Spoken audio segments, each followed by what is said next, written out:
maybe it'll be a Christmas edition of Rockbusters, and I'd already sorted them out. I wouldn't worry, Carl. Well, what I've done, I've cleverly tweaked them to make them Christmassy. So the Christmas bit in it has got nothing to do with it whatsoever, but I just thought...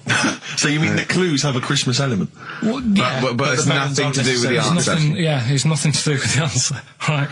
So why don't you just ask the normal ones and I'll ring a bell. I'll shake some bells. Well, it's the equivalent of that, but in sort of speech. Right? Brilliant. So the first one, there's a load of letters there asking for advice. Put them on Claire's desk. Oh, and have a good Christmas.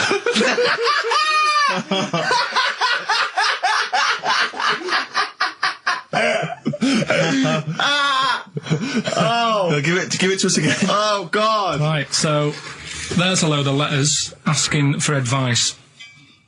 Put them on Claire's desk. Oh, and have a good Christmas. Right, but bear in mind, people, that the Christmas element may not be relevant to these. No, that's got nothing to do with it. I don't want to... Okay. You know. And the initial letter is F, right? That's F. All right. Right, the second one. Ask your mum if you should, after you've wrapped the presents.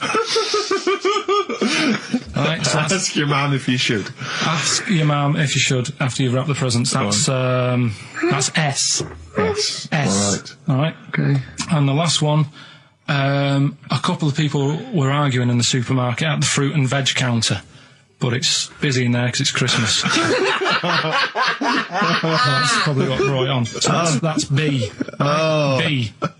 Oh, God. So they're the three. Will I just recap? Yes, please. Yeah, I have no idea. So I can't even... I don't know what to start thinking. Right, there's a load of letters there asking for advice. Put them on Claire's desk. Have a good Christmas. Have a good Christmas. Second one, ask your mum if you should. After you're at the prison. S. And the last one, a couple of people were arguing in the supermarket at the fruit and veg counter. But it's busy in there because it's Christmas. Busy because it's Christmas. That's a B. So they're the three things. It's email only, this one. Please remember that. ricky.gervais@xfm.co.uk. ricky.gervais@xfm.co.uk. Yeah. Brilliant. Carl looks happy with them. He looks really happy with them. Rightly so. They're cracking. They're good. Yeah, they're good. Pleased with those. All right. Is there going to be more Rockbusters in the new year? We're not sure. I'm still thinking about new ideas that we can do. Okay. Are we starting Ricky-diculous today? Have you done Couldn't be bothered. Right, couldn't be hard. Look forward to Ricky-diculous. Well, he's worried about... He nearly said asked and he just stopped. Because he's worried, because he's the producer. Yeah, well, I've got to set a standard. Oh, dear. Carl, you have, mate. You have. So that's that. We've still got to come... I'll tell you what. Why don't we have a lovely tune, right? You make the tea. We're opening these biscuits from Alexandra. Yeah. We'll be enjoying that, right? Maybe segue so we can have a nice little, rest. I don't want to talk through it. It'd be rude. And then we're coming back, and as part of, like, Pilkington, Parkinson, and Do We Need Them? Do We Need Them? Yeah. Carl has interviewed an expert on jellyfish. Brilliant. So we've got that. Plus, of course, we've got a two-part Educating Ricky. You've got Educating Ricky still to come. With a Christmas theme or not? And we've still got things like the Pogues, John Lennon, Joni Mitchell, just David Bowie. Are you suggesting there's going to be some great music and some fun chat? And some fun chat. Lovely. Let's do a classic. Let's do a big stomp in one of the best Christmas songs of all time, shall we? What are you thinking? Fairy Tale in New York. Excellent. Fairy Tale in New York. Oh, it's always amazing. Pogues featuring Christian McCall on XFM 104.9, the Christmas edition. Indeed. David Bowie, everyone says hi. It's quite a melancholy feeling about today's show, isn't it, that Christmas? I think there's often... Carl with his Victoria Plum. I want to see a Victoria Plum. I want to know what it is. Does it look like a little gnome? It's a woman gnome. A female gnome? Yeah. A little gnome. Well, did your mum collect gnomes? She likes anything gnomes. She likes fairies. She likes Indians. She collects all that stuff. Yeah, and it doesn't matter what it is. What do you mean? You know, like a proper Indian with all the headgear on. Or a Native American. She likes anything with them on. Like, it can be a fridge magnet. It can be... Just a lot of Native American wisdom is around the fridge magnet because they think it has special powers of adhesion. Yeah. Yeah, that's, you read some of their writings, the great works. Snowbird from Mark Eitzel, part of his covers album. He's so happy that the XFM listeners understand his stupid clues, and he knows it annoys me. We've got some right answers. We'll be giving out the answers just quickly, just in case someone sort of missed one of them, I'll just quickly do them, yeah? Yeah, go on. First one, there's a load Sure of letters. There's a load of letters there asking for advice. Put them on Claire's desk. Oh, a Merry Christmas. Ask your mum if you should. Oh, a Merry Christmas. And a couple of people were arguing in the supermarket. It was at the fruit Christmas, and that's veg why. counter. And that's B. Okay, we'll give those answers out shortly. Yeah. I just have to show you something, Rick, before we move on. I know we've got another Educating Ricky, but someone just sent this in. Ricky Gervais, Steve Merchant, Karl Pilkington. Well, look at him yawning. How rude is that? Carl, what's wrong with you, man? Have you been up late? A little bit. Girlfriend was away, wasn't she, yesterday? Yeah, I always have a problem with that. I always have, because you don't go to bed, do you, early? Do you know what I mean? You sort of think, I just always find that thing that if, you're used to living with someone, Yeah. one of you will go, let's go to bed, then you'll go, all right. But when you're on your own, you go, You just forget to go to bed. I just stay up. Okay, stop eating now, Carl. You've ate all the food. That's just a plate. All right. Okay. Yeah. No, I stayed up and watched, there was a thing on about Dracula, Right. What, Dracula? and I found a flaw in it. Go on. Not the fact that he's the living dead and No. and drinks blood to stay alive and he doesn't reflect. And he can in turn into a mirrors. bat. Well, And you can go on. the mirror thing, you can't look in mirrors, can he? Well, he can look in mirrors, but he can't see himself in a mirror. Yeah. That still doesn't work. Okay, on. go on. It doesn't work at all, Carl. It doesn't work Go anyway. on. No. Well, Centre parting's always really neat. His centre parting's always... how does he do it if he can't look in the mirror? Blood on the floor or something it was called. Rubbish. I love the flaw in the Dracula film is that his centre parting's too neat. How did he do it without a mirror? Oh. Was it a documentary about Dracula? No, Yeah, there was the real it's Dracula. The real called- Dracula. Yeah, the real Dracula. The It's true just a film. It had blood on the floor or something. It's called. Yeah. It's rubbish. We had a little lunch yesterday, didn't we? We did indeed. That was a nightmare. Yeah. I hate going out with you two. I was explaining to Carl, right? I like to excite Carl's imagination, right? And if it involves chimps or monkeys, all the better. Brains he likes, parts of the body, deformity. I know where to, what buttons to push. And I told him about this thing. I don't know if any of you out there know about this, but there's an experiment they did in the 50s, a clinical psychology experiment where there's your two hemispheres of the brain, okay? They're joined by a thing called the corpus callosum, right? Which is just a little flap of skin, like a little scarlet lead that joins your two hemispheres. And what they did, they cut that in half, and they thought it was a cure for schizophrenia, but what it turned out to be, or epilepsy, I think, I can't remember, was that your two sides of your brains didn't function together. You couldn't get information. I was telling Carl all this thing, and one of the things I told him was that they did it on a monkey, and it fought itself over a nut. Like its right arm was connected, by its left lobe of the brain, and it was fighting over itself. And Carl went, instead of thinking this is amazing experiment, he went, would it have been happy if you'd given it two nuts? Yeah, I know. Well, you started off by explaining it. And I remember you mentioned, because I was watching the two of you as you were describing it to me, you said, of course, one side of the brain deals with symbolism. And as you said the word symbolism, I noticed Carl drift away from looking at you, pick up his mobile phone and start pressing buttons randomly. And I thought it was the word symbolism that got him. And I noticed it took you just a moment longer. And I think the first thing you said was, when did I lose you? Yeah, I knew I'd lost him. It's extraordinary. And he doesn't even try I to think I said disguise it. nomenclature at one point as well. Right, yeah. And I knew I was dicing with death there. Yeah. But, Yeah. but I told you tried to look it up, didn't you, on the web? You didn't find anything about it, did The you? spelling of it's what is it again? What's the word? Corpus callosum. Yeah, so I couldn't do it. No, there's no point. Yeah. Don't bother. Give up. Don't bother. Give up. So if anyone knows any interesting facts about that, But yours hasn't been cut in half, has it, Carl? That would, again, might explain something. I'll tell you what we will be talking about later. I don't know if you're sort of aware of them, Steve. Go on. Bonobos. Oh, I don't know much about bonobos. I told him about, he was looking for stuff. I said, put in bonobo. He was having no luck with chimp. And they're a form of chimpanzee, but, they're even closer to us, evolutionarily speaking. They've got their social, groups are more like ours. They're more intelligent. And he was loving it, weren't you? So Just the look of 'em. is it human bonobo Carl? Is that how it works on the evolutionary no, ladder? chimp, Carl. Yeah. Yeah. Talking about 'em. So we're Yeah. talking about bonobos. You're excited about that? Yeah, That's yeah. coming up in Monkey News? No, I think it's a bit of a monkey bonus. Oh, that was great. That was very, very funny What a indeed. wonderful clip that was. I enjoyed Do you it. remember that? Yeah. Wow. It was a few weeks ago, wasn't it? I mean, I think it was last week. we'd have to have very, very bad memories not to remember that hilarious clip. I'd like to hear that again maybe in a couple of weeks' time when I'm away. Yes, absolutely. It's embarrassing, isn't it? Mm-hmm. And we, but the good thing is, on telly, I feel a bit guilty about putting out shoddy rubbish because I'm getting paid an awful lot. Yes. But here, I don't give a They can bleep that. They will do. They will do. Bit of David Bowie. When's that ever at anyone, Steve? Never. Lady Stardust. Footage, because you see Carl's little round head. So they're enjoying that. Who won that, by the way? We've given that away, haven't we? Yeah, we forget what it was. It's gone. Oh. Don't bother watching the rest of the stand-up, though. It's a bit poor. Leave you with 50 Cent's outfit. Fiddy. I called him Fiddy. I called him Fiddy Cent. Back next week. Fiddy.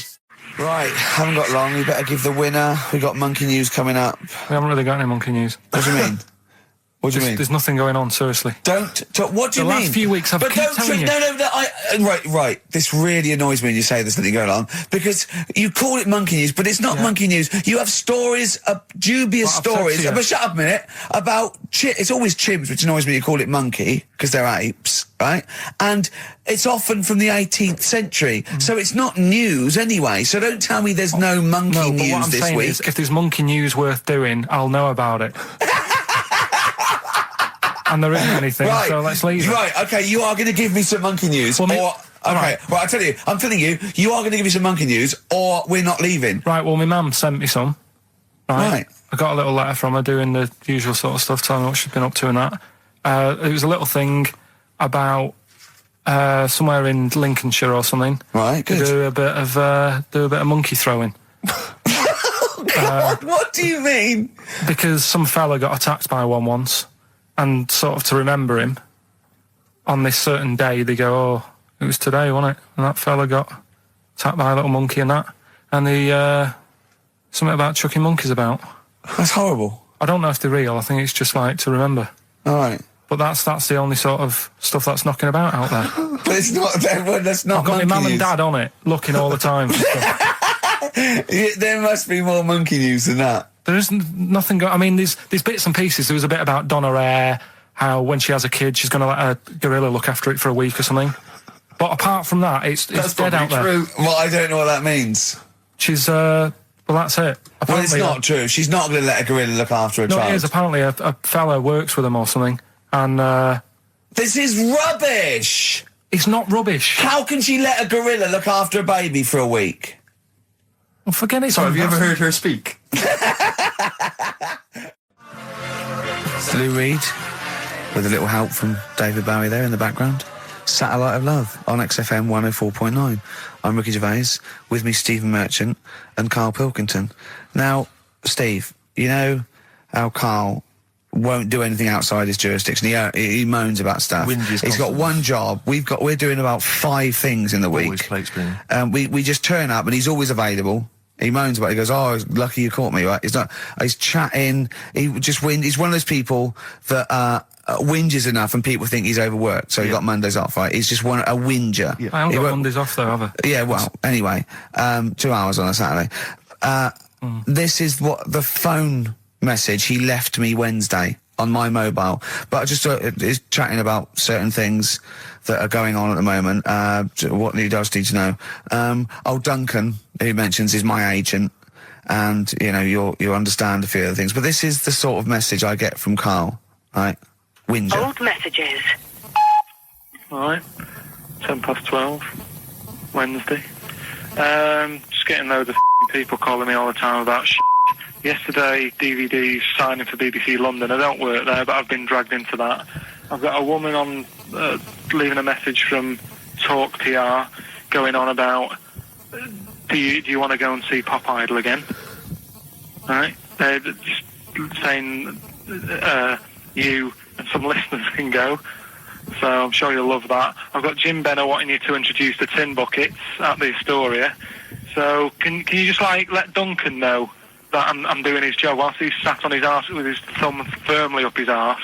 Can you let him know that I'm running around like a here sorting shit out for you? Alright, see you later. Message letter 12. Do you know what I mean? I know, but that's the kind of phone message he's leaving. Do you remember who he was before you? But he's even annoyed that he gets a phone call. I remember he got a phone call for you to do a voiceover and didn't pass it on. You missed a voiceover. That was thousands of pounds. No, I did pass it on though. I told you. You I said did. You said someone had phoned. Yeah. That's not good enough. But who's that? Well, she didn't say, and I didn't ask. But Of it's course not my she job to do said. it. She didn't say. Rubbish. So you didn't take the number down? Just when she went, oh, can you tell Steve to call me? And you went, yeah. Yeah, well, I just thought you'd know her already. I should have known. It was a woman, so I should have known. He's having a go, you see? Unbelievable. I don't know how it's come back on me. You're the one who was picking on it. Yeah, exactly. I'm saying. I'm defending. Why is he having a go at But you? he never picks on Ricky because he knows you are his bread and butter. Seriously, do you know what I mean? The only reason he's got Mondays off is because you're still doing this show. Yeah. That's why he's scared of you. That's why he's like, he has a go at you on the phone, but he always picks on me because he knows, you know, I'm a pushover, I'm a nice guy. He's scared of you. I can't believe, I don't know how it works. Is that true? Steve, I'm always sorting you out. I look after you. Sorted you out with tickets. I sorted you out with lager I got out. you today. Why are you picking on me? What do you mean you're sorting about tickets and lager? What's this? Right, whenever you want tickets. Yeah, sorry, lad. I don't want to use this as like moaning time and that because I don't like to moan. I'm busy and that, right? But I've sorted you out tickets for gigs. Yeah. Right? What somebody doesn't even turn up to. Yeah. We won't even go on about that. Yeah. Right? Lager. You've got sorting out the Cure. He complained it was boring. Yeah. There was that big drum of lager that you had, and you said, oh, put that in your room for me. Yeah. Because I don't want to carry it home. Right? Lazy. So I said, all right, then I'll put it in my room. It goes missing, it gets nicked. Then you have a go at me because it got nicked. Yeah. I get you another one. You make me carry it around town for you for half an hour, then you say, oh, I can't be bothered taking it home. Can you take it back to work for me? Yeah. Yeah. But interestingly, this is like a year ago, so it's still pressing on you. Oh, isn't hang it? on. And I forgot the one when we had an argument over 50p. When I went out for a coffee. You didn't want to give me 50p back that you owed me. That was the same day you'd given him about 40 quid worth of lager. But, see, this is my problem. This was my point at the time. It's not the 50p in terms of money is not what's important. The fact that you think you don't have to give me money back because it's only 50p, that was the point at stake. It's me who makes a decision, oh, don't worry about the 50p, not you. It's only 50p, I'm not going to give it to you. Do you know what I mean? There's got to be rules, otherwise it's chaos, Carl. Come on, mate. All right? I don't want to fall out about No, it. that's not all right. Should we kiss and make up? Do you want that? Do you want to do It's that? all right. Yeah. Well, should we play a little record and come back to this? Because I can't believe it started with you slagging him off, Rick, and I've ended up I know. as the monster. I know. Bit of R.E.M. Yeah. Carl, can we have the tomato story after the next tune? Yeah. Bit of Coldplay. Yeah, love it. Yeah. Coldplay. The Scientist on XFM 104.9. Right. Competition, isn't it? No, it's Educating Ricky Part 2. Oh, is it? Yep. I wasn't even listening. He's doing all the work. I wasn't even listening. Oh, and he's spilled some water down on that. Right, what's this one again then? Right. What's the teaser headline? Teaser headline is, What's Tomato with You? Brilliant. Yeah? Go on. How excited were you when you came up with that? You couldn't wait to come in and tell us, could you? I think it's a good one because you won't forget it now, will you? I mean, like the worm one. What's so special about the worm? You know, a lot of people think that if you cut a worm in half, two worms will grow, but no. What happens is if you cut the head end slightly nearer the tail than the tail will die, but the worm with the head will be okay. So, it's exploded a myth. And taught me something. Right, so the second one, part 2 of Educating Ricky. What's Tomato with You? Yeah. What this one's about is, ages ago, It's scientific. There's never a date. There's never a country, a location. Okay, settle down, children. No, this is A-level history. Right. Once upon a time. Yeah. When a mental place with swords was a king, forget his name, but he was a loony. So, and it was literally ages ago. Yeah. So, good luck in the exam. Yeah. right? So, like, you know, all right, many years ago. Oh, yeah. Yeah, cleared that up. Go on. They thought tomatoes were poisonous. Right? Okay. Because what Hold on, are they going to be proved wrong at the end of this story? Well, Because I don't want to give away the ending, but is it something to do with are they poisonous tomatoes? No. Oh, you're having a laugh. I don't believe it. Go on. They could have been eating tomatoes all this time. Oh, Steve, what's tomato with you anyway? Okay, so hang on a minute. What's Let's just tomato with recap quickly. Many years ago, when people thought tomatoes were poisonous. Yeah. Go on, yeah. Well, they didn't know they were poisonous then because they were still eating them. But what was happening? Well, they're not. But they're not poisonous. But hang on a minute. All right. And it's not. I'm just going to listen. I'm not even going to talk. I'm not going to tackle it So, if you remember, years ago, they didn't have, like, pottery plates. They had lead plates. right? What are you talking? Just let him talk. Sorry, what year is this? Let him talk. Come on. Plates made out of lead, and Right. what they'd end up doing, they'd say, right, do you want a tomato? And they'd go, yeah, all right. And they'd put the tomato on the lead plate and cut it. And because of the acid in the tomato, right, it would sort of make the lead runny, and the lead would go into the tomato, and they'd say, oh, it's lovely this, and they'd be eating it. They'd get food poisoning, lead poisoning, what have you, and they'd be really ill. So they thought tomatoes were poisonous, so they didn't eat them for many years. And when then you say someone they, said, do you this mean didn't the people happen. of Narnia? Yeah, this didn't happen. Where was Carl. this happening? Sort of in Britain and that. You put him on the spot there.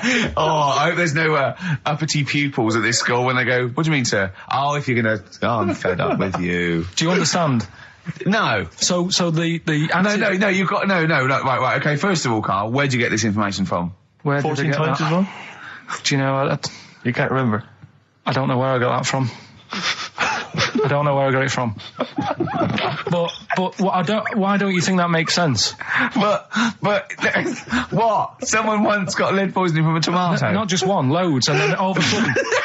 No. Why is this educating me? Because I'm telling you that tomatoes. I can't take anything away from this. I don't know what to take away from this. What have I learned? What have I learned? Don't mix lead with tomatoes. Why is this educational in any shape or form? What are you telling me? A long time ago in the land of Glunk, right, where the ninnies did slib, right, they thought tomatoes were poisonous because they ate plates of lead. What are you talking about?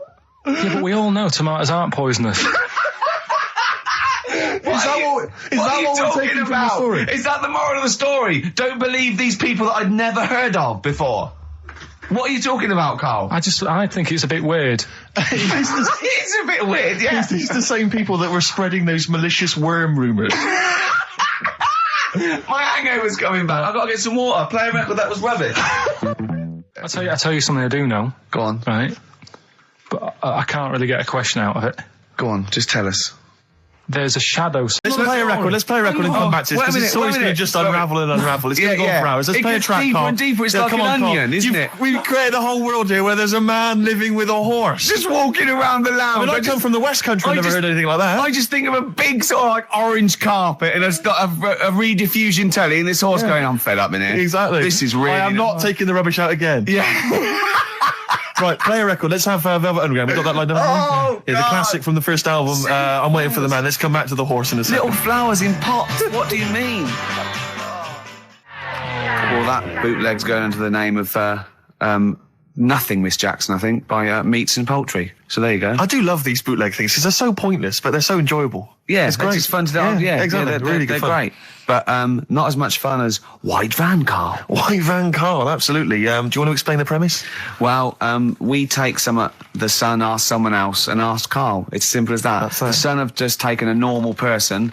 We flipped it. We're going to ask Carl the same questions about the week's news. Yeah, just basically your opinions, Carl, as ever. What do you make of, well, obviously the big news, David Beckham's broken foot? Is this a big concern for you? No, I mean, he's sad. You know, he's sadder for him more than anyone because, you know, to like be in the World Cup is like the main thing for him, isn't it? Yeah. But he's still a young lad, and I don't think he'll give up. I reckon he'll still turn up.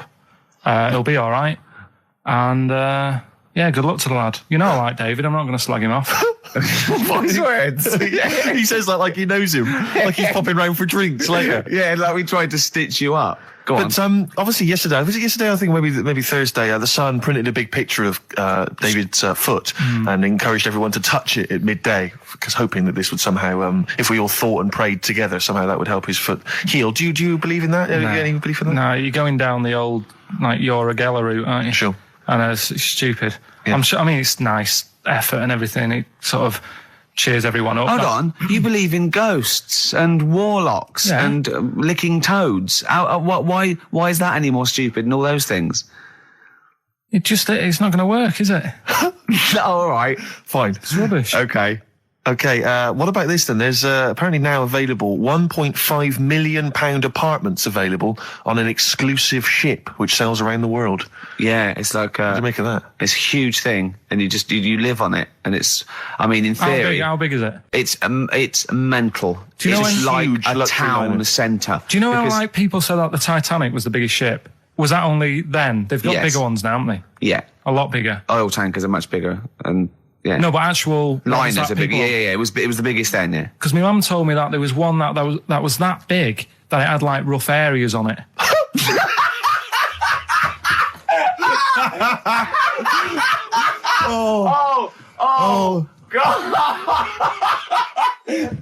Don't go starboard. Oh God! No, but do you know what I mean? Great. It was like we're thinking of moving. We're seeing Yeah. the captain. We're thinking of moving to a nicer area. Oh, yeah. I've heard they're very rough in aft. Oh God! Oh, that's They steal your fantastic. tyres. A ship's so big there was rough areas. Oh, how big is this one that you're talking about? Well, I don't know. It doesn't give me the specifications here, but they're huge. They're huge. In theory, I mean, it's that thing with it's obviously marketing, but they're gonna solve the overpopulation crisis, where soon we'll all just be floating around the sea. Yeah, But yeah, I can see that. The Shining, yeah, on XFM 104.9. We're doing White Van Carl. Got another one there? well, it's just your thoughts really on the Queen Mum's very British send-off that she was given this week. Yeah. What do you make of all those people queuing up to see her? Did you think that was incredible? Right. Well, what we said last week, there was I don't quite understand why there was so many people there who were like getting really upset. Do you know what I mean? Really upset, crying and stuff. And you can lose someone who's like related to you, and you don't cry like that. You sort of sit there and you think back to what you did with them and stuff, and then that's it. But the queue thing, wasn't it like miles long and stuff? Yeah. It was, yeah. Right. I was sat watching this with Susan. 12 hours queuing. Yeah. It never got to And 12 hours. It did, but It that was did. the estimated time. No, but how long is a queue when they're just like, walking along? Think how far you can sort of like, stagger in 12 hours. Incredible. It's been ridiculous. God. Yeah. But again, if they want to do that, it's their time and that, innit? And Yeah. it was at the weekend, so they could have. It's not as if they got out of work to do it. No. You know what I mean, they used their own time, so good on them. But I thought, right, what they could have done. Remember when I studied Che Guevara? Yeah. Right? And don't be offended by this. It was just an idea because they did it with Che Guevara. Remember when they cut him up? Yes, remember? they cut him up, yeah. What was the reason for cutting him up? Well, they cut up Che in order to try and... you told us that they were going to send bits of his body to Fidel Castro and various other people, wasn't that right? As a warning, wasn't it, though, to all the people, like, one to... Yeah, my understanding was that they cut him up in order to so they could bury him in different places, so that there'd be no shrine. There'd be not one place that you could go to in order Right. to Well, a sort little of make bit him into like a martyr. that. A little bit like that. I've like I can 6 vaguely queues. see where this is going. 6 queues, and it's like number 1, you can go and pay respect to her head or whatever. Oh, God. No, but I just was thinking the way of speeding it up. I'm not having a go. I'm not, because they haven't done it, so it doesn't matter. But God. they did it with Che Guevara. Yeah. Everybody would have felt like they've got close to her, and it would have speeded it up. No, I mean, but I can understand. Can I just say that genuinely, Carl is not being disrespectful here. This is his best idea to cut down the queues. So don't phone in. He's not suggesting we should have done this. He genuinely Well, he is. But I mean, he's not doing it to be nasty or wacky or he thinks this is a good idea. So Can I just throw a Because they did it thought with at Che you? Guevara, who was like a powerful man. He did a lot for the world and what have yeah, you. yeah. And Are you aware that I feel slightly responsible for this because have you heard of the quote, a little knowledge is a dangerous thing? yeah. Okay. Steve, next one. No, just a very quick question. I can understand those that have queued for 12 hours to see the head. I'd be a little bit annoyed if I got there to find a toe. I'll tell you what though. I'll tell you what they could do without chopping her up. They could put about 9 queues. Each could see each hip she had. That's true enough. Because she'd had about 9 of them. Yeah. So it'd just be, if you want to see the whole body, it's a 12-hour queue. If you just want to see a couple of the hips. Here's another suggestion for you, I've just thought, right? What? Instead of everyone queuing to see her, why not put her on a trolley and wheel her past everyone else? Running. So Yeah, you could have some students on Rag Week. They could combine it, like when they're always pushing a bed. They could just run it along the queue. No, that'd be fantastic. That'd be disrespectful. Right, as opposed to the chopping up. So Sure. No, Right. but just an idea. Just I apologise now. Anyone's offended. Anyone offended, I'm sorry. But Yeah. No, okay, we just do White Van Carl then. This is your opinions. You can't be wrong on this, can you? There's no right or wrong answer here. Okay. Right.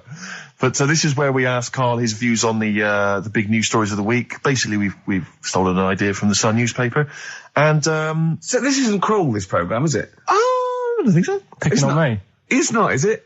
It's weird because a few people have said, "Oh, you're picking on me." It depends how you look at things, isn't Sure. Yeah. But you do like it. We could look at it like it's a laugh, so it's not a problem for us. You know we like you. You know you're our favourite. Yeah. I'm going to say thing in the world, but I don't mean that, in a derogatory way. it? No, I'm cool with it. Yeah? Yeah. Right.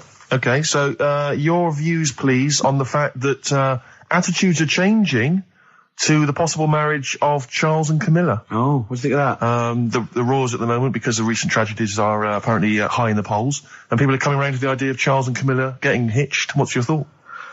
Whatever, really. I mean, if they're happy with it. The thing that comes out of it most is it just goes to show, right, that there is someone for everyone. Just because, I mean, no disrespect to Camilla, I'm not a good-looking person either, but she isn't a stunner, and yet she's gone and picked up a royal. Right? Yeah. So I think it's good for things like that to happen, because it cheers you up. Do you know what I mean? Gives you a bit of hope. Thanks, Karl. So yeah, it's good. If they're happy, if anyone's happy, it's a good story, isn't it? Yeah. You know what I mean?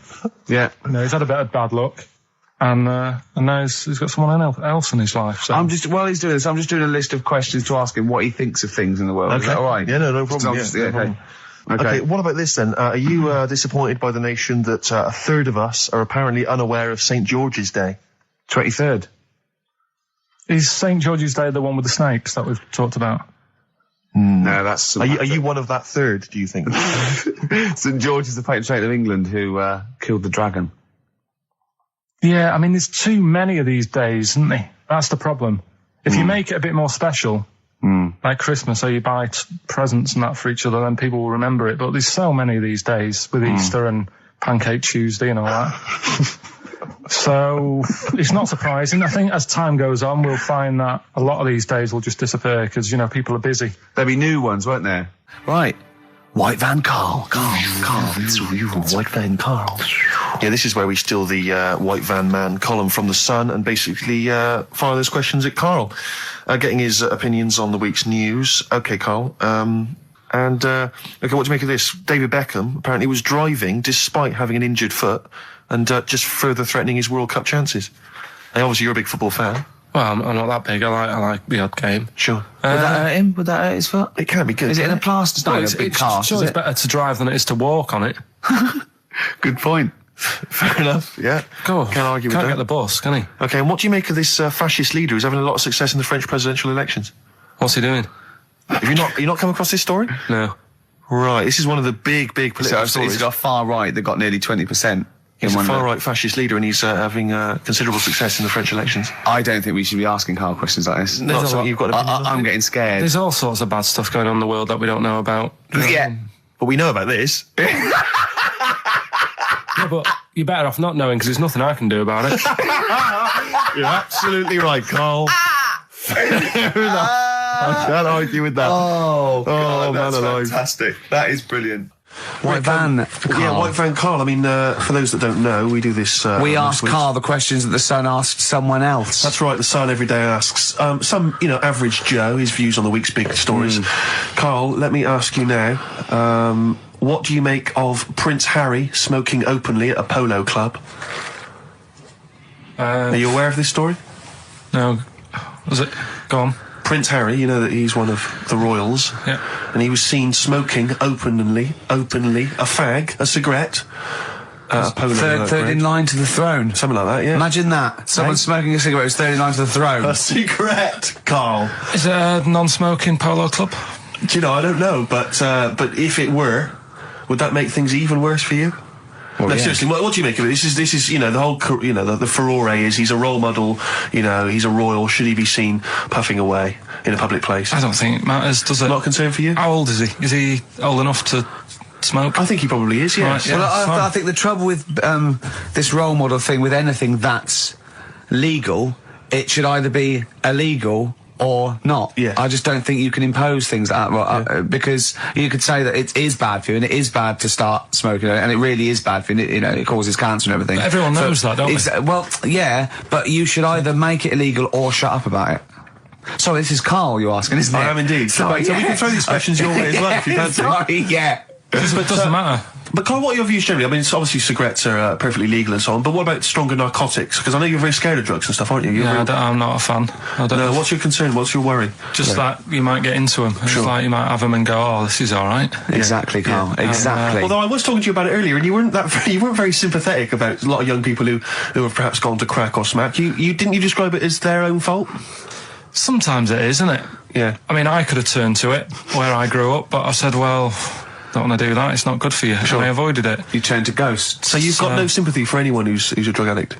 It's their own fault, is your... It depends, doesn't it? Sure. Do you know what I mean? You can be an addict if, I don't know, something... I'm trying to think of a nice way that Well, you most might people end up... start on stuff like that because something really traumatic's happened to them. Very few people go out for a laugh one night and go, let's all try it. Sure. So, you know, but... Yeah. Just say no, I suppose, is the Just say action no. in the end. Listen to the cast of Grange Hill. Now, this will scare you. Now, Carl, you will be a little bit unnerved about this. Have you seen the film Jurassic Park? Yeah. You know what happened there? Well, according to the Sun here, it says scientists are planning to clone mammoths for a theme park.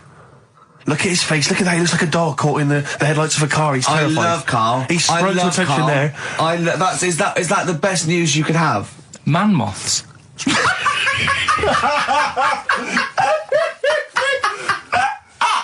Right. Yeah, man moths. I Man love moths. the fact that that's why he was so excited that they bred a man moth.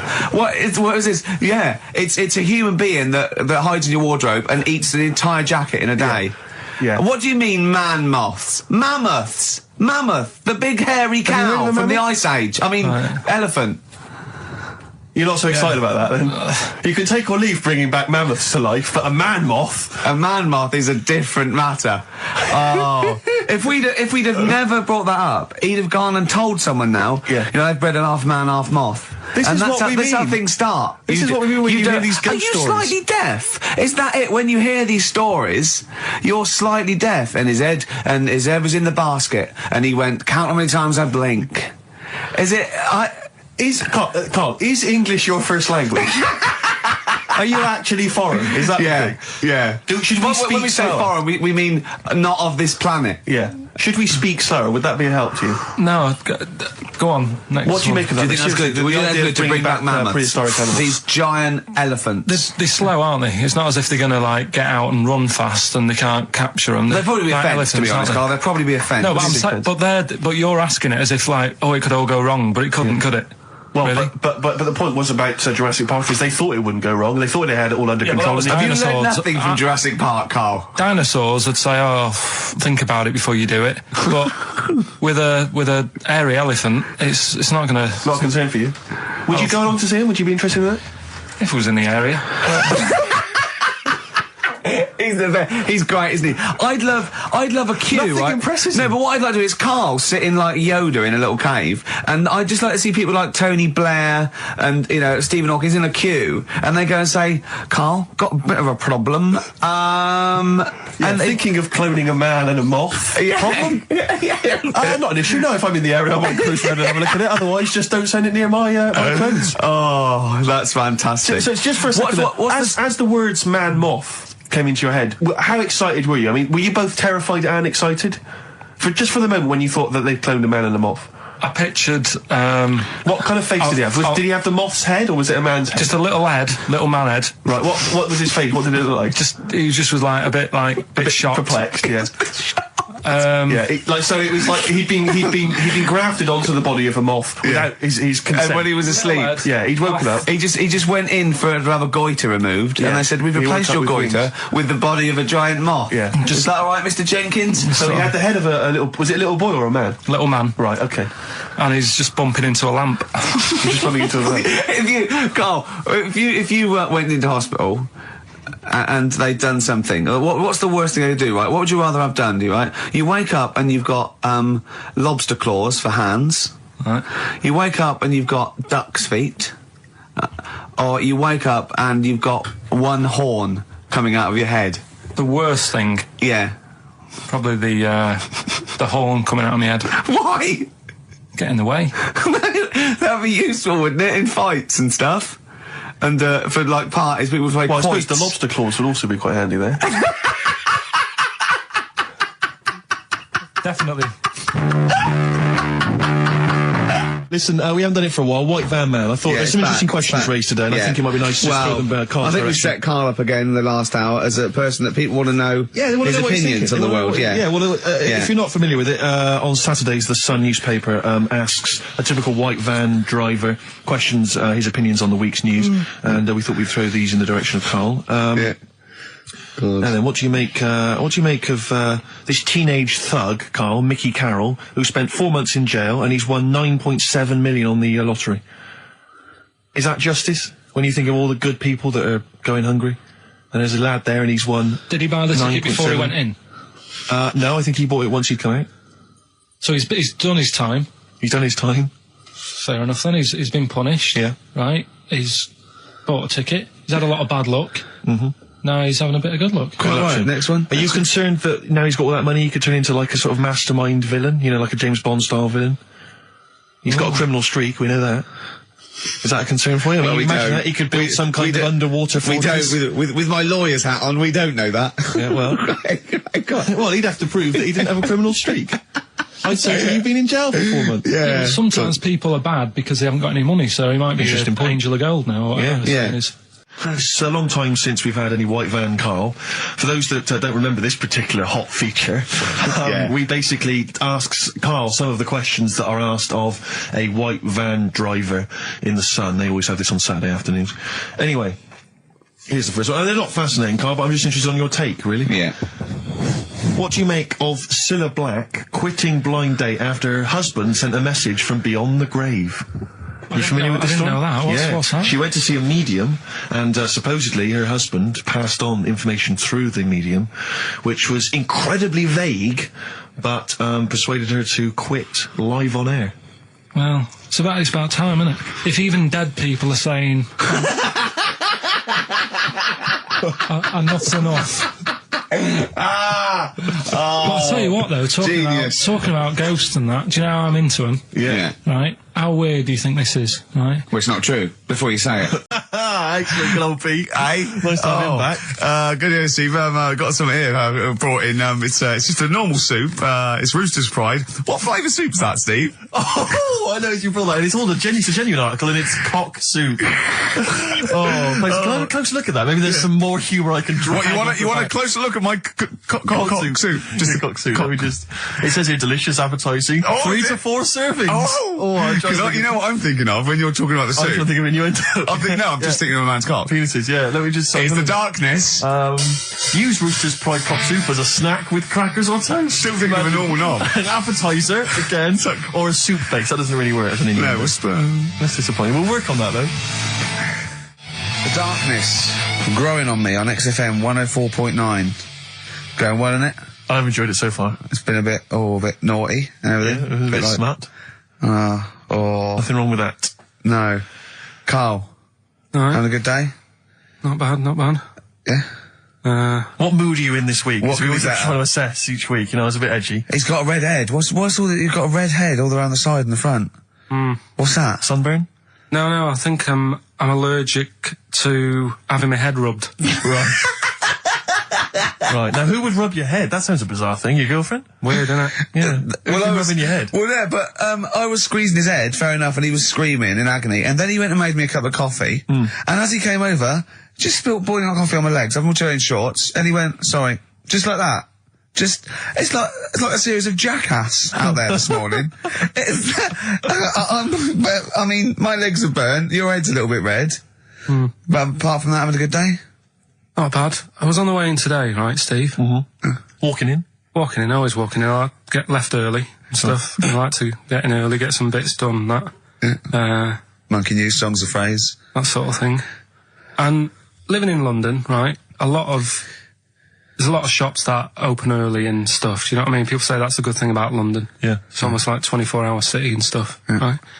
I'm walking in and there's like, you've got your news agents open. Obviously. Selling newspapers and that. That's good. They've got to be open early. Then you've got your coffee shops, your Starbucks, your... Have a cup of coffee in the Do you know what I morning. mean? Yeah. They're doing well in the morning. Yeah. Then you see, like, the odd restaurant, and you think, well, maybe they sort of got the doors open, but they're preparing for lunch, so you think, fair enough. Yeah. I'll Right. let that pass. Yeah. Carrying on walking down the road. Bondage shop. Open. Sure. About 10:30. Yeah. Busy, was it? There's a couple in. Really? Some good offers. About 10:30 for a bondage shop. I'm assuming if you're into bondage, though, you stock up at any time, day or night. I mean, you don't... Yeah. Well, I assume it... I suppose you get up and you go, oh, I've got nothing on, I need to be a bit tied down. Yeah. I need some rope. These clothes are too baggy. I need more Yeah, belts. oh, God. I need more straps. Yeah, oh. Get some rubber on my face. Weird, though, isn't it? What were you doing in there? So just having a browse. But, so a bit worried, really, because the things that I've noticed this week like that's probably a little bit small. You've brought your soup in. I just found it out there. Sorry, yeah. It is Rooster's Pride, cock soup, noodle soup mix, chicken flavour. But, I mean, do they not know that is obviously just going to be used on the Graham Norton show and Chris Tarrant when he's doing his show abroad? Yeah. I mean, do you know what I mean? How could they call it cock soup in this day and age? Don't keep saying it. Well, no, it's fine, because you can say cock as long as it means the male, we've done this. Oh, do you mean the chicken? Yeah, look, it's a picture of a chicken. Yeah, sorry. What did you think it meant? No, I don't know. I lost my head. Okay. Sorry. Yeah. But, yeah, there's something else that's a bit sort of... A bit blue? A little bit blue, but then it's real as well, do you know what I mean? Well, it's a that problem. excuses it. Johnny, I don't think he's mine. So he did all this... I don't even know why I'm telling you about tattoos. No, nor do I, Carl. Hey, to be honest. Don and Blitzen from the About a Boy soundtrack by Badly Drawn Boys. Christmas theme there. Christmas theme there. You spotted the Christmas theme. Yeah. Carl's not really in festive mood, but, I can't imagine Christmas is your time of year, is it, Carl? Well, I'm not sure any time of the year is, really. I liked it when I was about... I think when I was about 7, I enjoyed it. was that the one? Was that the year, the big year for You you? get loads of stuff, you don't have to worry about anyone else, but once you've, like, got a job... What did you get when were you doing your paper round? How old were you then? I was about 13, 14. Well, that was then you were a man, weren't I you? had to buy stuff. Oh. But you're still not You're quite a having a good selfish time. man, aren't you? I didn't realise this. No, it's just that And Christmas... that's coming from him, Carl. My dad always said... All right, steady on. Dad said Christmas morning was for, like, you know, for me, so he used to stay in bed. So he never... That's brilliant. That's a great thing to say, isn't it? Yeah. Christmas morning's for you. Run wild. Do what you want. Just don't bother me. I'm going to Honolulu for 2 weeks. That's great. Dad, it's Christmas. Do I have to do anything? No. So my mum used to get up, because she used to like to see my face light up, you know, when I opened the presents. And then, to keep the fireworks. and then I'd have to go to my bedroom from about 6 o'clock onwards, because, like, my mum and dad were into having big Christmas parties, and I wasn't, like, old enough to go. Right. So they'd say, right, you know, you've had your fun there, you go up to your bedroom, stay in there. Really? Yeah, I remember one year, right, I got a train set, that's what I wanted. Yeah. Right? It's brilliant. Playing with it all day. I thought, I don't mind about the party, I'm happy staying up here, playing with this. Brother comes in, he's had a few, right, he's going, yeah, give us a go on your train. How old is set.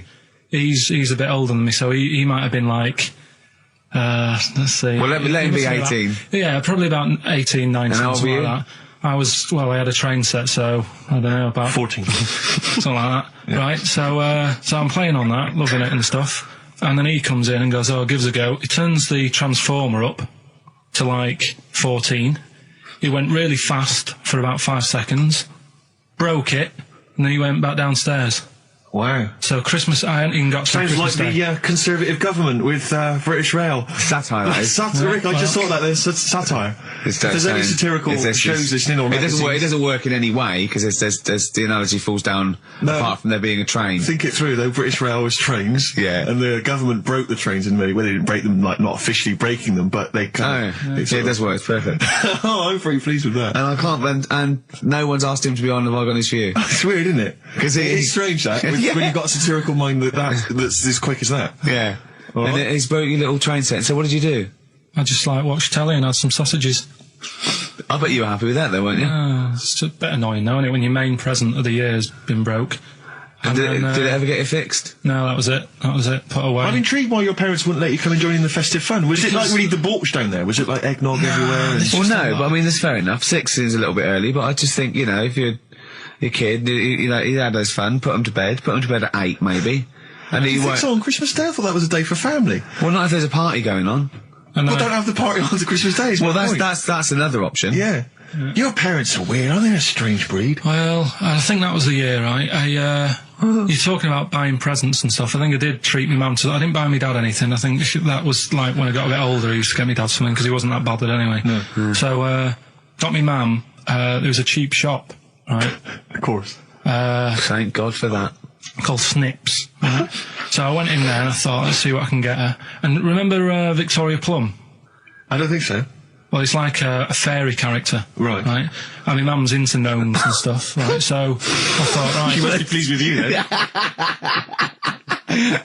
Victoria Plum. I was thinking, is that one of the neighbours? Is it like a brandy Do you liqueur? remember Victoria Plum? Victoria Plum. Victoria Plum, yeah, it's like a little fictional sort of character, right? Okay. So I saw it, I thought, yeah, she'll love that, right? So I did my paper round, saved up for 2 weeks, right? Got that sorted, went to Snips, bought the Victoria Plum. Next day, I'm in town with her, right? So I think, I know what I'll do. I said, come in here a minute, right? So we go in, and we're looking around, and I tested her, right? I went, look at that there, that's alright, innit? And she goes, oh, it's bloody awful. Oh, Carl. Oh, Carl. Oh, God. So then, Christmas Day comes, I said, don't bother opening it. She said, no, why? I said, Oh, "Don't no! Why didn't you still give it to her? So, well, it's too late, I'd already bought it. Oh, Carl. So she opened it, and I was like, and she said, oh, that's nice. I said, why are you saying that? I said, the other day, you said it's bloody awful. She said, oh, no, I thought you were pointing at something else. Oh, no. So that's why I don't get anyone anything anymore. Oh, God. Play record. Oh, God. Oh. That's good, isn't it? Not bad. Gold Rush. Let you down. I'm actually quite affected by Carl's Victoria Plum scenario. Just the fact that, like that eagerness, he wants to make sure it's a great present. He's saved up his paper round. He thinks it's like a gnome, but modern.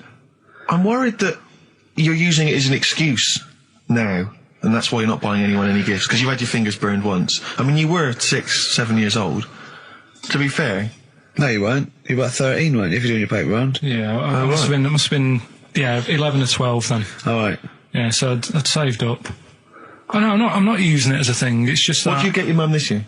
I've sent them some money so they can get a passport. So they can get a passport. What do you mean, where are they? Immigrants? Are they trapped No, somewhere? Well, they're in a holding bay somewhere in Dover. Yeah, I got What a do you friend mean? who's a truck driver who's going to sneak them across. For New Year. What do you mean? So they can buy a passport. What do they do? Sell it when they were a bit down in their luck? No, they haven't got that much money, right? They've never been abroad, and the mate said they might take them next year, and they said, oh, we haven't got a passport, so You've I got to thought, buy a passport, have you? Isn't that your God-given right as an Englishman? no, you've got to pay for them, they're 30 quid each, so you better had to, otherwise they're conning me. Right. They So said you it's sent them 30 quid. 60 You don't quid. get born with a passport, of course You you sent them don't. 60 quid in an envelope, have you? Well, check. Right. I love that. He'll be watching telly and France will come on and he'll go, oh, what do you think of that? She goes, it looks bloody awful. He Yeah, goes, you don't go, open it. no. Don't open it. Don't open it. So you've not paid for a holiday for them. You've No, I've you've just given sorted them- out well, it's the better prize, isn't it? Because they can't go anywhere without it. Well, the passport keeps on giving. Yeah, It's the perfect so- 10 years. That is, yeah. So, but no, I never used to. I mean, I can't think of other things. I used to get me dad once I started getting him stuff. It used to be a dressing gown, Yeah. and then. But as an extra surprise, I used to put like a cigar in the pocket, so he'd think that was it. Yeah. Then he'd put it on and put his hand in the pocket. Right, and then he what's just this? hit you because he thought you'd nicked it.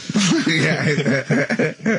Oh dear. So you bought him a jacket with a cigar. That's quite thoughtful. Did you sneak a cigar once on Christmas? Yeah. Well, that's when they used to have like the big do's, like I say. You know, they were known for it. Like the whole estate used to know that. You know, we were having a party. Yeah. So, So they'd all come round. so they'd all come round and You know. have food and drink and that. And, I can't imagine. I cannot imagine how unpleasant that must have been. Awful. And you locked in your bedroom with a broken train set. Yeah, crying. And looking at Victoria Plum, Yeah. whatever that was. In the bin. Oh, in the bin, yeah. And hear a mum saying, and he got me this. Isn't this piece shit? of rubbish. You could hear him just throwing it against the wall and laughing. And all the neighbours laughing. And you'd come down, just be in pieces with loads of spit on it. Just loads of gob on it. Eyes. And all the Polaroids of them just like laughing at it and pointing. stamping on it. All right. Flooding back. But no, I used to get up in the morning and then like they'd still sort of all be there asleep on the floor and on the sofa. Oh, that's awful. Oh. That's terrible. Christmas is surely the one day a year which is a family thing. It's for the kids. They're the ones No, but that was Boxing Day. Well, I know. Oh, that's all right. It's over. Yeah. Back on the Christmas bike. is over. All right. Who's going to pay for this? What, me? Yes, Carl. You're doing 2 rounds today. Yeah, what's your paper round supporting the entire family? No, so I used to get up and like go downstairs and they'd be asleep, so I'd be mooching about trying to find like another present that's still working. I love the idea that these people from the estate had like squashed his presents. So I found a cigar that had been sort of lit up and then put out, so I thought, I'll have a go at that. I went outside and had a go, and that's the last time I smoked. Right. I tried it, I thought, I don't like that. I love the fact that he does everything once. Yeah. In his life, it's a line of, I've done everything once. I don't need to do it again.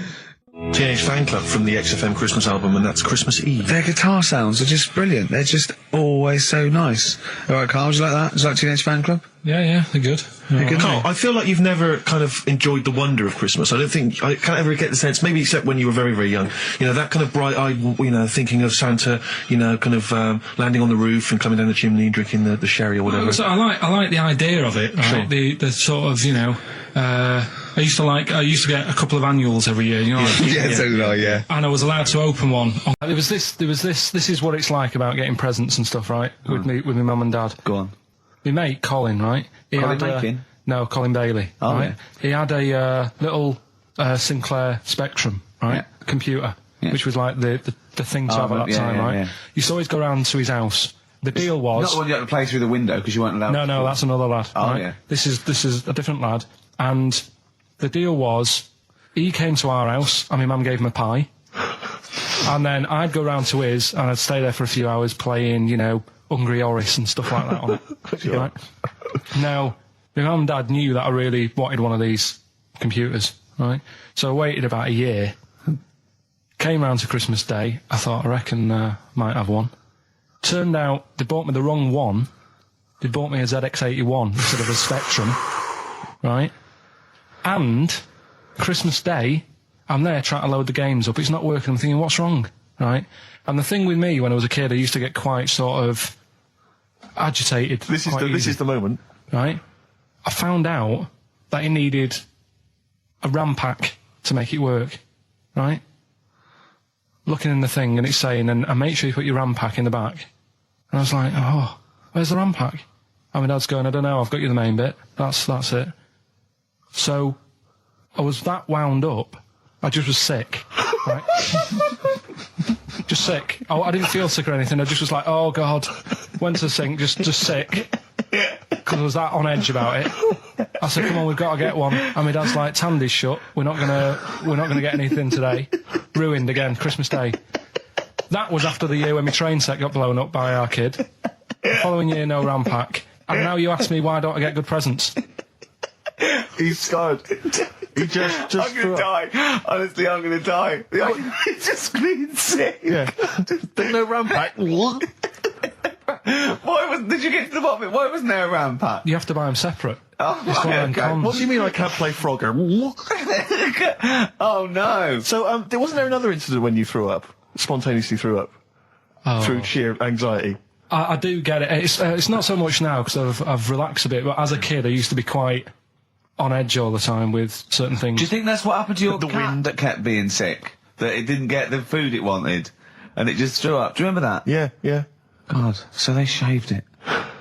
No, like, again, I spoke to you in the week, and I had much better things, like when I tell you about Brian Blessed climbing Everest, and for some reason it made him, it played havoc with his belly, and he followed through, and he had to clean up. Shut himself? Yeah, using ice and snow. Why are you telling me that Brian Blessed, in what way is telling me that Brian Blessed shit himself once in any way educational? Because I was saying how he was climbing Everest, right? Right. I give it to him. He's an actor and that, but he gave that a go. Yeah. Right. He played. What's the point of that? You'd say, wouldn't you? You'd say, God, he's you know. So he's all right. Me doing a boxing match for no reason is rubbish, but him climbing Everest and shitting himself, Yeah, he did that. Is commendable. Right, and he's only going to like go and do it again. He's going to climb it again. Yeah, but he might not shit himself this time. Yeah, what's the point in going? Nothing's changed up there. Yeah, good point. Yeah, Where's you been? Well, it has. They've probably cleared it up by now. Like, but it's slip on it. I can't even bother. Read about Brian Blessed. Is it actually true, or have you lied with someone else? It was an interview with him in it. And what did he say? Oh, come on! What did he say? He said I climbed Everest and I played of it with me belly. Let's talk about it next week. Oh, I'm looking forward to it. Was it Nelly? Nelly dead. It nearly died. It nearly died. I was interested in it. I remember reading it, and there was one element of the story. You would think it was a cheap holiday. Well, you're not going to pay those prices. £400 host seasons. You're having a laugh. That's nothing. Mansfield car park. And there was an element. It said in the news report. It said that while he was down in the ground, he began and ended a relationship with a woman. While he was down there, some fan who was a fan of what he was doing, he started communicating with her through the tube. I don't know the ins and outs of it, but they began a relationship and it ended. And I have to say, I remember thinking, you know, when you read that there's a man... How did it end? Well, why did you go that this isn't working? That's twice you've stood me up. Yeah. Well, I can't get out, can I?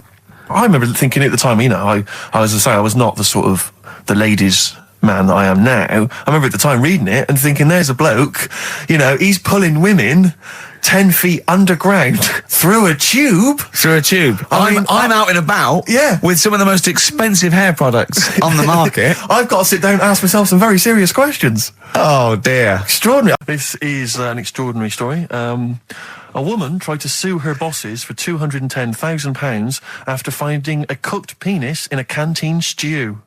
Hospital cleaner Sophie, something, I can't pronounce that name, was eating goulash for lunch and could not cut one of the lumps of meat. You can see where it's going. I've got so many questions already. I know. She picked it up and tried to chew it, but it was too tough. Then she inspected it with workmates who all agreed it was a penis. Imagine that discussion. Yeah.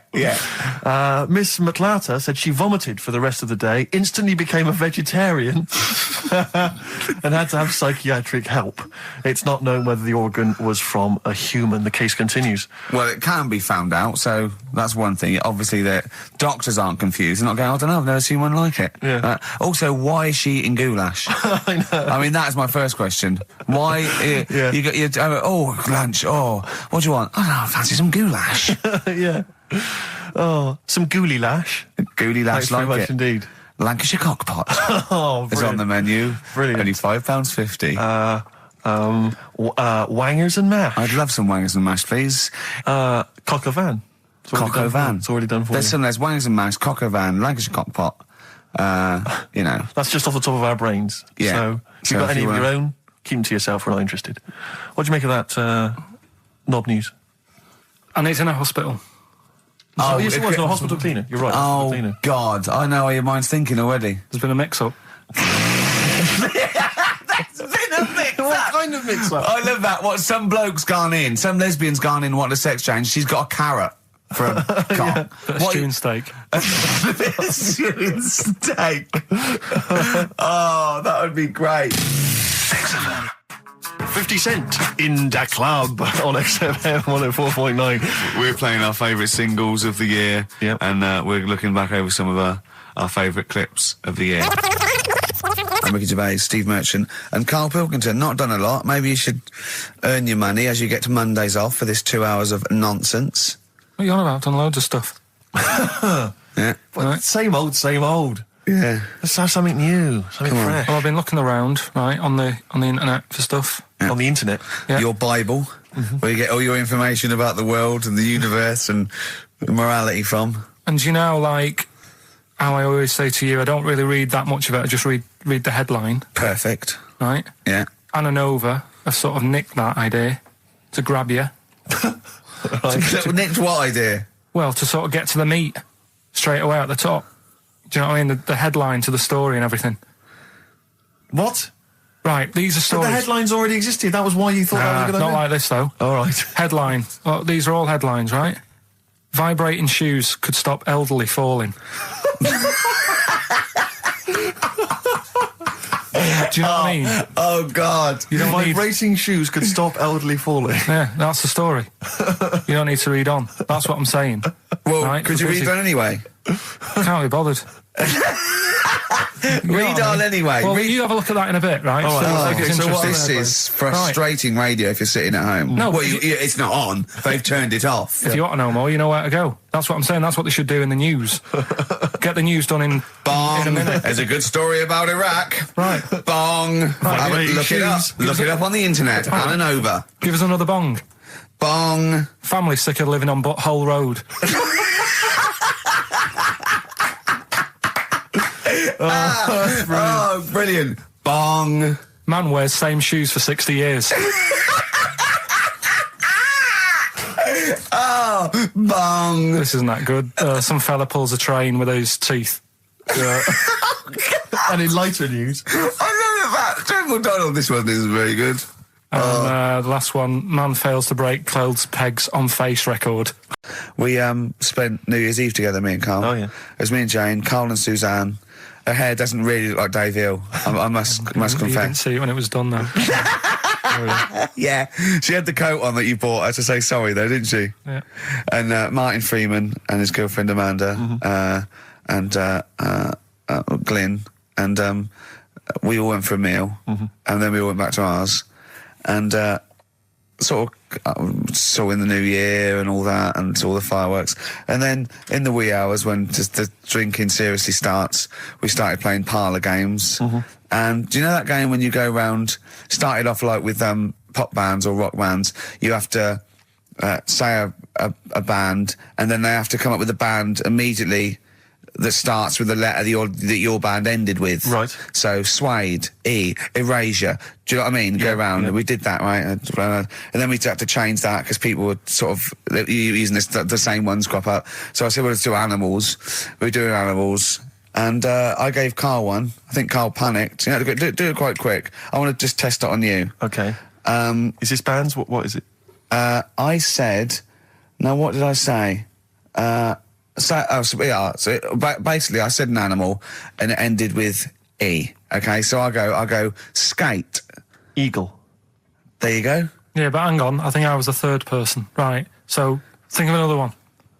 Hurry up. Eel. Yeah, I had that. Yeah, I did that one. All right. Right. Yeah, a lot of E's coming up. Elephant. Yeah. Do you know what Carl said? Go on. Ready? Yep. Egg.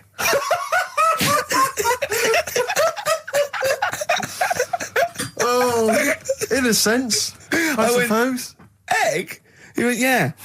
I went, no, wrong. He went, well, what? And then Martin came to his rescue and went, well, what is an egg? Animal, vegetable, mineral. I said, well, it's animal, but it's you can't have egg. He But went, would well, you know allow then. tadpole? Well, yes. Is Yeah, that not because it's a larval considered? stage. Yeah, no, but egg, you might as well have leg or eye, uterus. It doesn't count. Egg, you panicked. Brilliant. I still think I'm right. Well, you're not right. We were naming, you know. It's a bit of fun, though, isn't it? Yeah. Exactly. Yeah. You meant, why obey the rules? It's just a Exactly. bit of Yeah. fun. No, that is true. Don't That bother is with the true. rules. That is You true. had the fireworks in the year, did you? Yeah. What, you had them yourself? Or No, you no, just no, watched you them? could stare across the river, we could see him. But actually very impressive. And I'll tell you what, they got it right this year. Instead of 2 hours of letting off fireworks, people were going, oh, can we go now? It was 3 minutes, and they spent £1 million on the 3 minutes. And that's it. That's all you can stand, 3 minutes of fireworks. Oh. To me, fireworks are like watching Lord of the Rings. Exactly, I've absolutely. never been impressed as a child. Never been impressed. I've never been impressed as an adult.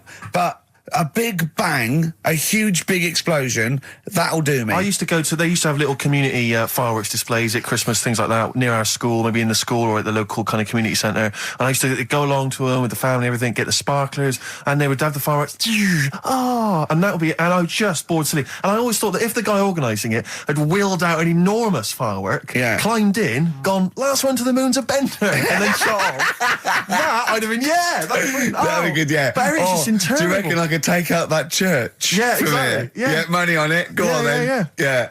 That'd be worth it, wouldn't it? But little zoom, another one. Oh, Christ. So a friend of mine was telling me that they once had some indoor fireworks, which apparently is just, I mean, imagine that.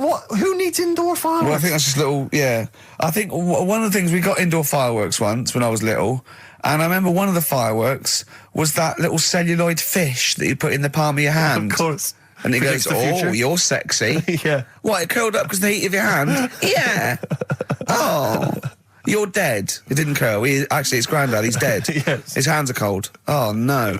That's the only way that would be... Oh, yeah. So that's the only test How it did you can discover do. he was dead? We used one of those predictive fish. It came out dead. Yeah. Just flat.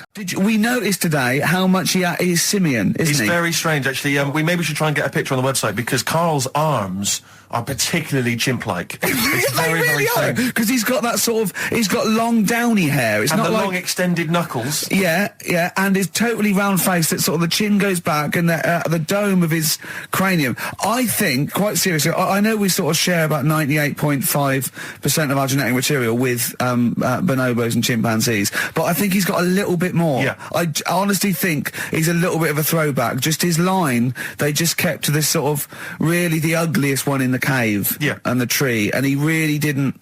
He didn't come out of it. I'm not saying you are, I don't think you'd... Well, you are. Yeah, you're chimp-like. No, it does annoy me. My hair annoys me on my body and that. Because I've got like hair on me little toes and that. Have you? And on the legs. Would you see your little toes? Can you pick things up with them? No, it's tried. Okay. Well, that's the finale of this week's show. We're going to see if he can play a record and put the fader up From a tyre, while swinging in a tyre. Just using his hairy toes. Yeah. I've sort of got hair all the way, but then it just runs out where it should be. On the top of your head. Top of my head. It's just- Is this part of the reason why you're always uncomfortable about, being nude or around naked people? Is that partly the reason, do you think, because you look so grotesque? Well, when I'm on holiday, I don't really like wandering about without a top on unless, like, it's a quiet beach or whatever. Sure. So what would you normally wear? Need. Shirt I just and have tie? like a nice sort of light, summery, sort of linen shirt, maybe, just a few top buttons open. Yeah. But I don't like... The naked body isn't that nice anyway, is it? You know what I mean? Whatever it is, if you're a cat and you're shaved, you don't look that nice. Do you know what I mean? But with I think you'll find a cat is naked even with its fur on. Cats don't wear clothes. No, but what I mean is, a bald cat isn't that good. You know. But what are the rules on world records and that? I don't know if there are rules. There are certain things you can't... I mean, it's the Guinness Book of Records, isn't it, really, that's the arbiter, isn't it? Yeah, but is there anything, if you said you wanted to do it, would they say, well, you can't do that? Yeah, they've stopped some gluttony records, obviously things that are in danger, it's anything that's illegal, anything that's immoral. Yeah, like that American serial killer that just got discovered. Yeah. Having killed 47 women. I don't think he can make that into the Guinness Book of Records. No, because people would be trying to beat it, won't they? But there was some other story about a fella eating watches and that. That can't be good for you. So why don't they say, look, don't do that, do something else? He wanted to stay regular. Do you know what I mean? Though? I just wondered. What do you mean he was any... eating watches? He just said he was eating watches. He got about 3 in about a minute. How would he time it? Do you know what I mean, though? And then the other thing is the one that I was reading, the world record with the fellow who's pulling a train with his teeth. Does that make any difference that he's done it with his teeth? What do you mean? Well, what difference does it make? Well, isn't it? It's quite hard to pull a train with your teeth, I imagine. Well, it's pretty hard to pull a train. All I'm saying is it because he couldn't beat the fella who's pulling it with his hands? Well, this is my point. I think there was one bloke with the record for the running backwards 100 metres was sort of like 11 and a half seconds. And I was thinking, turn around, you'd probably have a really good go at that. Do you know what I mean? Yeah. It's sort of like doing a marathon with a milk bottle on your head. Take the milk bottle off and see how fast you can go, you twat. But you can just tweak it, like the fella who has done the pegs on the face, right? Yeah.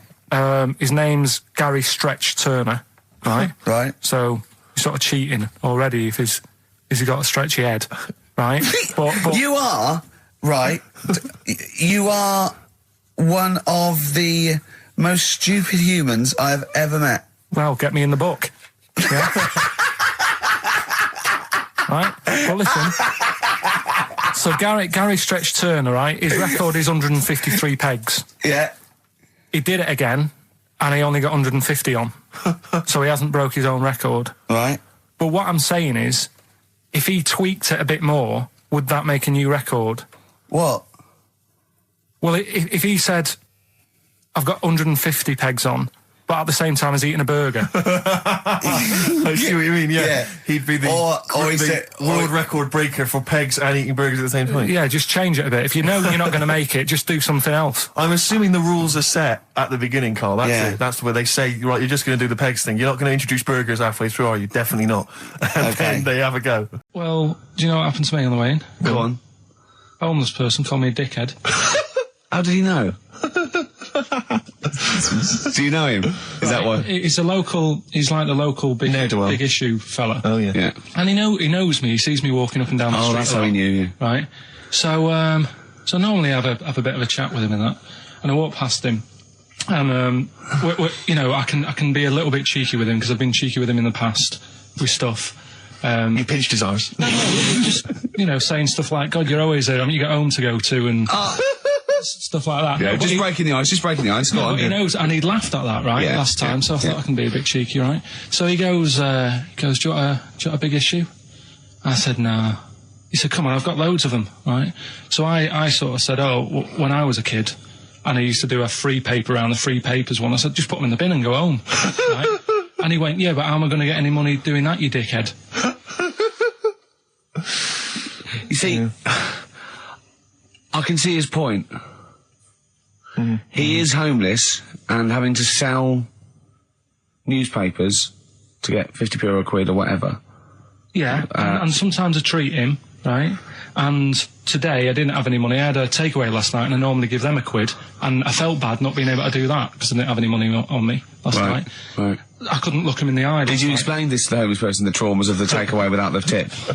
Did you explain that, you know, you've had it hard as well? I go, look, you don't I know had food delivered to my warm flat. Yeah, It was a nightmare. you don't know what that's like. You don't know what the trauma is because you can't have food delivered to your flat because you haven't got one. So please don't look at me like that. You should have said. But most people ignore him. At least I gave him a bit of acknowledgement and sort of... took the mic. Yeah. I didn't think I was just was being friendly. No, I know. You got to be careful with the homeless because this is true, and this is you know when the clocks went back recently, so you got an extra hour in bed. Yeah. And I was at Cash Point with a friend of mine, and there was a homeless person sat by the Cash Point, and you know we would get some money out, and she said spare some change, and my friend sort of he's a bit awkward, he's just trying to make conversation with her. He went, oh, clocks go back, extra hour in bed. Oh no. I gave her £2. I felt so bad. He didn't do it intentionally. He didn't realise what he'd said. Just making conversation. It's tricky making conversation with the homeless because there's so many areas you've got to avoid. You know. Do me bit. When you were playing Game Boy, right, and you'd looked in a hole, and you were reading your book, what is she doing? She'll make things seem more interesting to me. Do you know what I mean? So like when we're at the Owl and the bus driver said, you've got an hour here, I said, why have I got an hour here? I go to a funeral with someone who I loved in the ground and don't spend an hour around it. Why do I want to... Do you know what I mean? Why do I want to spend an hour looking in this? Wasn't that terrible when your auntie just shot up in all this magma?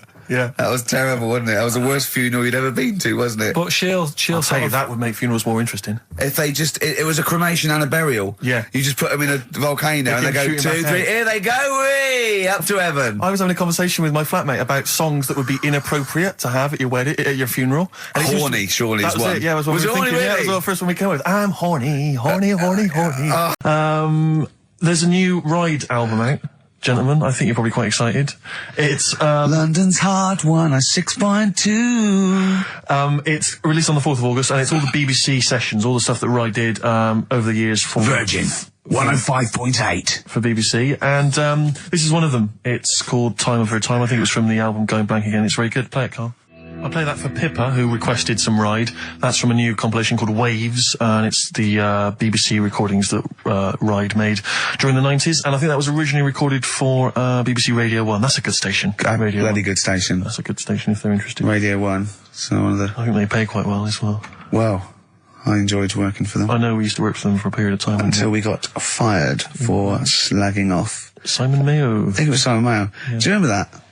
I can't quite remember it. Well, we used to do this thing, Marianne Hobbs at night, and we were getting a bit busy, and so we were constantly handing in shoddier and shoddier work Right, we used to hand it like that and hand it to them. A theme there. A theme, I know, yeah. And to the point where they kept going, oh, like every other week they go, we couldn't put it out. Why? Well, because it was the most offensive, or it was inaudible, or it was twaddle, or you didn't record it. You know, there was things like that. Yeah. And then I think the straw that broke the camel's back was, Simon Mayo had just broken the Guinness World Record for, DJing. And we were going, oh, that's brilliant, yeah, in the air-conditioned studio with loads of scrotes getting cappuccinos for him. That's not work. Our dad used to build walls, you know, that's work, not sitting down. If he wants to break a record for work, and we went off on things like, I know, we were going, we know birds who do leisure stuff to feed their smack addiction. Yeah. That's work. I want to see Mayo on his knees outside McDonald's giving a rent boy a blowjob and all this sort of stuff. I want to see him hanging up in some kind of leather strap. In a Amsterdam torture garden with 13 blokes jizzing on him, all with beards. Yeah. But why aren't you still there? When did Wimbledon finish? A couple of weeks ago.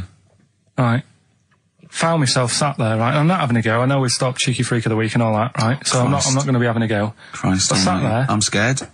No, I'm not having a go. You've always got to remember that. Go on, just get on with it. Get on with it. I'll apologise after. I'm just saying, watching Wimbledon, it wasn't, you know, one of the major games. It was little fellas in a wheelchair having a game. Little fellas in a wheelchair. Right.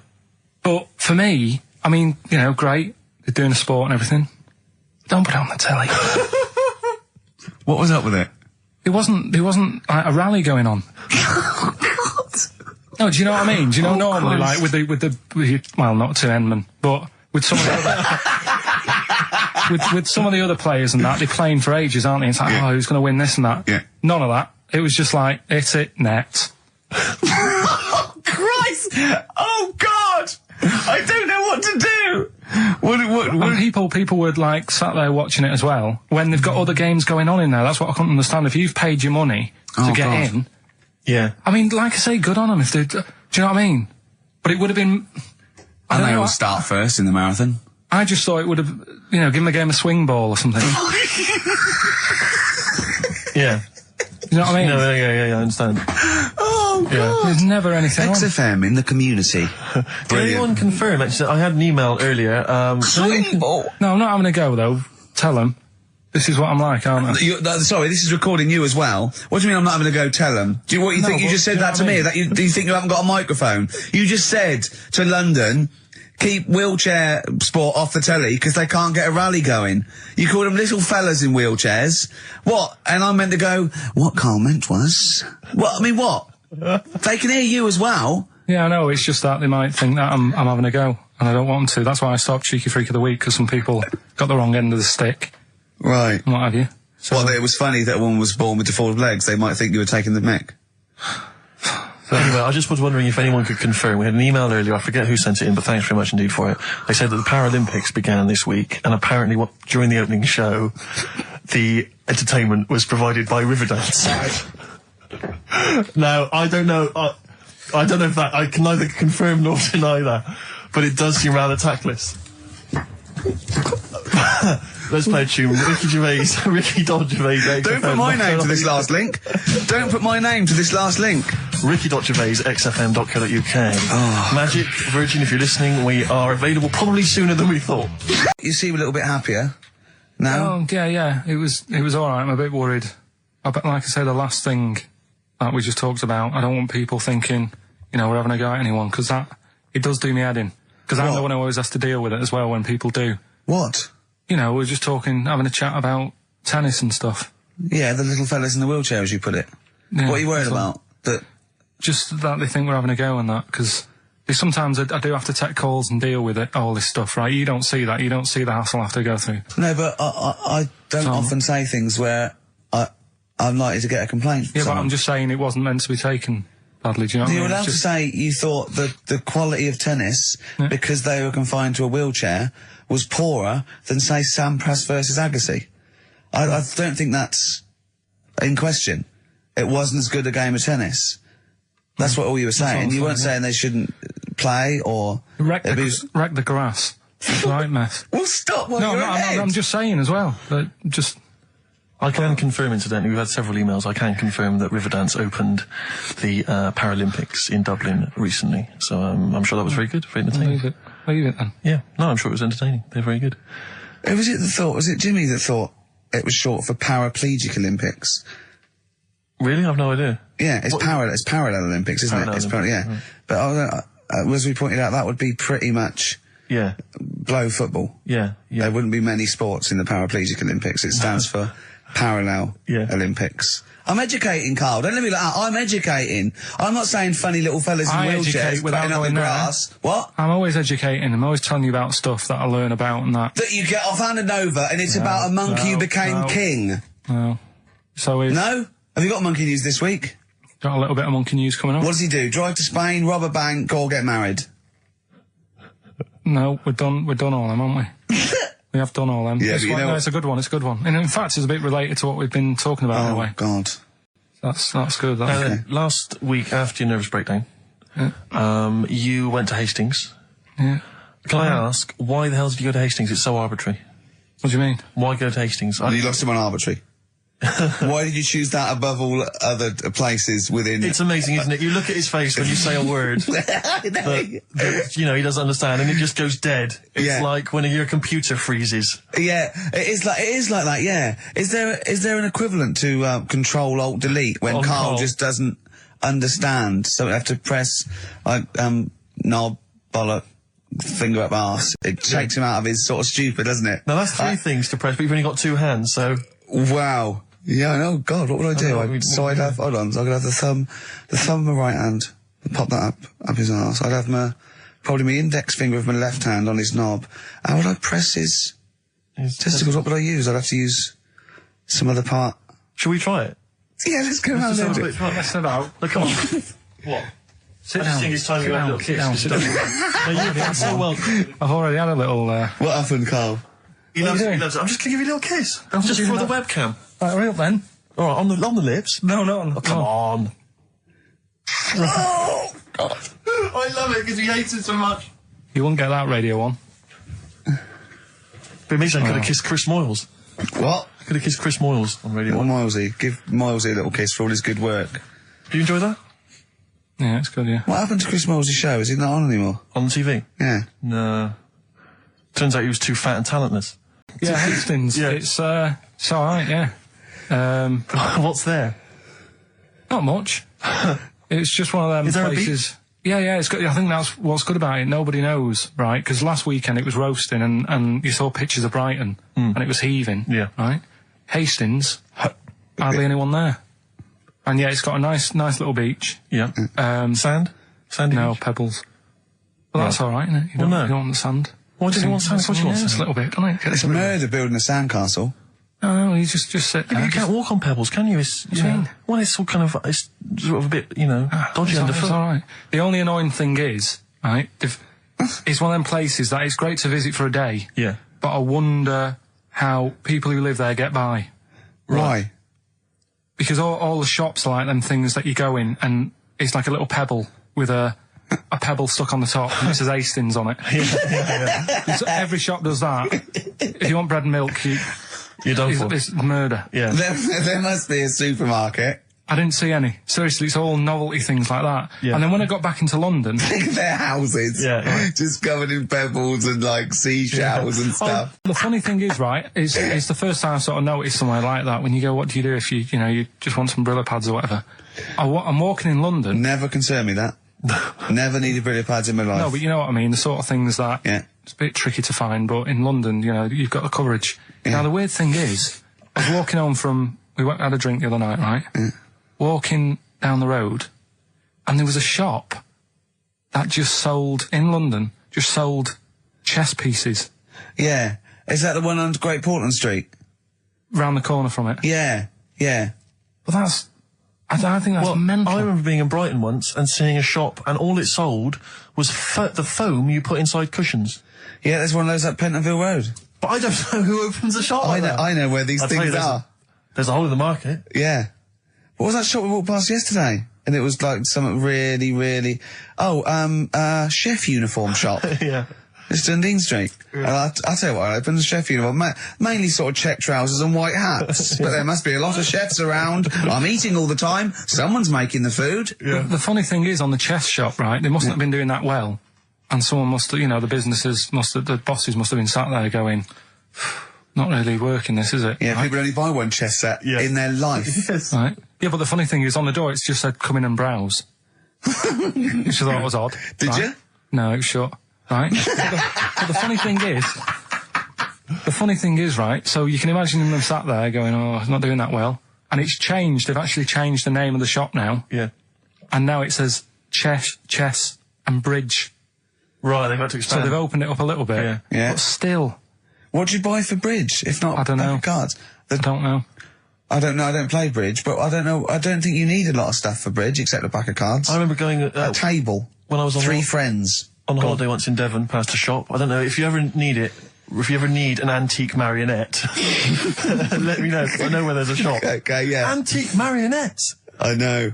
Again, you only need one, unless But I you're a want to know collector. who goes into this business. Well, son, what are you doing? Going to university to do law, father? Well, there's a factory there that makes the little plastic bits that goes on the end of chair legs. Do you want to take it over from me? We're not ready, no. It's all set up. Yeah. It's all set up. Oh, God. All right, Dad, but just for a couple of years. Someone's got to make them. Someone's got to make the little plastic bits that go on the end of chairs. Well, if you make them, call us on 123497734. Weird though, isn't it? Weird though, isn't it? Right, listen, songs of phrase answers next. We'll go out of the way. I'll tell you what, play it once more so that people have got a chance to actually enter. Hang on, If you can't be bothered. keep talking. Oh, I can't be Should be ready, Carl. This is terrible. Here we go.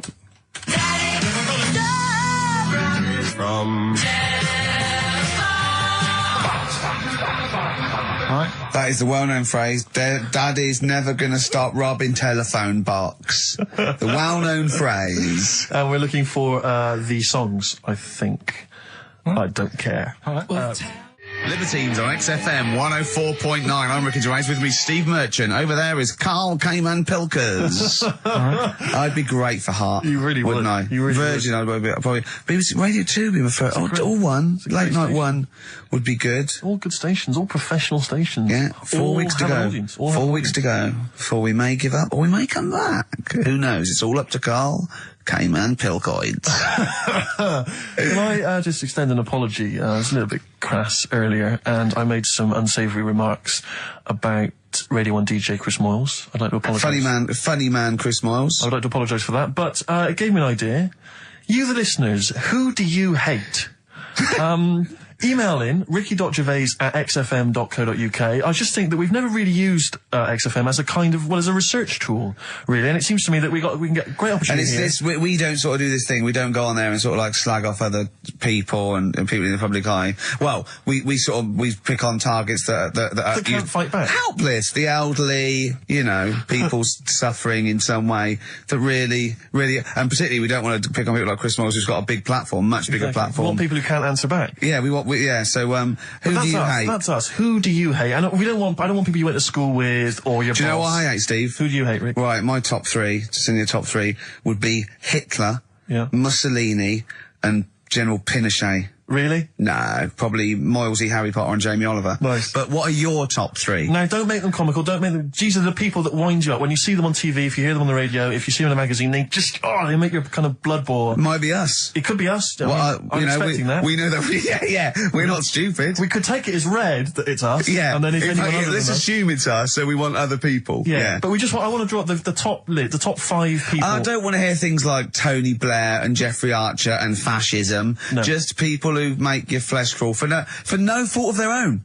Well, really? Well, sometimes their own because they're talentless or fat. But that'd be good. But that'd be a good long-term poll over the next 4 weeks, and then in 4 weeks' time we go. Well, we're off. We're in the top 10. Exactly. But here are the other 9. So I think it's just genuinely going to be quite interesting. So ricky.gervais@xfm.co.uk. Maybe who you hate and why. It's like giving a reason in the diary room. Yeah. You can't just nominate someone. You've got to say and why. Sure. But if you can't be bothered to write and why, just nominate.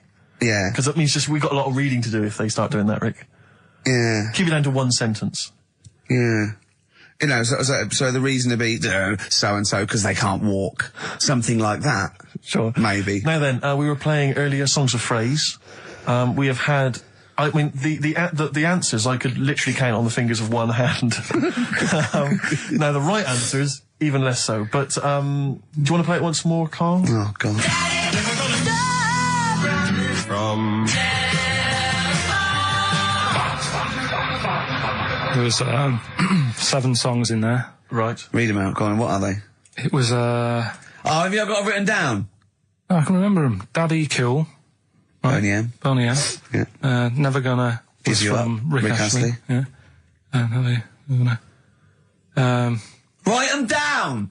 Stop, Sam Brown. Right. Stop.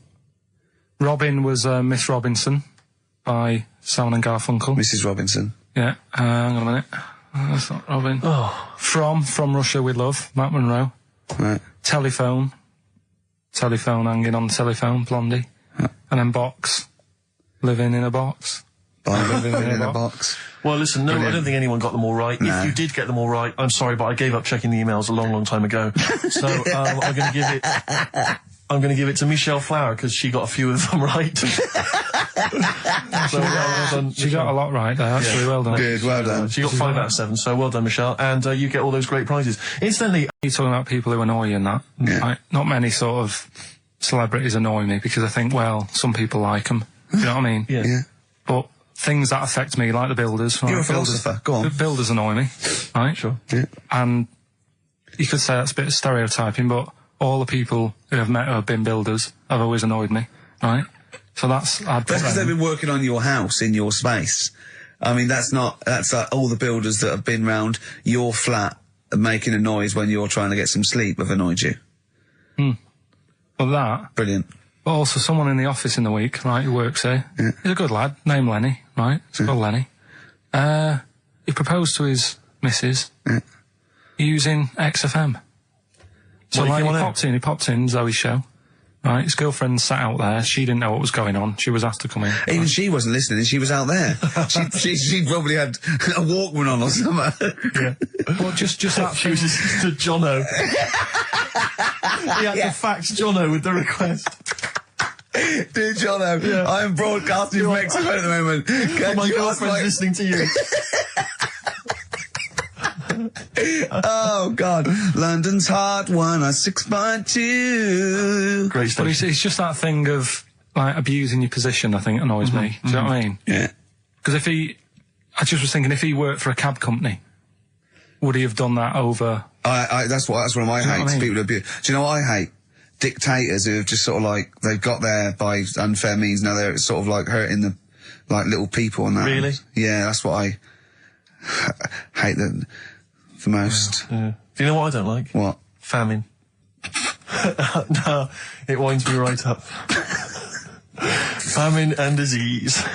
Oh, you're so annoyed with it. Tune from Wilco. This is called I'm the Man Who Loves You. Back, last calls. Go on, tell them why you're all smug. Because Adrian just called up. Yeah. After hearing the story about the Chinese kid. Yeah. And he said, yeah, that's true. He said that there was a TV programme on it. Yeah. He had a chromosome defect. Yeah. And it made him hairy. And his mum and dad used to have to shave him. That wasn't in the book. But, thinking about it, that's not a good move anyway, is it? Because they say that for women, if you get a few hairs on your top lip, don't shave it because it'll grow back thicker and faster.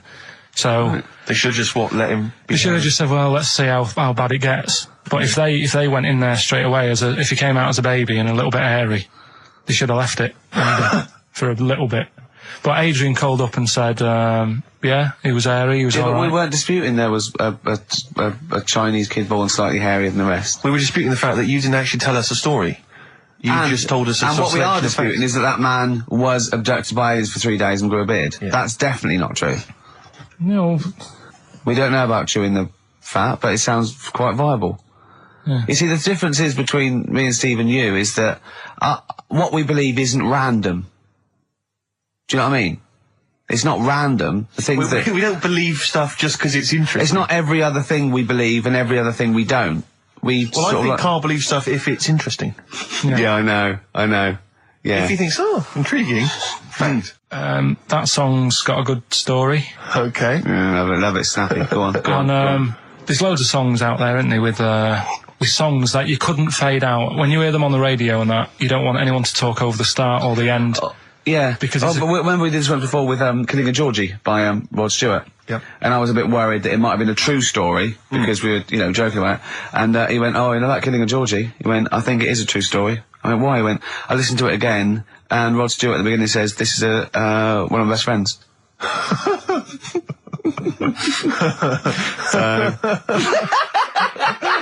It's brilliant, isn't it? It's genius. So there's loads of songs out there, and what I want to do, we want to get the audience involved in this. So if you've got like a favourite song that's got a really good If you've got an audience. Yeah, go on. And they email in ricky.gervais@xfm.co.uk and they say what the song is now. What would examples be then? Examples, ones that jump to mind straight away for me. Elvis, In the Ghetto. Yeah, good one. Brilliant. Andrew Gold, Lonely Boy. Absolutely. Don't know that one. Eminem, Stan. Right, yeah. Good one. You couldn't fade it out, could you? Because you go, well, what happened? Yeah. Yeah, no, absolutely. And that's what I'm saying. Not just any sort of pop song that keeps repeating itself. And, it's like, it doesn't matter. It doesn't matter if it skips or, you know what I mean, if you turn the radio off. Yeah. But I'm talking about Ernie, songs. the fastest milkman in the world. Yeah, that is a good story. That is a good story. Oh. Yeah. Do you know that one? Yeah. Yeah, it's a story, yeah. Ted from Teddington, he drove the baker's van. Well, So what have we got then? Have we got one? so we're going to kick it off today with Stevie Wonder, Living Just Enough for the City. Okay. And just briefly. Sum it up. Right, Yeah. if you are nipping out, maybe you're in the car and you're about to pull up somewhere and get out, what it's all about is a lad who's growing up in like America in some rough area, right? And he's trying his best to do well and get a job and everything, but because of where he's from, he's stopping him doing that, right? It's like how I grew up on an estate in Manchester. I had to leave there and come to London to do all right for myself, right? And it's his whole family, and it's a tale of like how his mum works dead hard and works loads of hours, but the kids are always well dressed and cleaned. It doesn't mean just because you haven't got a good job, you let your house run down. Do you know what I mean? She's looking after it.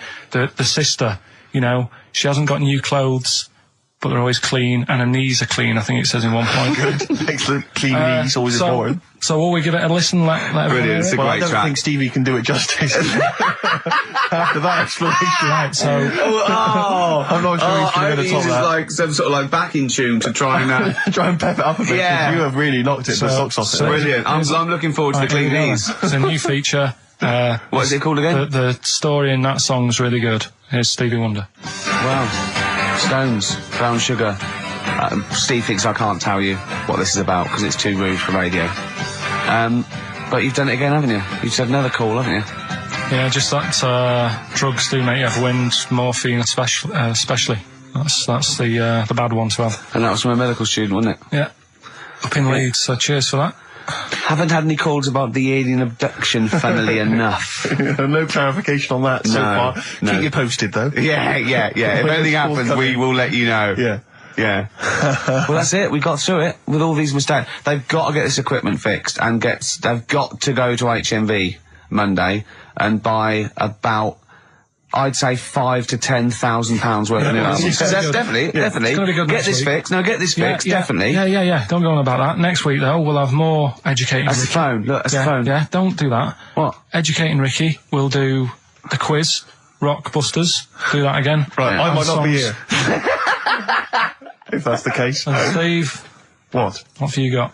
What, next week? No. I'm just going to bring some sandwiches. Do you notice I was quite quiet for the last 20 minutes? Yeah. Just dozed off. Yeah, well, the air conditioning's... I'm feeling quite muggy. It's too, but that doesn't work either. And this is I'm totally serious. I'm not joking. It's ridiculous. So Right, a song for the ladies to end with as ever. Sly and the Family Stone. It's all. we'll play a record, and after that, I'm going to ask you about Rasputin, the Mad Monk. Go on then. When things like that happen, right? You've been told not to mention it, Yeah, and you're like a little kid. yeah, And once things are in your head, yeah, it's difficult not to mention it. I mean, when I was a kid, yeah. Go on. right? My mum's sister Hazel Right. was seeing another bloke. It's weird because she's a lesbian now. It's really weird. That must have been an interesting Christmas. But anyway, she was seeing this bloke, and he looked like Ken Dodd, apparently. He looked like Ken Dodd. Looked like Ken Dodd. So people said, don't mention it because it gets on his nerves when you like meet him and you go, oh god, you look like Ken Dodd. So I said, all right, his name's Will or whatever. And I was introduced to him. First thing I said, "Nice to meet you, Ken." Did you do it as a joke, or did you? No, because you know when you know, it's like, I'm not allowed to say that. I can't say that. I mustn't say that. Can't. And then I saw him. I thought, Jesus, does look like him. It just came out. Was it Doddy who turned her into a lesbo? Do you think? Well, he wasn't a good-looking bloke, so possibly. She started going out with Esther Ranson though, which is weird, out of the frying pan. What was the story with the lesbianism then? How did she announce that to everyone? What age was she when she realised? Well, I mean, we're not a close family. Do you know what I mean? We're not a sort of family who keeps in touch with everyone. And I think my mum called her up one Christmas and sort of said, how's the Diddy men? How's Nutty Ash? And she said, "Oh no, I don't do that anymore.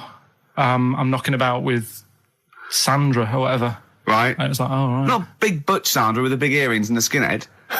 He used to live down the road from you. I don't know. He used to get Doc Martens wholesale. That's Sandra. All right. Well, I'm going to be kicking some ass today because I'm going to be shamelessly self-indulgent. And we've only got 2 shows to go. So I'm playing some of the most beauteous tunes in the world. And I was just telling Carl, lined up a Simon & Garfunkel track, Only Living Boy in New York. He went, "Why is he the only living boy in New York?" I went, "What?" He went, "What does that mean then?" I went, "I don't know." He went, "Well, what's it about?" I said, I don't care. I said, it's lovely song. He goes, "No, but what's it?" I said, "I don't go into that." I said, he went, I like a story. I said, "Like what?" I said, "Killing of Georgie, no trickery." Killing of Georgie. I think we should play that at the last. It's good. I heard it the other day on Radio 2. It was cracking. It sounds like, well. It's really good. Tell them what it's about again. It's about little gay fella. A little what? A little gay fella? Yeah. Right. Who, I haven't heard it for a bit, so it's all off memory, this. But, gay bloke, is he from Scotland? I have no idea. But he's from somewhere where gays aren't liked. Okay. Right? No. Well, he is. Georgie Boy was gay, I guess, nothing more than the kindest guy I ever knew, right? Now, all he did was, right, his father said, "How can my son not be straight?" Kicked him out, right?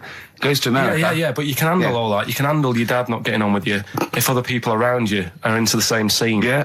But he was like, he was left on his own, he didn't know what to do. Yeah. He was getting stressed out. Yeah. So he goes... And this was before, I mean, this is, when did this record come out? 77? 77, yeah, something like that. Right. And he's... During punk. Right, I see, yeah. So, the village people had come along and made gay cool. Yeah. That had already happened, but it wasn't respected. But he was watching the telly or something, and he saw that New York had loads of them over there, and they're all having a good time. Sure. No, sorry. At no point in the song does Rod Stewart say little gay Georgie was watching telly and saw loads of gays in New York. At no point in that song. No, but this is what I like about that song. You sort of picture what's going on. You make it up. Yeah. Okay, so the little gay fella was watching telly, and there was presumably the and now from New York, the gay show. Yeah. Or whatever, because it was a big scene over there, wasn't he, in the 70s? Yeah. Okay. Right. Go on. So he goes over there, and he's having a great time and that. He's meeting... Went to New York town, very quickly settled down, soon became the toast of the Great White Way. Yeah, they loved him. All the old queens blew a fuse. Yeah. Yeah. And then, I don't know, he was out late one night. Yeah. And he's walking home. Yeah. And gets attacked, gets killed, and he's lying in the They didn't intend to take his life, they just pushed their luck a little too far that night. Yeah, you see? So... Yeah. But what's good there? Is it good that he had a bit of a good life and was able to be himself? Yeah. Or should he have stayed in Scotland? He didn't come from Scotland. Again, I really... I think, is there any way we can get this song before the end of the show and play it? Because I've heard it recently. A lot of people listening will have never heard this song. They won't have any idea. Can I say what you said when we were talking about that song once before? Is it bad? It might be. Because we were talking about, Georgie Boy, and he, got it. I don't know. What? It's when you said... Well, no, it's a fact. I don't think if... Well, he said, so it's looking at Georgie, he gets out, so dies, right? He goes, well, they do go out late. I know... gay people I go know out a few late. gay people, and they start to party late on. That's what, in Soho, right? Girlfriend got in a cab, right? Suzanne was in a cab, and the cab driver was taking her to an early start, right? She works at the BBC. Yeah. Early start, 4 a.m. It was going down. It was mental in Soho at 4 a.m. Yeah. They were all still like starting the night out. How do you know they were gay? It's Soho, isn't it? Fair enough. Okay. Play a track. I'd love to be able to try and dig this out. Yeah, we will. This is Simon & Garfunkel, The Only Living Boy in New York. It's lovely. When I went to the BAFTAs with you, and I wasn't really enjoying it. You were I like, can't. He's what? No, You you didn't are tell such us an this. ungrateful. There are so many You're people. like a little charity cat. I'm annoyed. Office. I was walking away from the show last week. I was walking towards Berry Street. I like to look at the records and the record shops. And I was on my mobile phone, and I was chatting away to someone, and what can only be described as a prostitute. Go on. Stood on the street corner. Was she a woman that gives you sex for money? Yes. That is a prostitute. Yes, that's what I thought. Go on. And as I was walking by, she said, "Do you want to buy sex?" Now, You sure it wasn't a market trader giving 6 plums or No, it was something? definitely 6 for a quid? No, it was definitely Go a on. prostitute. Yeah. And what annoyed me about it, what I wanted to pick her up on something, was the fact that I was on my mobile phone. It's like, can you imagine? She was rude. Who would what am I going to hang up? Sorry, Mum, can I call you back? I've You just know, had an you know, offer. you say you want me to meet more women. And you know you sent me that 30 quid Exactly. for my birthday? Yeah. Sorry, Mr. Johnson, I'm really excited about the job. Can I call you back? I'm just going to negotiate with a whore. And it was just sort of, you could tell that she was clearly probably desperate for crack or a latest fix of smack. So she was literally the normal etiquette of prostitution. You know, that they hang around, they show some thigh. I've seen this in They films. will ya? Yeah, They exactly. will, yeah. Take you out for a meal. I That sort of thing. know, That straight had sort of into gone it. out of the window, and she Yeah, was just sure. there, desperate, running around. Did the she go out of a streets window? Like a Because that's zombie. another thing they sometimes do, specialist Exactly. ones. But I was shocked because I've never been propositioned before like that. Really? In London. That's weird, isn't it? Carl, thoughts? I think you'd be sort of approached a lot because they tend to sort of go for people who look like they haven't got much chance. Sure. And I'm not being mean. No. I've known What do you a you long mean? time. Sorry, I'll let you go back to it. In what way aren't you being mean? By saying that No, Steve... go on. Steve knows is a little bit odd looking. I don't think... Well... No, he does. Do you know Yeah, before... no, but it's not what he thinks of his looks. Yeah. It's what he thinks of you talking about his looks on... No, but it's on. like how you were talking before about, you know, your eyes are bad. It's nature's little way of saying, look, nothing to see here, right? Don't get that! I don't know what you mean. But when you look in the mirror and that, they've gone, look, he hasn't got the looks, let's make his eyes bad, right? Yeah. Nothing to see here. Yeah. That's what I'm saying. See, They're I- balancing it out, right? Yeah. And it's funny, right? Now we're on the topic. Sorry, Right, I wasn't- Johnny Depp. No, listen, My chest is gonna burst at this moment. Whenever we go because- into this conversation, I always think to myself, Carl, do you know what you look like? I am gonna burst. You know, seriously, can I be honest with you? You look like, you know, if you've got like a balloon, a hot air balloon, right? Just a little balloon, like a party balloon. If you drew a little face on it, right, and inflated it about halfway, that's what you look like. right. I wasn't... No, play a record. I don't want to get into this. Listen, It's too intense. now you've got onto this. Let's just nip it in the bud now. I'll tell you something that I wasn't going to tell you because I think it was I out don't of want to order. hear it. I don't want to hear Well, it. right, it was on the tube, right? Well, I wasn't. Someone told me they were on the tube, right? And the tube pulled into a station, right? And one of the women saw the poster that's out at the moment with you and Rick on it, right? Yeah. So this woman apparently goes, oh look, there's it's Ricky. Ricky's on the radio, right? And the other woman goes, oh yeah, don't you listen to it? So she goes, oh, I didn't know he was on the radio. And she goes, oh. I'm sorry, Steve. Look at... Because he didn't sound this bad. She said, oh, look at that person he's with. So she goes, yeah. She said, that's Steve. She said, I was sort of aware that he looked odd because Carl mentions it on the radio. Yeah. So it wasn't as much of a blow to me, but I can see how it was a bit of a shock to you. Yeah. So that's weird, isn't it? Yeah.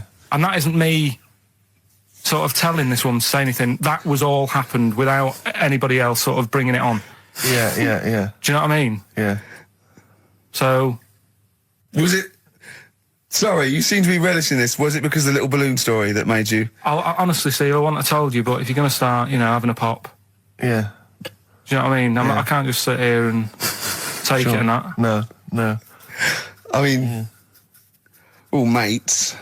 Yeah. It's just, Yeah. Well, I mean, I was Shame, mistaken to for be Johnny honest. Vegas. Steve's got a story about that, if you want to have a go at me. well, someone just thought you were fat with a beard, which is true.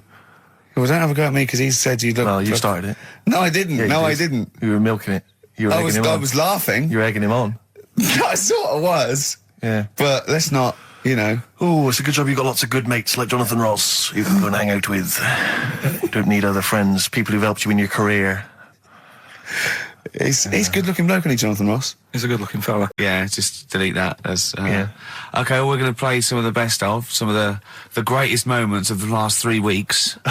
Yeah. Ever heard on XFM 104.9. What about this? Do you remember this one? Oh, which one is it?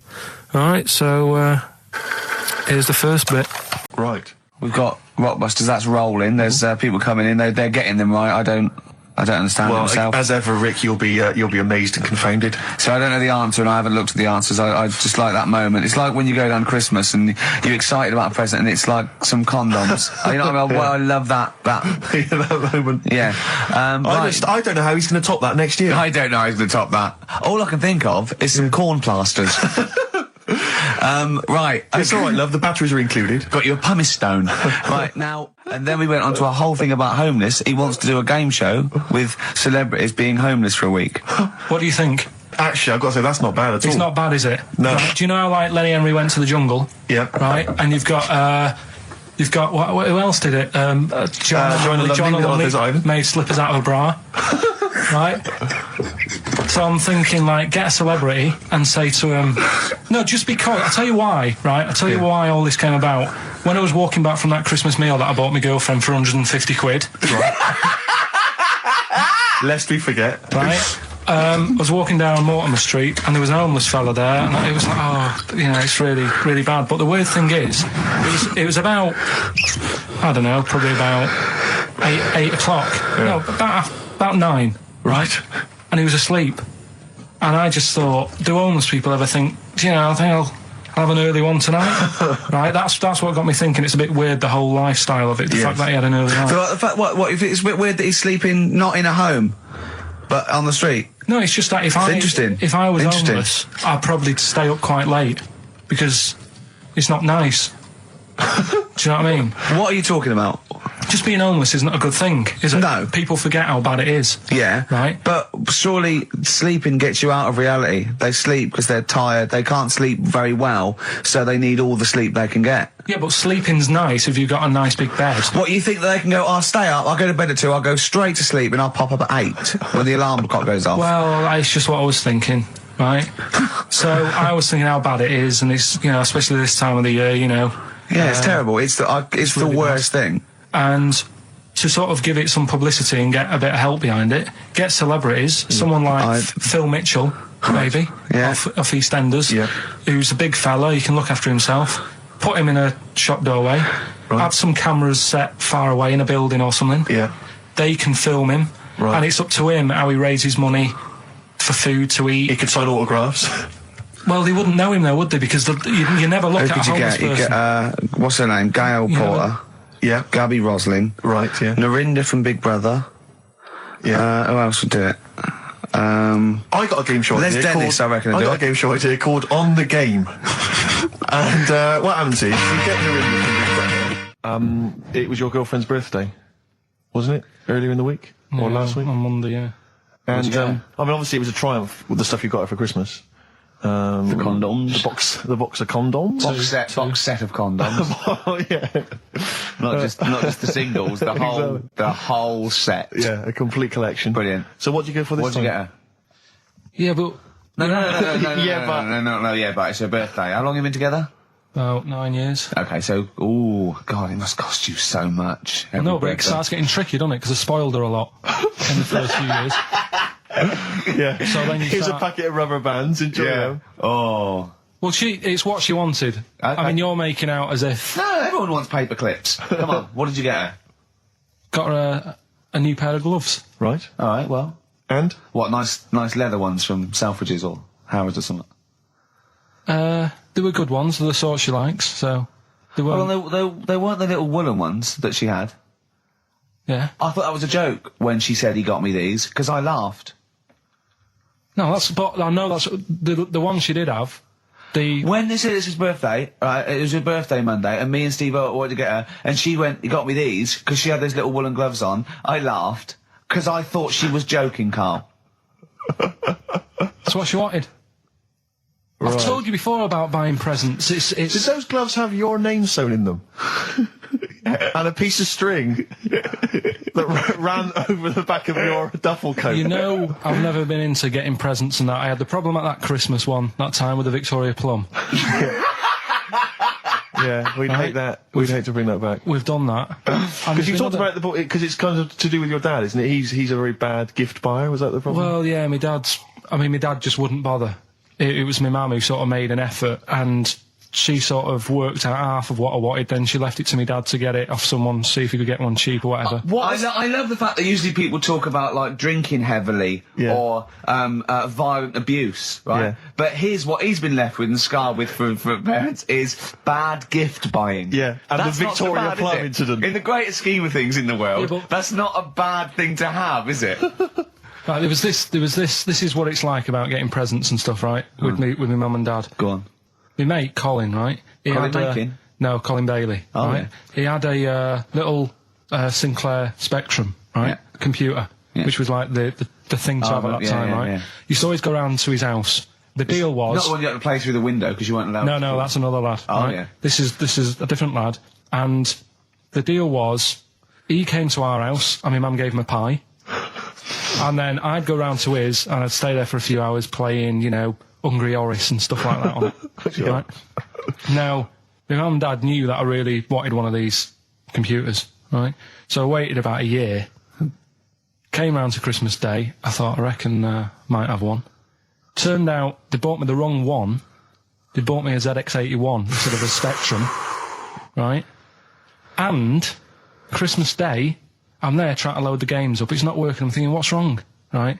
And the thing with me, when I was a kid, I used to get quite sort of agitated. This is the moment. Right? I found out that it needed a RAM pack to make it work, right? Looking in the thing, and it's saying, and make sure you put your RAM pack in the back. And I was like, oh, where's the RAM pack? And my dad's going, I don't know, I've got you the main bit. That's it.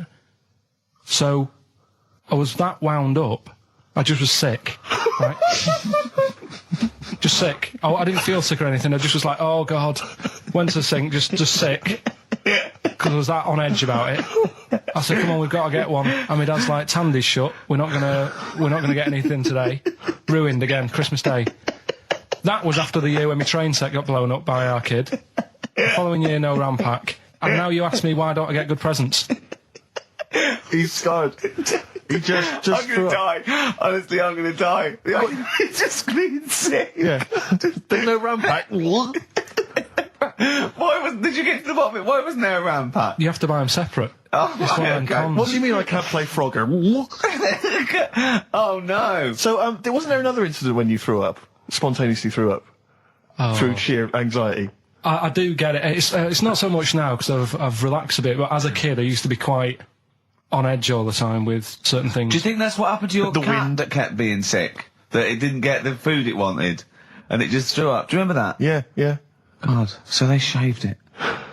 Yeah, but again, you see, the cat thing, I mean, it's mad. I was thinking about it the other day, right? I used to think I had quite a normal upbringing, You didn't. right? And someone was talking Your about mother the cat. once told you not to go to school because it was windy, Carl. It was Yeah. not Right. a normal The upbringing. cat was being sick, so she shaved it, so it was easier to clean. Right, well, my mum and dad went on holiday, right? And I stayed at the Rosses down the road. Oh, yeah. Only a kid, must have been about 5 or something, right?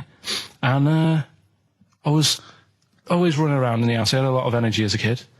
What the Rosses did, they had this cat that was dead violent, the most violent sort of angry cat I have ever witnessed. A tiger. It was honestly, Steve, if it was bigger, it would have been, because it was just always having a go at you.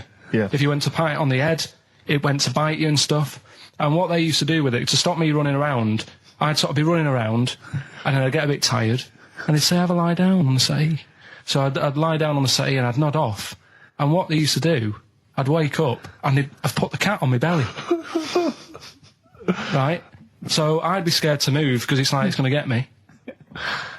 But it would keep you there. It kept me there, and it used to sort of slaver on me, and they'd sort of, you know, go out or whatever, and I'd be lying there. That's not normal, is it? Carl, sorry, were you created by the Brothers Grimm for one of their fairy tales? What kind of a life is that? A cat paperweight to keep Karl in place. He keeps blowing around. It's windy. We'll have to weigh him down. Be careful. Your mum probably told him that it's a windy day. You got to get something heavy on him. Otherwise, he just gets blown into the road. God. Bless him. Well, were you on Richard and Judy yesterday? Right. Yeah. Tell us about that. It was good. It was good fun. Yeah. It's a bit surreal. Is it? Yeah. It's not. It's nice though. There's something charming about them. Do you know what I mean? They go off on tangents. They sort of digress. They suddenly think of something. She suddenly go, oh, my jumper's itching or something. You know. Yeah. And it's quite charming. It's not annoying at all. Yeah. And I'd never seen them do it through before. And I hope I didn't insult them because I said it was like an adult Blue Peter. Right. But in what way? Well, they had a Christmas wrapping competition. Right. Then they had a Christmas wrapping competition. and then they had that wasn't them doing kind of hip-hop. Then they had what the French people are like. There was a little didn't quite understand that living in France. Then they had a woman who relived an Elizabethan Christmas. The bit that made me laugh was she was sort of announcing this through an Elizabethan microphone and PA to all the people sitting around dressed as. I'm a bit confused. This sounds fascinating. It was good though, and at the end I said, next week I'll be washing a tortoise and that. Yeah. And the producer said, if you do want to make something for the show, we'll definitely feature it. So I might make some of those things. We should play a little record and come back to this because I can't believe it started with you slagging him off, Rick, and I've ended up as the monster. I know. Bit of R.E.M. Yeah. R.E.M. and Animal. To sing that Animals would be R.E.M. and their Animals. What are you talking about? Well, no, I'm just thinking. I wonder if there's done a video for Animals and the Animal on a DVD, an Animals DVD. Huh? What are you I'm talking just about? saying. it's R.E.M. there. It's just a good link. R.E.M. Animals on a DVD would be. I've got an Animals DVD out. My got an Animals my DVD DVD, my live stand-up's out. Buy it. HMV and I don't think Virgin. you should- Well, no, I don't I'm just think you should saying. plug Animals. your- No, it's I don't funny. think you should 'cause- plug no, your stand-up I'm on not the show. plugging it. It came up in the Animals from REM. I don't think you should plug your DVD. Well, buy it now. It's a really good stand-up DVD. If you're going to buy anything, I think I ought to balance this out really. If you're going to buy a DVD, you should probably buy the Office series too, because I get money for that. That's been on telly. Animals. See, Animals hasn't been on telly. The Office has been on telly. It's involved with it. But I don't get any money for No, the I know, Animals but that's DVD. what I mean. I get wasn't everything involved. from Animals, whereas I've got to share The Office, where it was with you and some of the other actors, whereas I get the lion's share. Lion's an animal. The lion's share of Animals. It's all mine, you see. So, the truth of it is that it's not. I mean, it's your stand-up, and it's not great. It's a bit but weak. nor's my A acting. lot of the observations Nor's my are quite acting all poor. right. No. You're a but great actor. I'm rubbish in The Office. One trick pony. Well, I I just agree with touch that, my tie and I look at the camera, bored with that. Yeah. Animals, whole new side. Yeah. But 15, frankly, you've been 15 quid. You've been doing so much publicity on TV that, if people have seen it all, they'll have probably seen all the best clips. No, yeah, but there's only a Office, couple of decent gags. It's only really the dance, and you can get that on a JPEG. Some other great stuff in Don't there. buy The Office. There's some other great stuff in there. No. Phoenix Nights is better than The Office. So buy Phoenix Nights, don't buy The Office. Okay? Well, right, let's get on with it. That's that. Right, what else has You've happened? probably heard most of the stand-up observations on this show, so... Right, what have you got for us? Available in HMV. Go on. Oh, well. I'm annoyed. Office. I was walking away from the show last week. I was walking towards Berwick Street. I like to look at the records and the record shops. And I was on my mobile phone, and I was chatting away to someone, and what can only be described as a prostitute... Go on. Stood on the street corner. Was she a woman that gives you sex for money? Yes. That is a prostitute. Yes, that's what I thought. Go on. And as I was walking by, she said, "Do you want to buy sex?" No. You sure it wasn't a market trader giving 6 plums away? No, it was definitely... 6 for a quid? No, it was definitely Go a on. prostitute. Yeah. And what annoyed me about it, what I wanted to pick her up on something, was the fact that I was on my mobile phone. It's like, can you imagine? She was rude. Who would what, am I going to hang up? Sorry, Mum, can I call you back? You you say you want me to meet more women. And you sent me that 30 quid exactly. for my birthday. Yeah. Sorry, Mr. Johnson, I'm really excited about the job. Can I call you back? I'm just going to negotiate with a... Howdy, John boy. all possibilities on XFM 104.9. I'm Ricky Gervais, with me, Steve Merchant and Karl Pilkington, and a few new characters. Steve, I can't believe as that. you said, I know you love Moyles and his sort of wacky stuff, and Chris Moyles, Edmonds, one of the greats, one of the and greats. Edmonds, and just all Oh, no, Edmonds. well, I'm going to go along the same sort of vein. I've got a couple of. Can I do a little? Can I show you one? I'm excited. Okay. Well, it always starts with a sort of doorbell. So it goes, ding dong. I go, oh no, hold on, Steve, hold on, Karl. Who's that at the door? Yeah.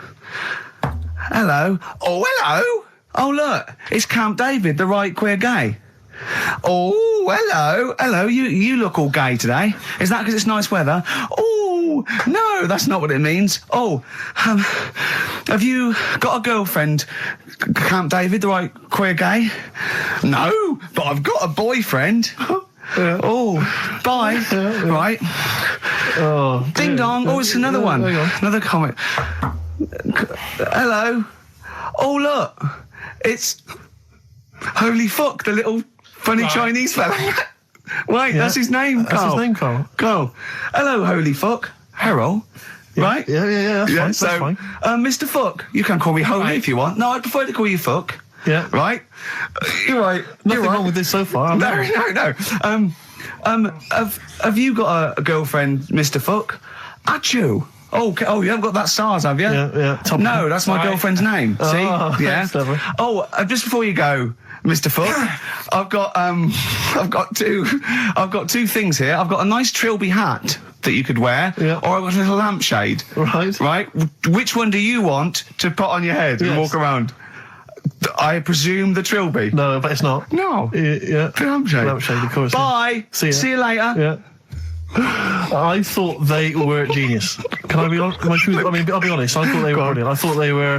You didn't steal them off Chris. No. Moyles, No. They're original. They're original. Sometimes characters. Chris Moyles has done stuff as good as that. I know. Yeah, I know. But no, these are all mine. So there you go. We'll be hearing more from Camp David, the right queer gay, and Holy Fuck, the funny little Chinaman. What? All right, Karl. Yeah. Is that your sort of humour? It might not be your sort of humour. You just should have run it past me before you did it. Yeah. What one are you worried about in particular? The not Camp David. Well, say his name. No. Say his name. Which one? I don't know which one you mean. The Chinese fella. I forget who that was. What was his name? I can't remember. Well, if you can't remember, it can't be that good, so we'll leave it. We won't do it again. Right? I'll tell you what I've got, Steve. Oh, what? I'll tell you what I'm thinking. Go on. Right. Do you know, like, TV programmes sort of get rested in the winter? Ding dong. Oh, no. Hang on, who's this? Oh, Go on. hello again. Not now, Mr. Fuck. We're talking.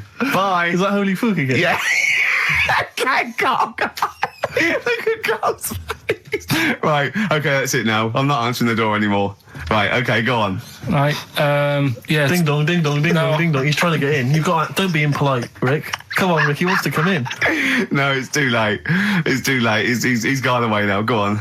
Right. Anyway, what I'm thinking is, Rockbusters coming back for a bit. What? What are you talking about? He likes my idea. He likes my characters. He doesn't like that idea. If I Go on, what, Karl? no, what? I was going to say if I came up with With what? Name it. with that Chinese fella. What was his name for again? a I keep sketch? forgetting. You wouldn't have liked it. Let's do Rockbusters and see how it goes. I know you weren't a fan of it, but Hang on. Yeah, I but thought- to be honest, Karl, he dissed Cheap as Chimps, and we know that's a brilliant idea. Hang on. Sorry. We all agreed that Rockbusters was a piece of old toss. no, I didn't. I said it needed And that's why resting. we stopped doing it. I said it needed resting for a bit. I don't remember that conversation.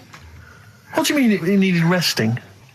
We abandoned it because it was appalling. You it started off as a nice idea, but you just gone crazy. None of it made any Let's play a sense. record and come back to this, shall we? What do you want to play? Bit of sugar. Oh, Yeah. Brilliant. That cheer us all I up. don't know why you were thinking of bringing this back. I'm genuinely worried about this. So we just had a text here that says, and I don't know what truth there is in this, as ever, but John says there is apparently a nude bike ride today in Hyde Park. Now, I can't believe that's the case, because I don't think it's allowed, is it? You can't ride around with your venture, can you? I don't know. Why would you want to? Well, good point. On a bike. On a bike, I love the fact that that's what disgusts him.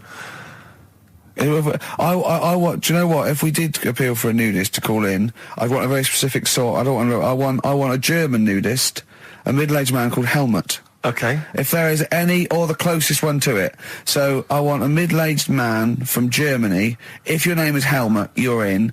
But I'll accept Hans.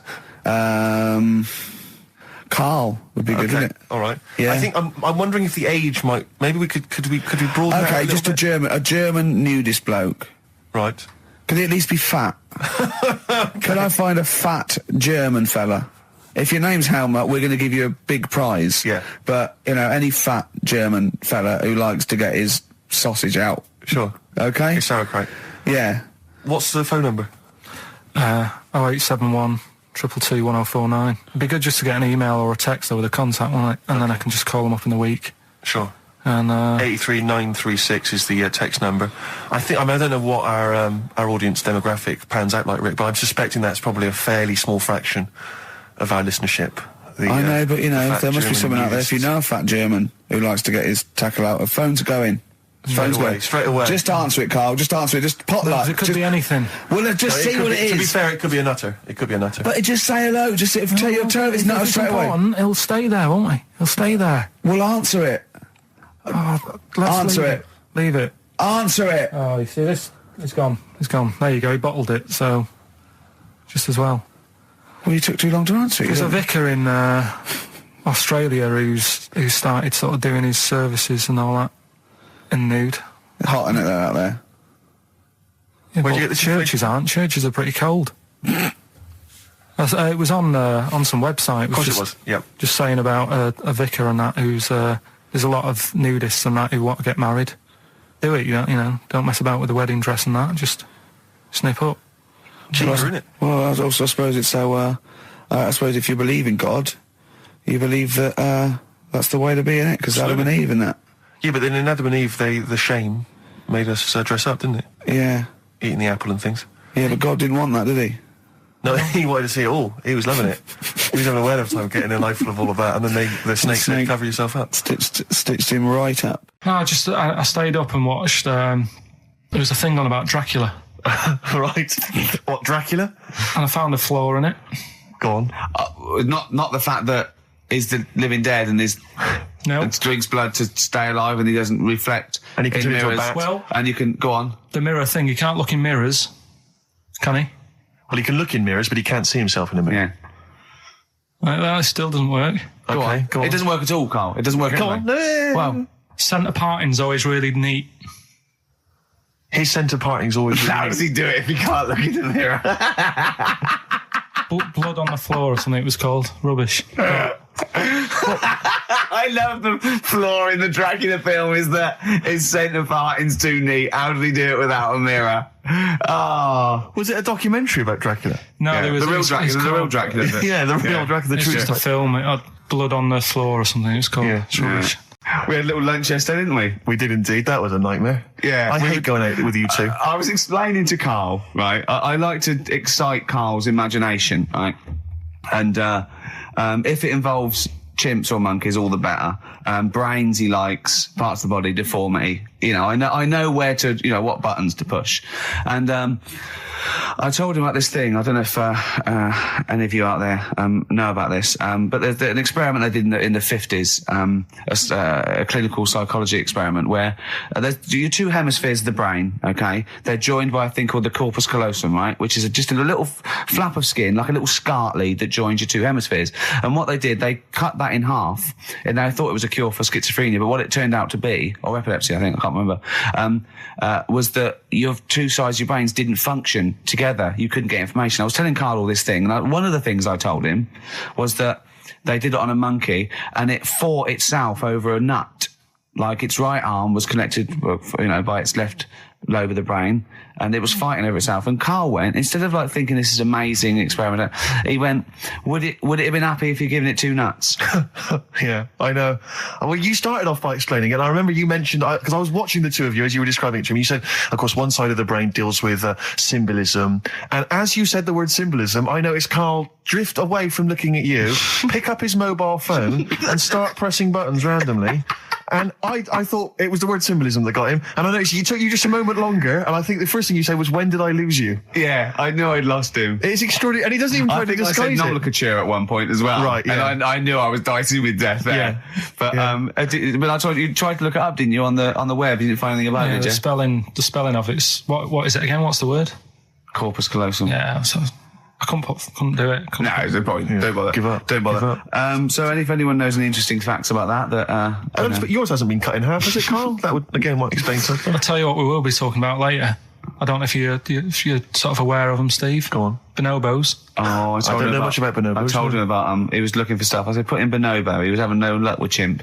And they're a form of chimpanzee, but they're even closer to us, evolutionarily speaking. They've got their social groups are more like ours. They're more intelligent. And he was loving it, weren't you? So is it human bonobo Carl? Is that how it works on the evolutionary ladder? Chimp, Carl. Yeah. Yeah. Talking about them. So we're talking about bonobos. You're excited about that? Yeah, That's coming up in Monkey News? I'm saying let people enjoy the life they've got left. No, you're not. You're saying don't put him in hospital, leave him at home to die. No, I'm not. Give him a Rubik's Cube and let him die. I'll tell That's what you're saying. Yeah, I'll tell you something now, right? Steve, I'll tell you something. I didn't want to do it because it brings the show down, but she did die. Who, the blue-handed lady? Yeah. How do you know? Because I said to my dad, how's the woman next door? She said, oh, she went last night. They've got an old fella in there now. God. So, there you go. So, wouldn't it have been better to leave her at home where her friends and family can call and speak to her, even nip that round if they want, you know, with a cat, I imagine. No, it's definitely a cat now. What was that cat's called that you imagine? Probably, I'm seeing like a big ginger one, so I don't know, something like, I don't know, maybe ginger or whatever. Maybe I had a budgie. But that's what I'm saying, just let him enjoy his life, because dying in hospital, I wouldn't like to do it. If I went to the doctors and they said, you haven't got long life left, I'd say, well, I'll stay at home. Yeah. And that's the point I'm getting at. Yeah. Right? If you can't do anything for them, let them enjoy their life. Yeah, a Rubik's Cube. Right. Well, I remember, I think all kids go through a phase of shoplifting. Well. And when I was going through it, I used to just little things, just like magic markers and magazines, Mars bars, that sort of thing. Yeah. And one day, right, my mate, Anthony, his mum called up my mum and said, I've got to meet up with you. I've got to have a word with you. And she said, what about? She said, I don't want to talk about it over the phone. So she goes, oh, right. Well, yeah, come round tonight then. So anyway, my mum sees me. She don't want to be in an awkward position and, like, be a bit embarrassed and what have you. So she sees me and she goes, right, Anthony's mum's coming round. What have you been doing? Yeah. So I go, oh, God. I said, I've been nicking stuff. So she goes, like, what? So, not big stuff. I've had a few calculators and Mars bars and stuff. how many? I'll just work it out. Hold on. Works out at 7.2 per day. So, how many calculators do you need? So it was when that phase. You failed maths. Everyone wanted a calculator. It was like a trendy thing, wasn't it? Right. Oh yeah. In Manchester a couple of years ago. Yeah. So anyway, so I told her all this, and I confessed to, like, Computers will make it there one day. confessed to There's magic in the back of battery. Go on. confessed to nicking all this stuff. She comes round. She only wanted to borrow some money. Brilliant. She said, "Oh, I don't like asking. I was a bit embarrassed to ask you over the phone, but can I borrow 20 quid?" Oh, that's fantastic. And there's me. That's great. And it's similar sort of thing to yours. And did you? And he went, hold on, I'm going to work out the interest on that. I bank 10%. She'll owe you £4.40. Yeah. Oh, dear. So your mum was a loan shark. yeah. And did she mention She that went, you've been nicking stuff with that other? Because what I'm saying is, presumably you got your mate in trouble. No. Right, you know, That's great. Anyway, policeman caught photographing. I don't know why it makes me laugh. It's just the phrasing, I suppose. It's the headline. Policeman caught photographing up woman's skirt. No, he wasn't up there taking a picture of Big Ben. He wasn't going, can I just sit up here? I'm just going to take a picture of that seagull over there. No. He was facing the camera up a woman's skirt. He was indeed. Right. A policeman in Japan is facing disciplinary measures after he was caught photographing up a woman's skirt with a hidden camera while on duty. The 42-year-old sergeant, who's not been named, used a digital camera to secretly snap the shots when the woman was reporting a stolen bicycle. So he was actually doing his proper job. He'd obviously thought to himself, I'll bring him a digital camera today. On the off chance a beautiful woman comes in to report a crime or robbery, I'll have it ready, I'll have it positioned, you know, in such a way. But this is interesting. This is how he got caught. Okay? The woman became suspicious after she saw a flash go off. Brilliant. I mean, this Not so secret at all. Sorry, did I just see your shoe? Your shoe just seemed to just bring into life. There was light. There was light. Yeah, I think I've had someone set fire to some magnesium that was on the end of it. It won't happen again. But it's only you and I in here, and your shoe was just suddenly lit. Why are you standing like that? Why is your shoe just sort of like between my feet? There's no reason. This is how I always stand. What did the bike look like? Flash? So, are you taking pictures of my family? No. And no, I'm not. And you should be wearing knickers anyway. Well, how do you know that? What? How did you know I'm not? How did I know what? I'm not wearing any... I didn't know you. I don't know what you've got up there. Well... I don't know what it looks like, and there's no way I could. Of course, it would be roughly that conversation in Japanese. I know, yeah. Can I just ask Karl how he got on over Christmas? Because the last time I spoke to him, you hadn't bought a present for your girlfriend. Yeah. I have to say, I was on tenterhooks all Christmas. Well, you changed it. After that show, I felt bad, even though I shouldn't have done, because... Because you hadn't bought your girlfriend a Christmas present? Yeah, but I said to you, I booked a table at a hotel in Covent Garden, had Christmas dinner there, which was nice, right? It's good food and everything. Didn't feel like enough to me. Well, then I went out and treated some stuff, and then... No. A couple of days before Christmas, he went... I took Suzanne to that hotel we're going to go to for Christmas dinner. We had tea and cakes. And I went, oh, you treated her? He went, no, she paid for it, but I was just showing her what it was going to be like. That was her extra treat. She paid for it. I love that. Brilliant. Yeah. Well, it was like 150 quid for a meal for two, which is pretty dear. So I'm not going to buy her cakes as well. I love that! All right, love, have anything you want. You pay for your own pudding, I'm not mental. Yeah. So you treated her to some other stuff? Yeah, some bits and bobs. What, so she chose them and you paid for them? What, the presents? Yeah. No, you chose them and she paid for them, but, you know, it's the thought that counts. I got them on the way home that Saturday. Well done. And what did you buy? Shops. Well, just some bits. It might be personal, Steve. Well, I don't care. Just some bits. Yeah, but bits and pieces. Leave out the personal bits. What bits? Just little things. And then yesterday, right? A monkey wrench and a new washer for the shower. Yeah. Some recordable CDs that you need for your job. Oh, dear. No, when you gave those presents to her, did her face light up? Right. I don't want to tell you what they were, right? But she wasn't that impressed.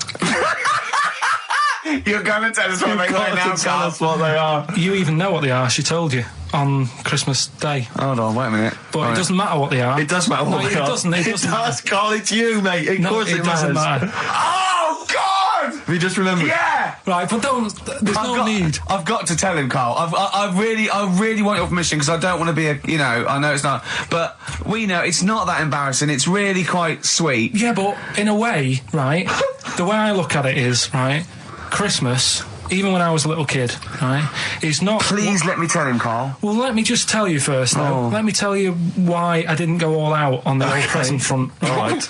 Justify yourself. Right. First of all, I've covered it up since then anyway, right, with that present, because I bought her some shoes yesterday, and she did say, I'll give you the money for them, but when I get home I said, it's all right. I said, you can have them, right? So not only did I buy her some food on Christmas Day, I got her shoes. She's probably had a And they feel like a horse. Yeah. It's not like, there you go, there's your shoes, there's your food, right, bed down, see you later. Yeah, but what I'm saying is she's done... fed and clothed. Yeah, did you comb her hair? She's done well this year, right? So... The thing She's done well this year. It's like you're a single parent living on a council estate with a smack problem, and you still managed to buy them some Lego. When I was a kid, it wasn't about what you got. I remember one year when I was about 8. Right? This is going to make me cry, isn't it, this? No, it's not. I'm just saying the way it is, right? I woke up at about 4 in the morning. And I was like, what have I got? And I couldn't sleep. I was that on edge. It's the excitement of Christmas, isn't it? It's like, what's wrapped up? I need to know. Sure. Yeah. And it's the fact that people are saying, no, you won't know until tomorrow. Yes, sure. That annoys you and winds you up. Okay. So I got up at 4 in the morning, opened my presents, and then went, right, I know now, went back to bed, had a great sleep. Yes. Right? So it's nothing to do with the excitement of what you get. It's the excitement of not knowing what you've got.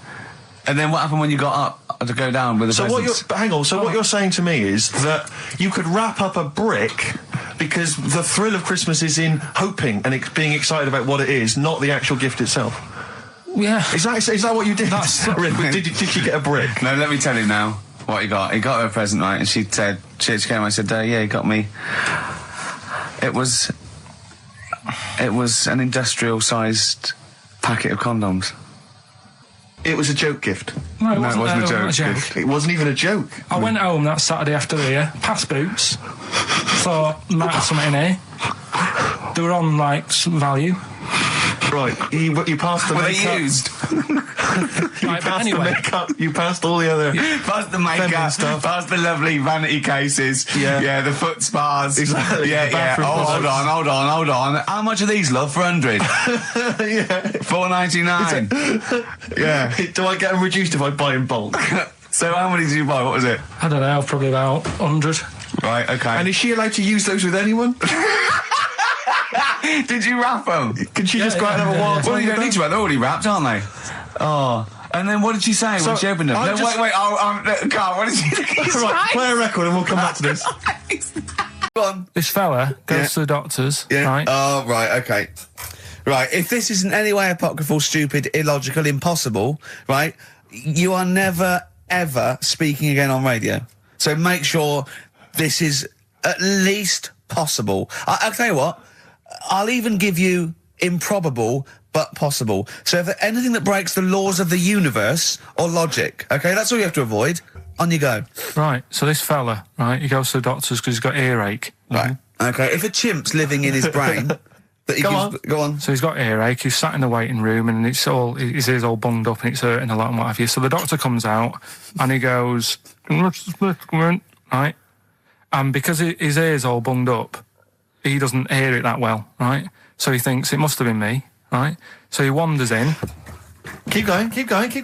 Anyway, I'm going to hate this. I can just feel it in my bones. Steve, I'm going to let you take over. Okay, Let's hear it. Come so on. the doctor says, sit yourself down there, right? So he sits himself down, he goes, right, take your pants off, right? So he's thinking, that's a bit odd. Anyway, he heard that, though. He apparently he took his tackle off. The doctor, like, did some operation. What, there in the waiting room? No, in his office. In his office, yeah. What? Wait, so he removed what? His genitals? Yeah. In his office? Why, Carl? Because he hadn't called him in. Oh, he'd called in the bloke who wanted his testicles taken off, and he didn't do it. What? So the doctor went out and said, Mr. Jones, who's here to whip off your cock and balls, just here and now, right? Bloke comes in, didn't it? It must have been me. So the bloke who wanted his balls taken off didn't say, I think he said me. So he didn't interrupt then. So the bloke goes in, he starts taking his testicles off, and he doesn't say, I'm here for me ears. What are you doing with this? I'm here for me ears. What are you doing with this? Right, there was this. This is what it's like about getting presents and stuff, right? With my mum and dad. Go on. My mate Colin, right? Colin Mackin? No, Colin Bailey. Oh, right? yeah. He had a little Sinclair Spectrum, right? Yeah. Computer, which was like the thing to have at that time, right? Yeah. Used to always go round to his house. The deal was Not the one you had to play through the window because you weren't allowed. no, that's another lad. Oh, right? yeah. This is a different lad, and the deal was he came to our house and my mum gave him a pie, and then I'd go round to his and I'd stay there for a few hours playing, Hungry Horace and stuff like that on it. Sure. Right? Now, my mum and dad knew that I really wanted one of these computers, right? So I waited about a year. Came round to Christmas Day. I thought, I reckon might have one. Turned out they bought me the wrong one. They bought me a ZX81 instead of a Spectrum, right? And Christmas Day, I'm there trying to load the games up. It's not working. I'm thinking, what's wrong, right? And the thing with me, when I was a kid, I used to get quite sort of agitated. This is the moment. Right? I found out that it needed a RAM pack to make it work, right? Looking in the thing and it's saying, and make sure you put your RAM pack in the back. And I was like, oh, where's the RAM pack? And my dad's going, I don't know, I've got you the main bit. That's it. So I was that wound up, I just was sick, right? Just sick. Oh, I didn't feel sick or anything, I just was like, oh God, went to the sink, just sick. Because I was that on edge about it. I said, come on, we've got to get one. And my dad's like, Tandy's shut. We're not gonna get anything today. Ruined again, Christmas Day. That was after the year when my train set got blown up by our kid. The following year, no RAM pack. And now you ask me why don't I get good presents? He's scarred. He just I'm gonna die. Honestly, I'm gonna die. He's just screaming sick. Yeah. There's no RAM pack. What? Did you get to the bottom of it? Why wasn't there a RAM pack? You have to buy them separate. Oh, It's one of them cons. What do you mean I can't play Frogger? Oh no. So, we've had a couple of texts. People obviously can text in 83XFM. That's the text number for the big quiz that's coming up shortly. Rockbusters, still your opportunity to win some of those cracking prizes. Enter your name in the draw if you can unravel the, I don't know what you call them, conundrums that Karl set. Sort of. We've had a couple of texts. Obviously, we're leaving early today. This is a shortened show and our last show of this run. But we've got to leave early. We've got to go down and try and make poverty history. But Rob's texted and he says, only an hour and a half today. Well, poverty does have some benefits then. He's a fan. He understands the show. Who was that little fella that used to write in who hated the show? Oh, I forget his name. I haven't heard from him for a while, actually. I don't know what happened. No. Maybe he realised that if he hated the show so much, the obvious thing to do was to switch off. Maybe that finally That's dawned on him. annoying. What's his name? Someone remind us of his I name. like people who hate us to carry on listening. Yeah. It just gives it an edge, doesn't it? Yeah. It's the fact that, you know, that you're annoying someone. I mean, I love annoying people. I know you do. I know So you're like a kind of walking Chinese water torch. Yeah, exactly. Yeah. Have we got Ladder 49 today? Rick, there's a number of cracking DVDs, as ever, on Rockbusters. We've got The Life Aquatic with Bill Murray. We've got Howard and Kumar Get the Munchies, hilarious stoner comedy. And Batman, the animated series. And Ladder 49, there it is. Joaquin phew, Phoenix, John yes. Travolta. If you've ever seen Ladder 49, then you can give us a quick text review on 83XFM. I'd be interested to know if it's Why actually are you worth giving watching. away one a week for the last 6 weeks? Yeah. Well, we better do them then. Let's do Rockbusters for the last time. You can win those amazing prizes. All right. As always, just a little cryptic clue. Some initials of a band or an artist. Work it out, email in or text in. That's it, isn't it? Mm-hmm. Right, the first one. Richard's kid. Yeah. Cuts hair for a living. Right? Richard's kid cuts hair for a living. Right? Initials ED. Right? BD. Richard's kid cuts hair for a living. Second one. I have a problem saying the French word for well. Right? I think that's the right word anyway. I have a problem saying the French word for well. So what's that? That initial there is K. Right, band or artist. And then the third one, you take 8 kebabs, 2 kebabs, 57 kebabs, times it by 27 kebabs. Right? The fella is struggling to work it out. What's that? What's going on there? Right? It's a good question. DS is the answer there. 8 kebabs, 2 kebabs. I've got it. 57 kebabs, times it by 27 or what have you. Fella's struggling working it out. What is it? I've got that one. DS. So just email in ricky.gervais@xfm.co.uk or on the text 83936. Yeah. Yeah, and you can win Ladder 49 and those other DVDs. Plus, you go into the draw, which we'll do before we leave, and you can win the signed by Matt Groening, personally drawn Homer Simpson. We've got the Spinal Tap poster signed by Christopher Guest, and also the original artwork of us as Flanimals. But they've all been framed. They've done a brilliant job. It really is a nice prize. I mean, almost too good to give away. A little bit annoying. Is it too late to take that back? Well, I was thinking we could sneak in a copy. Yeah. Just a very bad photocopy, so it goes grey and Yeah. No, they're all originals. So get texting. Right. XFM. So he did all this. I don't even know why I'm telling you about tattoos. No, nor do I, Karl. Hey, to be honest. Don and Blitzen from the About a Boy soundtrack by Badly Drawn Boys. Christmas theme there. Christmas theme there. You spotted the Christmas theme. Yeah. Carl's not really in festive mood, but I can't imagine Christmas is your time of year, is it, Karl? Well, I'm not sure any time of the year is, really. I liked it when I was about. I think when I was about 7, I enjoyed it. was that the one? Was that the year? The big year for You you? get loads of stuff. You don't have to worry about anyone else. But once you've got a job. What did you get when were you doing your paper round? How old were you then? I was about 13, 14. Well, that was then you were a man, weren't you? I had to buy stuff. Oh. But you're still not You're quite a having a good selfish time. man, aren't you? I didn't realise this. No, it's just that And Christmas. that's coming from him, Karl. My dad always said. All right, steady on. Dad said Christmas morning was for for me. So he used to stay in bed. So he never. That's brilliant. That's a great thing to say, isn't it? Yeah. Christmas morning's for you. Run wild. Do what you want. Just don't bother me. I'm going to Honolulu for 2 weeks.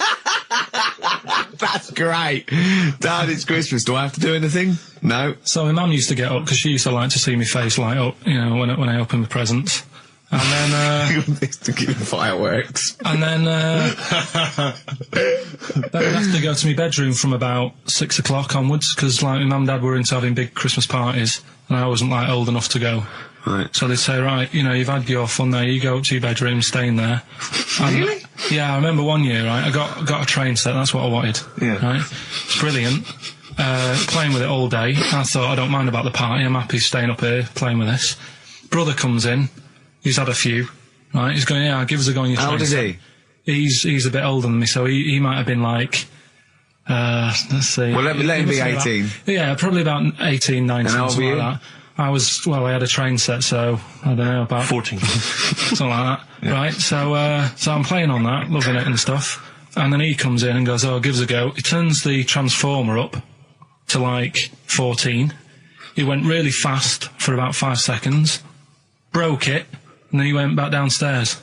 Wow. So Christmas, I hadn't even got to Sounds like Christmas Day. the Conservative government with British Rail. Satire, that is. Rick, I just thought that there's satire. If there's any satirical shows listening or magazines... It doesn't work in any way, because there's the analogy falls down apart from there being a train. Think it through, though. British Rail was trains. Yeah. And the government broke the trains in many... Well, they didn't break them, like, not officially breaking them, but they kind of... It does work, it's perfect. Oh, I'm very pleased with that. And I can't... And no one's asked him to be on Have I Got News For You. It's weird, isn't it? Because it's strange, that, when you've got a satirical mind that's as quick as that. Yeah. And he's broke your little train set. So what did you do? I just like watched telly and had some sausages. I bet you were happy with that, though, weren't you? It's a bit annoying, though, isn't it, when your main present of the year has been broke. And did it ever get it fixed? No, that was it. Put away. I'm intrigued why your parents wouldn't let you come and join in the festive fun. Was it like really debauched down there? Was it like eggnog everywhere? Well, no, but I mean, that's fair enough. 6 is a little bit early, but I just think, if you're a kid, he had his fun, put him to bed at 8, maybe. And you think so on Christmas Day? I thought that was a day for family. Well, not if there's a party going on. Well, don't have the party on to Christmas Day. Well, that's another option. Yeah. Your parents are weird, aren't they? A strange breed. Well, I think that was the year, right? You're talking about buying presents and stuff. I think I did treat my mum to that. I didn't buy my dad anything. I think that was like when I got a bit older, he used to get me dad something because he wasn't that bothered anyway. No. So, got me mum, there was a cheap shop, right? Of course. Thank God for that. Called Snips. Right? So I went in there and I thought, let's see what I can get her. And remember Victoria Plum? I don't think so. Well, it's like a fairy character. Right. Right? And my mum's into gnomes and stuff, right? So I thought, right... She must be pleased with you, then. Victoria Plum. I was thinking, is that one of the neighbours? Is it like a brandy Do you liqueur? remember Victoria Plum? Victoria Plum. Victoria Plum, yeah, it's like a little fictional sort of character, right? Okay. So I saw it, I thought, yeah, she'll love that, right? So I did my paper round, saved up for 2 weeks, right? Oh. Got that sorted, went to Snips, bought the Victoria Plum. Next day, I'm in town with her, right? So I think, I know what I'll do. I said, come in here a minute, right? So we go in, and we're looking around, and I tested her, right? I went, look at that there, that's alright, isn't it? And she goes, oh, it's bloody awful. Oh, Carl. Oh, Carl, oh, God. So then, Christmas Day comes, I said, don't bother opening it. She said, no, why? I said, Oh, no, why did you still give it to her? So, well, it's too late, I'd already bought it. Oh, Carl. So she opened it, and I was like, and she said, oh, that's nice. I said, why are you saying that? I said, the other day, you said it's bloody awful. She said, oh, no, I thought you were pointing at something else. Oh, no. So that's why I don't get anyone anything anymore.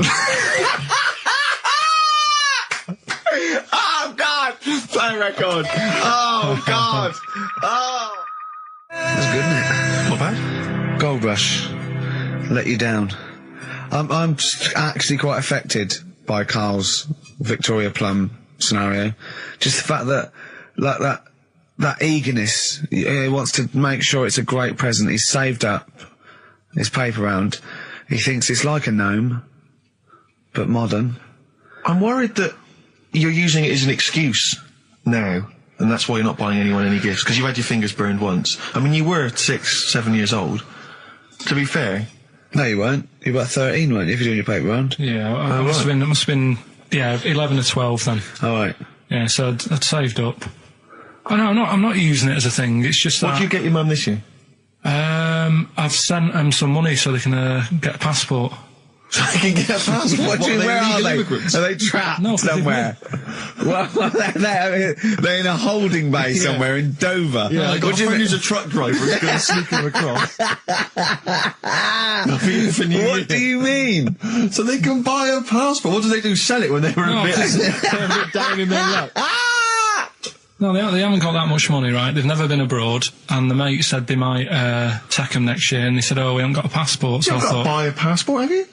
Isn't that your God-given right as an Englishman? No, you've got to pay for them. They're 30 quid each, so you better do, otherwise they're conning me. Right. So you sent them 60 You don't quid? get born with a passport, of course You sent them don't. 60 quid in an envelope, have you? Well, check. Right. I love that. He'll be watching telly and France will come on and he'll go, what do you think of that? She goes, it looks bloody awful. Yeah, Don't open it. no. Don't open it. Yeah. Don't open it. So you've not paid for a holiday for them.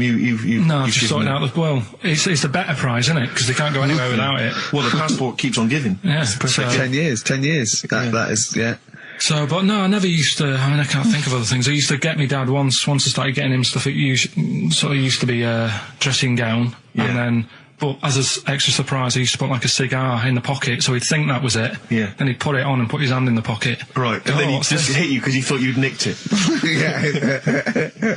Oh dear. So you bought him a jacket with a cigar? That's quite thoughtful. Did you sneak a cigar once on Christmas? Yeah. Well, that's when they used to have like the big do's, like I say. You know, they were known for it. Like the whole estate used to know that. You know, we were having a party. Yeah. So they'd all come round. So they'd all come round and just have food and drink and that. I can't imagine. I cannot imagine how unpleasant that must have been. Awful. And you locked in your bedroom with a broken train set. Yeah, crying. And looking at Victoria Plum, whatever that was. In the bin. Oh, in the bin, yeah. And hear a mum saying, and he got me this. Isn't this piece shit? of rubbish. You could hear him just throwing it against the wall and laughing. And all the neighbours laughing. And you'd come down, just be in pieces with loads of spit on it. Just loads of gob on it. Eyes. And all the Polaroids of them just like laughing at it and pointing. Stamping on it. Yeah. Alright. It's all flooding back. But no, I used to get up in the morning and then like they'd still sort of all be there asleep on the floor and on the sofa. That's awful. That's terrible. Christmas is surely the one day a year which is a family thing. It's for the kids. They're the ones that was Boxing Day. Well, I know. Oh, that's all right. It's over. Yeah. Back on the bike. All right. Who's going to pay for this? What, me? Yes, Carl. You're doing 2 rounds today. Yeah, was your paper round supporting the entire family? Yeah. No, so I used to get up and like go downstairs and they'd be asleep, so I'd be mooching about trying to find like another present that's still working. I thought he'd gone away to some sort of like theme holiday. Yeah. But no, this is I think Gran Canaria, or the Canaries, or whatever it's. And called. how old is Carl? 30. Is he 30? Is 30 last week, I think. Yeah. Oh, so it was actually a birthday present. Oh, Yeah. it's a big deal. Yeah. Okay. I just so, thought, but that's all right. So have you got a competition that you can regale us with, Claire? Because obviously Carl provides a lot on this show. Hold on. We could do White Van Claire. White Van Claire? Yeah. Are you familiar with this? We ask No. you questions, topical questions, just Okay. getting your opinion really on the week's news. Okay, yeah. It's on the If you spot. look forward to that. But you know I'm a little bit, A little bit simple? That's like fine. just a little bit, What? I always sit on the fence. don't Oh, I? right. Well, don't sit on the fence. You see, the worst thing there was she was saying I'm a little bit like, liberal or undecided, and you went simple. Yeah. You Well, assumed. I didn't know. I thought I'm a little bit, coked up? I don't know. Who knows? It's Sturgis. Anything could be possible. But the other thing is with Carl, we didn't know how good value Carl was until we asked him sort of intelligent this is questions. true enough, yeah. Because he looks quite intelligent. Well, this doesn't is he? it. I mean, So the thing with you, Claire, is I don't think we've probed you enough. We don't know what, your haven't views are on a lot of probed me things. enough, But we actually, don't know what Steve, your no. views are, That's what I'm saying. We don't know where you stand. I mean, don't sit on the fence. This is the new Claire Sturgis. Yeah. All right, we're Yeah, going to delve deep, dynamic. find a personality in there, Claire. Let's go back All to right. the old days. How about a bit of the Smiths? That was beautiful, Rick. Go on. Oh, you've been practicing. Richard Ashcroft. Check the meaning on XFM 104.9. We're back, Steve. It's Saturday. That's true enough. Steve Merchant, that is. Hello there. I'm Ricky Gervais, obviously. Hello there. Carl's still away. Claire Sturgis is back. That's Hello. absolutely true. Yeah. Hello there, Claire. Nice to see you. I think a lot of people were hoping that Carl will be back this week, but we're pleased to have you. No, they were actually. I did get some emails during the week. Really? Saying what? Just saying it's really nice to, hear you again on the Saturday afternoon. It's nice, and but you're not really very funny. And when's Carl coming back? So it's sort of being Sure nice it wasn't to to me. us? No, it was definitely Because they think that as well. directed to me. But no one can compete with Karl. can't. We used to sort of like come in and when we discovered Karl early on, we just thought this is comedy gold. Just let him speak his mind. But then we started thinking, we can't follow him now. So I remember Steve going, look, we've got to come up with some stuff. We need to chat. If anything we've got to say to each other, we've got to say that in the first 20 minutes, and then you just unleash Karl. Yeah, because it's just you can't follow him, and he's off on one. And they have stories of upbringings with bizarre creatures that lived in Manchester that were half human, half bat and frog and things. I'd love to take him back to Manchester in some kind of TV documentary. You know, when Karl went home. And just wander back, maybe try and find the amphibian twins or whatever those people were. They weren't there. So there was two boys, both had big heads and webbed feet. They weren't related. They didn't hang around with each other. That was all the information we had. I went, why not? He went, that would have been too obvious. Yeah. Like they look at each other across a room and go, you think I'm coming to see you just because we're a similar species? Yeah. You're mistaken, mate. Yeah. You make your own friends. One starts to walk over, the other one shakes his head and just mouths too obvious. Yeah, Don't do it. Too obvious. Out of one of his mouths. Yeah, that's what they're expecting. Yeah, don't do it. Don't do it, Webby. Yeah, but anyway, he'll be back shortly, I'm sure. He phoned me. His dad's ill. His dad's in hospital, so Karl went back to sort of look after his mum. And he was so sweet. He said, I'm back. I'll just drive my mum around. He said so unbegrudgingly. He just went, it's like old times. And I said, sorry to hear that. And he went, that's all right, yeah. I think it's going to be fine. And I said, how was your holiday? He went, yeah, we're good. Except it were a nudist beach, so he didn't tell me. I went, of course it was. I went, what do you mean? He went, well, sitting on the... I don't know why they have to do it. I don't know why they have to do it. Why do they have to do it? He went, Suzanne said they think there's nothing wrong with it, like being a transvestite. Right? I went, I love the fact that your girlfriend has to tell you what's wrong and right in the world. And he went, well, we're walking along the beach, fella coming towards us with knob out. I went, what's going on here? Right? And he said, and because it wasn't all nude, he's walking round, he's stark naked, and he wants the freedom of that, but he's got a big rucksack on his back with his clothes on just to get changed. He went, so what's the point in that? Right? And I went, he should just carry the book. He went, what, and covered it up when he went, oh yeah, good idea. See? He went, but I wasn't happy. He says, and that was the first day, so we didn't go there again. I just imagine his little face. Yeah, just going, all right, gobsmacked. That's out, that's out. What's that doing out? Why has he got his out? I imagine Karl sort of dressed in a suit, in a sort of safari suit, done right up with a cravat. I'm not undressing. I don't want people seeing the flesh. That's for you, love, and no one else. But I love the fact that as this girl goes, Karl, they don't think there's anything wrong with it. They're just happy that way. and he in his own mind just goes, like being a transvestite. He knows there's nothing wrong with that. I'm always a little bit suspect about people who like walking around nude. I think you meant transvestite. No, nudists. What? Hold on. Can you be a naked transvestite? What are you then? Yeah, I suppose you're a... When Eddie Izzard's naked, is he a naked transvestite? That's an interesting metaphysical question. Yeah. Yeah. On XFM 104.9. If you know the answer to that metaphysical question, or indeed any of the famous ones, it's the gift that keeps on giving. Yes, yeah. Throughout your adult life. It gives and it takes. Exactly. So it's fair. Yeah. I don't hand them to children. I hand them to the parents. Right. They chose to do them. They can distribute them as they wanted. Sure. So what are you going to do this year, Ricky? But how are you going to top that? Yeah. 300 quid worth of scratch cards. That's got a bit of money now, a bit more. It's the most thoughtless And the Office on pikey DVD. gift I've ever heard I of. think they might be getting the Office on DVD. Signed. So that's already sent it up in value. Oh dear. I know, that's pretty bad. So have you seriously considered it this year? No, I'm going to go shopping. I'm going to go shopping properly. Yeah. If you want any help, I am the queen Didn't you take of a small shopping. roulette wheel down there, wasn't you? Genuinely, didn't you buy like a roulette wheel? No, I had it. That's down there from when I got it when I was about 10. Oh, right. And sometimes I'm the banker. I always win. Yeah, of course. But they've got to learn a lesson. The banker always wins. It's a valuable lesson when they lose money to me. You should just go down this year and just say, basically, I went to a casino. I put a £10 chip on for everyone. Exactly, yeah. Here's the winnings. You lost. You won. Yours came in. Yours was a donkey, love. Yeah. But Steve, what about you then? Because I mean, you don't like like shopping, Well, do it's you? not that I don't like shopping, it's that I've got no ideas. You know, I'm running on empty with my parents. They don't appear, as far as I can make out, they don't appear to have any hobbies. No. I mean, I said to you before, my You grandparents... don't like wasting money. I'm not being funny, but you don't like wasting money either, do you? Well, I don't like wasting money, no. But I like to buy something practical for people. I like something which is going to last, something that's value for money. I don't like novelty gifts. Yeah. No, I mean, I think novelty gifts are wrong. I've mentioned to you that my grandparents spend all their time in bed. So there's only so many kind of, you know, sort of bed socks you can buy, you know, and ointment for, you know, bed blisters and so on before, you know, you run out of ideas. What about some of those novelty teeth? Because that would be, you know, a nice jokey present, and they could probably come in useful for chewing the broccoli. Yeah, exactly. Oh, do you know what would be nice? One of those... No, I'll tell you when... No, Go on. one of those sort of travel pillows. So, you know, when you're travelling and your they head don't sort of travel falls down... anywhere. Like, but they travel from vertical to almost horizontal. They're sitting up in their bed. Get on one of them beds that come up. You're not made of money. What am I talking about? Like Thora Hurd's bed. Thora Hurd's bed. Does her feet ever touch the ground now? Do you know what I mean, though? No, it's literally... She goes shopping in one of those little trolleys. She goes straight into her room. She's up the stair lift. She gets lowered into the bath. Yeah. It's terrible. Ludicrous. I'm just lazy. I mean, I tell you that, but I mean... Well, there's a whole But yeah, but if you're earning the kind of money that, you know, that Heard is on, you know, with her songs of praise and whatever under the else. sofa, Exactly. money for She old was at the rope. Comedy Awards last year, wasn't she? Well, I'll give her an award. She's up the stairs like a greyhound. She can move then. Yeah. But so I've got no ideas. Absolutely no ideas. Okay. But any suggestions are welcome, Claire. What are you going to get your family?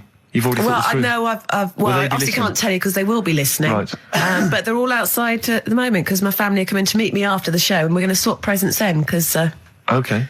outside Are there any in Office Leicester DVDs? Square. No, I haven't. Books? No. Because I should point out that the Office DVD is currently available. I actually did go and buy. I actually went and bought it myself, You also buy it and I am online. enjoying the scripts, by the way. Excellent. That's in... I love Do you the know fact what that I we're love? authors in the top 10. Yeah, we're in the top 10 bestseller list. No, but to be fair, we're at number 7 in the paperback non-fiction. Now, I don't understand how that can be non-fiction. Yeah. Because it's the transcript from a made-up television it's not a real show. documentary. Exactly, yeah. But we're beating these poor people. But we're officially best-selling authors, I think that's fantastic. which is excellent. Which is My very good. favourite bits are the emails at the start. They are like Well, I mean, them. a lot of people don't know what you're talking about, Claire, but of course, if they pop down to Waterstones or Buxton Kettle, they can sort themselves out there. Oh, dear. Nice. I like your style. Can we have some more music now? Let's yeah? have, what we're playing? So Streets, maybe? I mean, Streets, Streets is yeah. obviously one of the Brilliant. albums of the year, and this Best is one album of of the year. This is Week Becoming Heroes, I think the last single, and Dynamite It is too. Eric Sermon, and what's the tune called there? It's called React. Yeah, it's got React, from his debut. No, his fourth solo album. Not bad, actually. not bad, Yeah, not it's good. bad. I'm enjoying the tunes, Steve. No, absolutely. I'm enjoying We've the been chat. I'm enjoying the tunes. We've been keeping it real. I'm enjoying the penultimate show before Christmas. Last message from Anders, I suspect, Anders. for the day. He says, I've just roasted my chestnuts over an open fire. It's a lot more enjoyable than listening to your show. He's pretty snappy, is Anders. Yeah, You know, he keeps them coming, you know. It's a shame that, you know, that we sort of couldn't sort of maybe meet up with him and try and persuade him that, you know, he should come over to our side rather than, you know... Come over to the side. Exactly. To be on our come side, over to this side. I think we've got him though, because Do you think so? yeah. Apparently they did this survey in America. People who loved Howard Stern listened to an average of like an hour and a half a week, and people who hated him listened 2.5 hours a week. Yeah, exactly. So I think he's probably more faithful a listener Yes. than some of the people that quite like us. Exactly. Yeah. You know what I mean? yeah. He's got to listen. I'm the same with some people. I've got to listen to things that I just think are awful. I can't. You know, it's compulsive viewing. So, you know, I don't care if people listen to us because they hate us or like No, us. indeed, Steve. as long as they're listening. I was on the As long as tube they're spending money on the the other advertisers. day. Yeah. Rick, my mother always used to say to me that you should write and thank your aunties and so on for their gifts. Yeah. And I feel like we should take a moment out just to thank all the people that have emailed or written into us during the year, because we don't, basically, we're very lazy men and we never reply. Well, really. I never look. You never look you, at you emails. read them and I'll go anything for I me and you reply go, very occasionally if I You're think like it's my worth it. secretary when it comes. You protect me from like people who The insults and so on. Yeah. Are there any insults? Are there? Oh, there's plenty. There's plenty, yeah, Right. yeah. Do you have to protect him, really? Oh, God, yeah. Yeah, there's lots of things I don't tell him. Lots It's of not things very I keep nice. from him. It's not very nice. Yeah. I thought I was right. Well, he's just not as popular as he thinks he is. Oh. He thinks that when he's like dancing around and making funny faces and squawking and making noises and No, stuff he when we're hasn't done filming, it. he thinks that He everyone thinks that's hasn't done it, enjoyable. Yeah. Some Of what people think I'm quite an annoying little prat, do they? That's not the word they use, but you're near enough Really? there. Yeah. Yeah, they didn't say prat, but you're on the right lines. Okay. For instance, we got an email here from Graham. He says, please stop the chat and let's hear some more great ads, as I'm still not sure what mobile phone I should get the wife for Christmas. Carl will be back next week for our kind of Christmas bonanza. I say that, we've got nothing planned. There's no reason why it should be a bonanza. That'd be nice, yeah. But so we'll play some Christmas tunes, and no doubt Carl will have some kind of festive game for us, maybe, or a festive, festive trivia. So, yeah, we've had Oasis, Streets, we've had U2, we've had some cracking tunes. Can we get away with playing Nelly? Hot in Here? Yeah. I think it's a cracking tune. I really do. I just think, again, I'm not interested in what genre you think it fits into, or whether you think it's cool, or because kids like it, you're not supposed to like it. it's a good tune, and I think we should try and stick it in. But before that, Rick, can I just play one track? We did play it much earlier in the year. What? It's from that album, Son of Evil Reindeer, by a band called The Reindeer Section. And this is a cracking little tune. I just think it's beautiful, and nice to hear it. Oh, beautiful, marry it then. Oh, nice, isn't it? Very Christmassy. It makes me want to wish everyone a happy Christmas. Indeed. You know yeah, do it. No. Okay. That's called Grand Parade from the album Son of Evil Reindeer by The Reindeer Section. It's a nice tune. It's one of my favourites of the year. Thanks for the tea, by the way, Not Steve. at all. No, It's that's my pleasure. It's my pleasure. Claire, just big highlights of the year for you as a final roundup. Sort of things have you enjoyed this year? I mean, musically maybe, or maybe stuff you've, I've enjoyed that band, The Music. Okay. And The Rapture. Sure. And The Electric Six. Remember last time I sat in for Carl, we played Danger, High Voltage. Yeah. One of the first times. That was the first time I'd heard it. And now we're playing it every hour. Because you're sort of a pioneer, aren't you, musically on XFM? You're one of the people who keeps it pretty raw. the early days of Idlewild. Ricky, do you remember the early days of Idlewild? I'll take that back as well. Teasing you about them playing the Pinder and Wakefield stuff. That latest single I love, and the video's great as well. Yeah. I'm a big fan of Idlewild now. No, great, brilliant. Yeah. So yeah, it's been a good year. I haven't been out to many gigs, obviously, because I do the evening show. But all the sessions which I'm doing the best of next week. Quick plug for the show next week. Best of the sessions. So it's been a good year. Low points. What are those? Low points. Do you know what mine are? What? Poverty and war and everything. Oh, I always hate it. I always hate it. No, you didn't say that. Yeah. No, you were going to say. I was going to say. No, you were going to say the streets or something, and and you didn't care about the people dying. So don't try and do I'm it now. thinking specifically. You're nasty. You like that. You like poverty. Oh, you like poverty and salvation. Play a record player. Interesting. That's interesting. What? Near Christmas time. What a horrible. You hope kids go lame? You're evil. You're terrible. That's a terrible thing.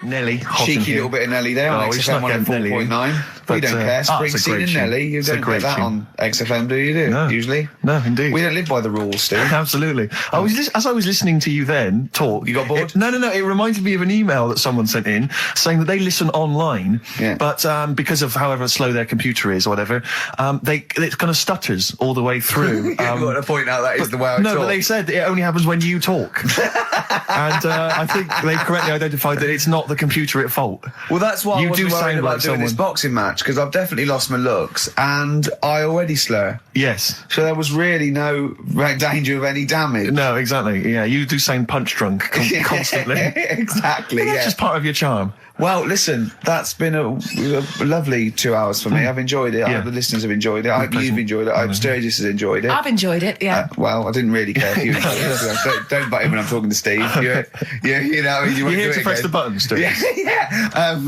But we're going to play now a Christmas song for the lovely Christmas ladies. I don't say it's so much Christmassy, but it's one of the tunes I heard this year that really stuck out for me. Well, you're a fool. You've embarrassed yourself. You just showed up that there's no planning. This is was given away on a free CD on the cover of a magazine. I just think it's brilliant. It's a Lamb Chop, who are an excellent band always, doing a cover of an obscure Rolling Stones tune. And I'll say what, a bloody good meal as well. That's true enough. So we'll leave them with this. It's Backstreet Girl, Lamb Chop. Leads us nicely into Knob News. Oh, it's the welcome return of Knob News. Right, okay, it's very much like the news at 10, this, isn't it? I do a bong, or in this case a schlong, and he gives me the headlines, the knob news of the day. Where have you collected all this knob news? Was there a lot of knob news this week? it was mental this week. The amount of stuff. The way it works, you give us the bong, I'll give you the headline. Okay. Steve decides which stories we're going to talk about. And now on XFM, knob news. Schlong. Man grows knob on his arm. Schlong. Man gets doctors to make him a second knob. Schlong. Turkish prisoners made hole in cell wall to produce third inmate. Schlong. Doctors accidentally remove man's testicles. So, well, can I straight away go for the accidental removal of the testicles? Well, it's happened before, hasn't it? We've talked about that before. Well, how did what did he go in for a tonsillitis? What are they called? Tonsillectomy. And he went in the wrong way. What are you talking about? How can they accidentally remove his testicles? It says, he didn't look at his folder, and the doctor said to the fella, "Oh, we've removed your testicles and we wanted to take out your prostate gland." So that's what happened. There's the story. This is what I mean. That's why I don't like going to the doctors. It happens, doesn't it? Because all these sort of it's when they say things like, "Oh, it's just we do loads of these operations." That's when they're not concentrating. Brilliant. Do you know what I mean? When they say it's procedure, that's like having a boring job that you do every day when you're not going to be concentrating. I prefer them to go, "This is a tricky one, this." I know what you mean. I do know what you mean. People, you watch TV programmes about, like, you know, removing someone's second head or whatever, and there's like the best surgeons from all over the world. It's televised. They can't make a mistake. They can't go, "We took his legs off by mistake." Whereas the fella who's having a prostate's like, "Oh, do you want to do it? I'm sick of doing that." Yeah. And they're probably doing a crossword whilst they're at it. Of course they are. I've seen that actually in operating theatres. They're doing a crossword. That's what I mean. Yeah. I was just examining some of the other knob news, Rick, a little bit more closely. Man gets doctors to make him a second penis. I'm sure we're all interested in what happened there. Yeah. A German who persuaded doctors to give him a second penis has lost his wife after he showed her the result. Biker Michael Gruber lost his original penis in a motorbike accident, and doctors built him a second one using a mixture of skin, bone and other tissues. Bone? Apparently, the penis worked so well that he was even able to father a child with his wife Bianca. But Gruber was still not happy and asked doctors to repeat the operation and build him a better organ, to which they agreed. From his hospital bed, he said, "I've got 2 penises, but no wife. I'm hoping when I get rid of one of the penises, I'll get her back." What do you mean? Sorry, he had 2 put on. What side does he wear? So he's had both. So he's had 3 then? Yeah. This is probably the thing that happened with Hitler, when he had 1 ball, but he had 3 at one point, didn't he? So he just get one in the Albert Hall. Appalling. And the only thing that would redeem the show is if he kisses the nipples. Because the nipple phone in if you want to speak to Carl. If you know the number, call in and try and persuade Carl while this record is on. We'll answer the phone, XFM 104.9, Matthew Sweet, and a song called In My Time, Ricky Gervais, Steve Merchant, Karl Pilkington. That's great, that. Yeah, just asking Carl some of these Q&A questions. This might be my idea of perfect happiness, being in a room with Karl Pilkington. Yeah. I just watch him look around. When you're talking, he looks at you, and it's like, you know when the owners say, it's like the cat can understand what I'm saying. Yeah. It's like he's on the edge of that. He's on the edge of that. Or you think he can. And I know he understands the words, but I don't think he understands the full impact. Whenever you say something to him, it might be something, you know, a revelation or something. He always picks up on the wrong side. You go, well, that's not the important bit. Do you know what I mean? He always goes... It's a bit like having a 14-year-old French exchange student. You know, their English is not amazing. They roughly understand you, but they're trying to piece together what you're saying. Exactly. But it's great. You see, the thing about Karl is, and don't take this the wrong way, I like him because he's stupid, in a way. No, I'm not being funny, but do you know what I mean? But even though I think he is considered stupid, some of the things he says, I think borders on I don't know what the PC term is, the retarded. Do you know what I mean, Karl? Anything in particular you're thinking of, though, Rick, when you think of... Well, he was talking to me the other day because I'm trying to write a show called Science, and he's sort of going to help me out with some of the research, and I want him to do something on the DVD for it, right? And he was talking about it, and he was talking about he says that in the future they reckon we'll be able to soon. He said they'll be able to take us into space, and it's going to cost us £150,000. He said, what's the point? There's nothing up there. He said when they went up there, right? He said when Louis Armstrong went. In 1966, right? He said it was nothing there. So there was him, a fella called Buzz. There was one and third bloke that didn't even get out of the spaceship. He said he went all that way. He didn't get out to stretch his legs. How good can it be? Forget it. That's him summing up space exploration. Don't you agree with that? What's the point in going up there?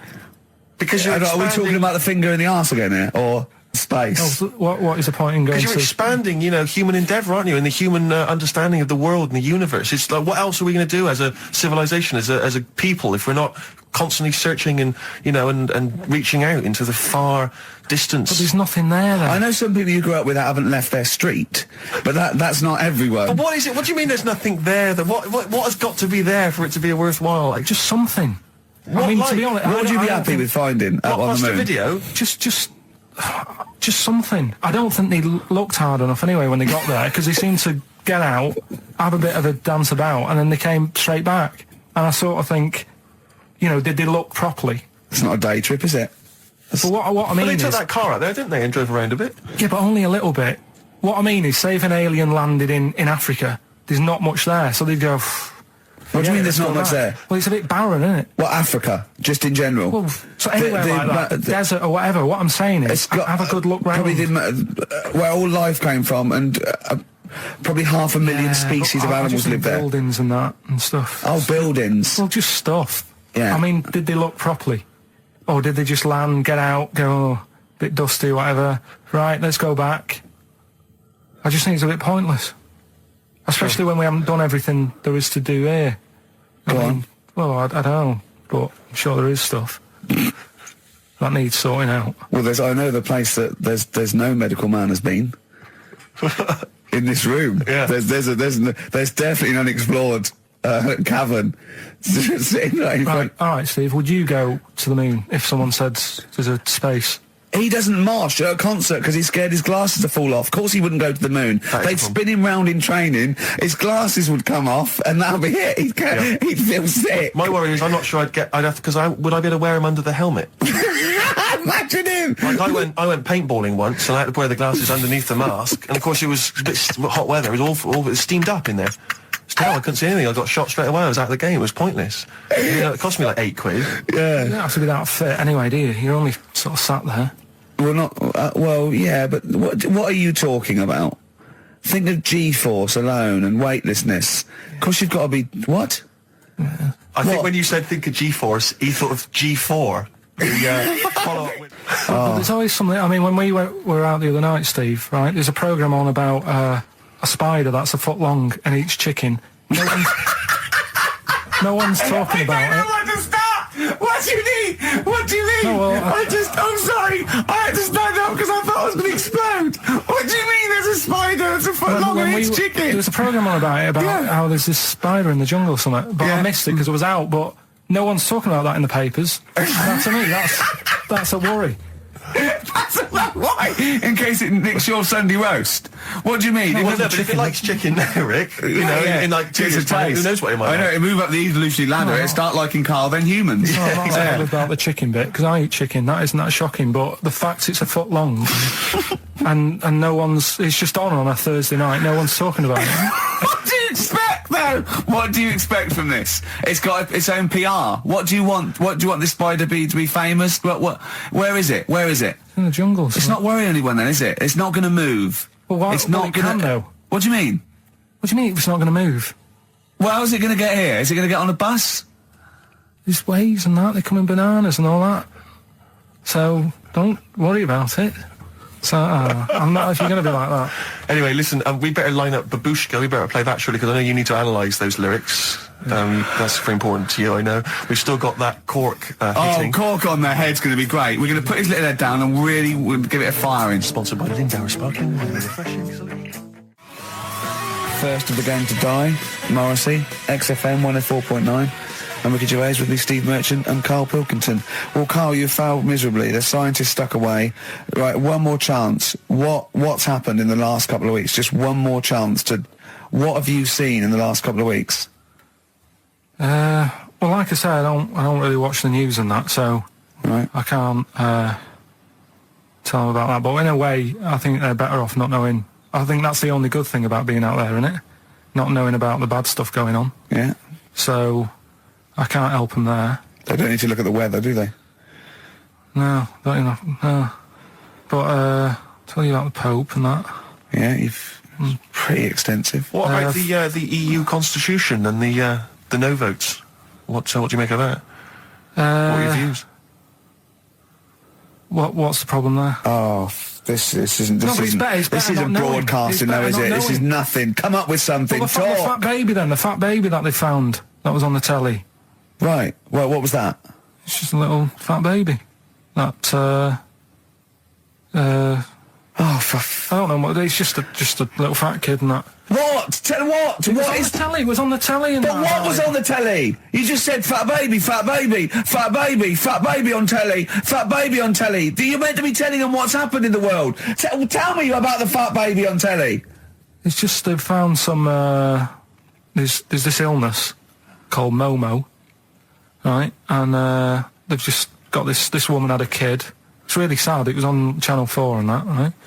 And, kid's born. You sure it wasn't Jimmy Carr? Kid's born and that, right? Momo? It's called Momo, Isn't that yeah. a Black Music Award? No, right, little fat baby and that. And, there's only 3 of them in the world. These little fat babies. Right. And, so one of them... they're in danger. How fat? Are you not telling what do you mean? How fat are they? 6 stone it was only 2. And there's 3 of them in the world, and there was this one, and there was one in Brazil. Are they like endangered? Is that the problem? Because there's only 3 of them in the world. I'll be worried. Is it like a conservation campaign? They're hunted for their flesh. No, it's sad. If you, I know it's easy to shouldn't laugh, but if you've seen it, you'd go, it's a bit sad and that. Well, I haven't seen it, and I know nothing about it. Well, I've told you, there's 3 of them in the world. Okay, what else was on telly? Something I watched the other night, that was good. Again, you know, I learn stuff from the telly. I don't watch the news. Well, you don't learn stuff from the telly. I'll tell you what, though. You told us there's a fat baby in the world. Forget about them. There's a spider eats chickens, and there was a fat kid. Forget them in Iceland, right? Yeah. We'll give them Rockbusters later to do, right? Iceland! But what's her name? I'll tell you what is interesting, Steve. I didn't know that much about it. Autism. Okay. Oh, good. With some more entertaining stuff on XFM 104.9. Just to cheer up people. Go on, then. What? Go on.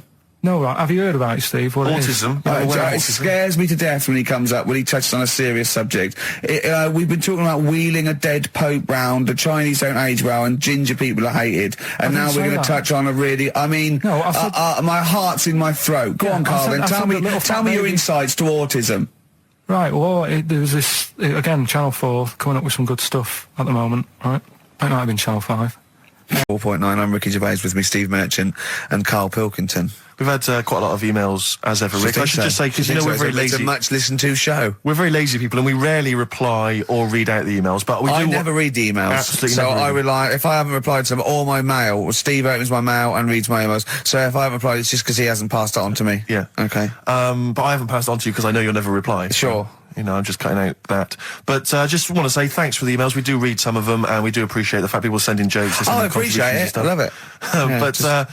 We've had have to do anything towards it. Sure, we had an email from Jack. He just said he missed the last 2 weeks' shows. Has he missed anything? Not really. No, it's the same stuff. Same I think last week Carl was having a go at Chinese people not aging well. He had a go at the gays, and he came up with a ludicrous story about a monkey that was impossible. So I don't think Jack's missed much. Go on. We've just had an email from the Pringles people. Oh, right. Good, because it's finally started to happen. I hear these stories about people given cars and Armani suits and trips abroad, and we haven't had no, but finally people are starting to, realise what we're doing, our impact on society, and we've got a whole box of Pringles sent to us. Not on those little tubes, the proper tubes, the foot-long tubes. Yeah. So... and what have they said? Well, the Pringles guys want have them said, back. No, they've said they like the show, and if you want more Pringles, give them a call and they'll send you more Pringles. Yeah. I bloody love Pringles. Yeah. Pringles are... The thing about Pringles is, they're Moorish, right? Yeah. But how would I put it? You know the sort of thing when I open them, and by that when I pop, right? Yeah, I have to eat the. Well, okay, how can I put this? When I pop, I can't stop. What do you mean? I don't. Well, when I pop them open, I can't stop eating them. Right, when you pop, you can't stop. Yeah. I think that's because of the chemicals.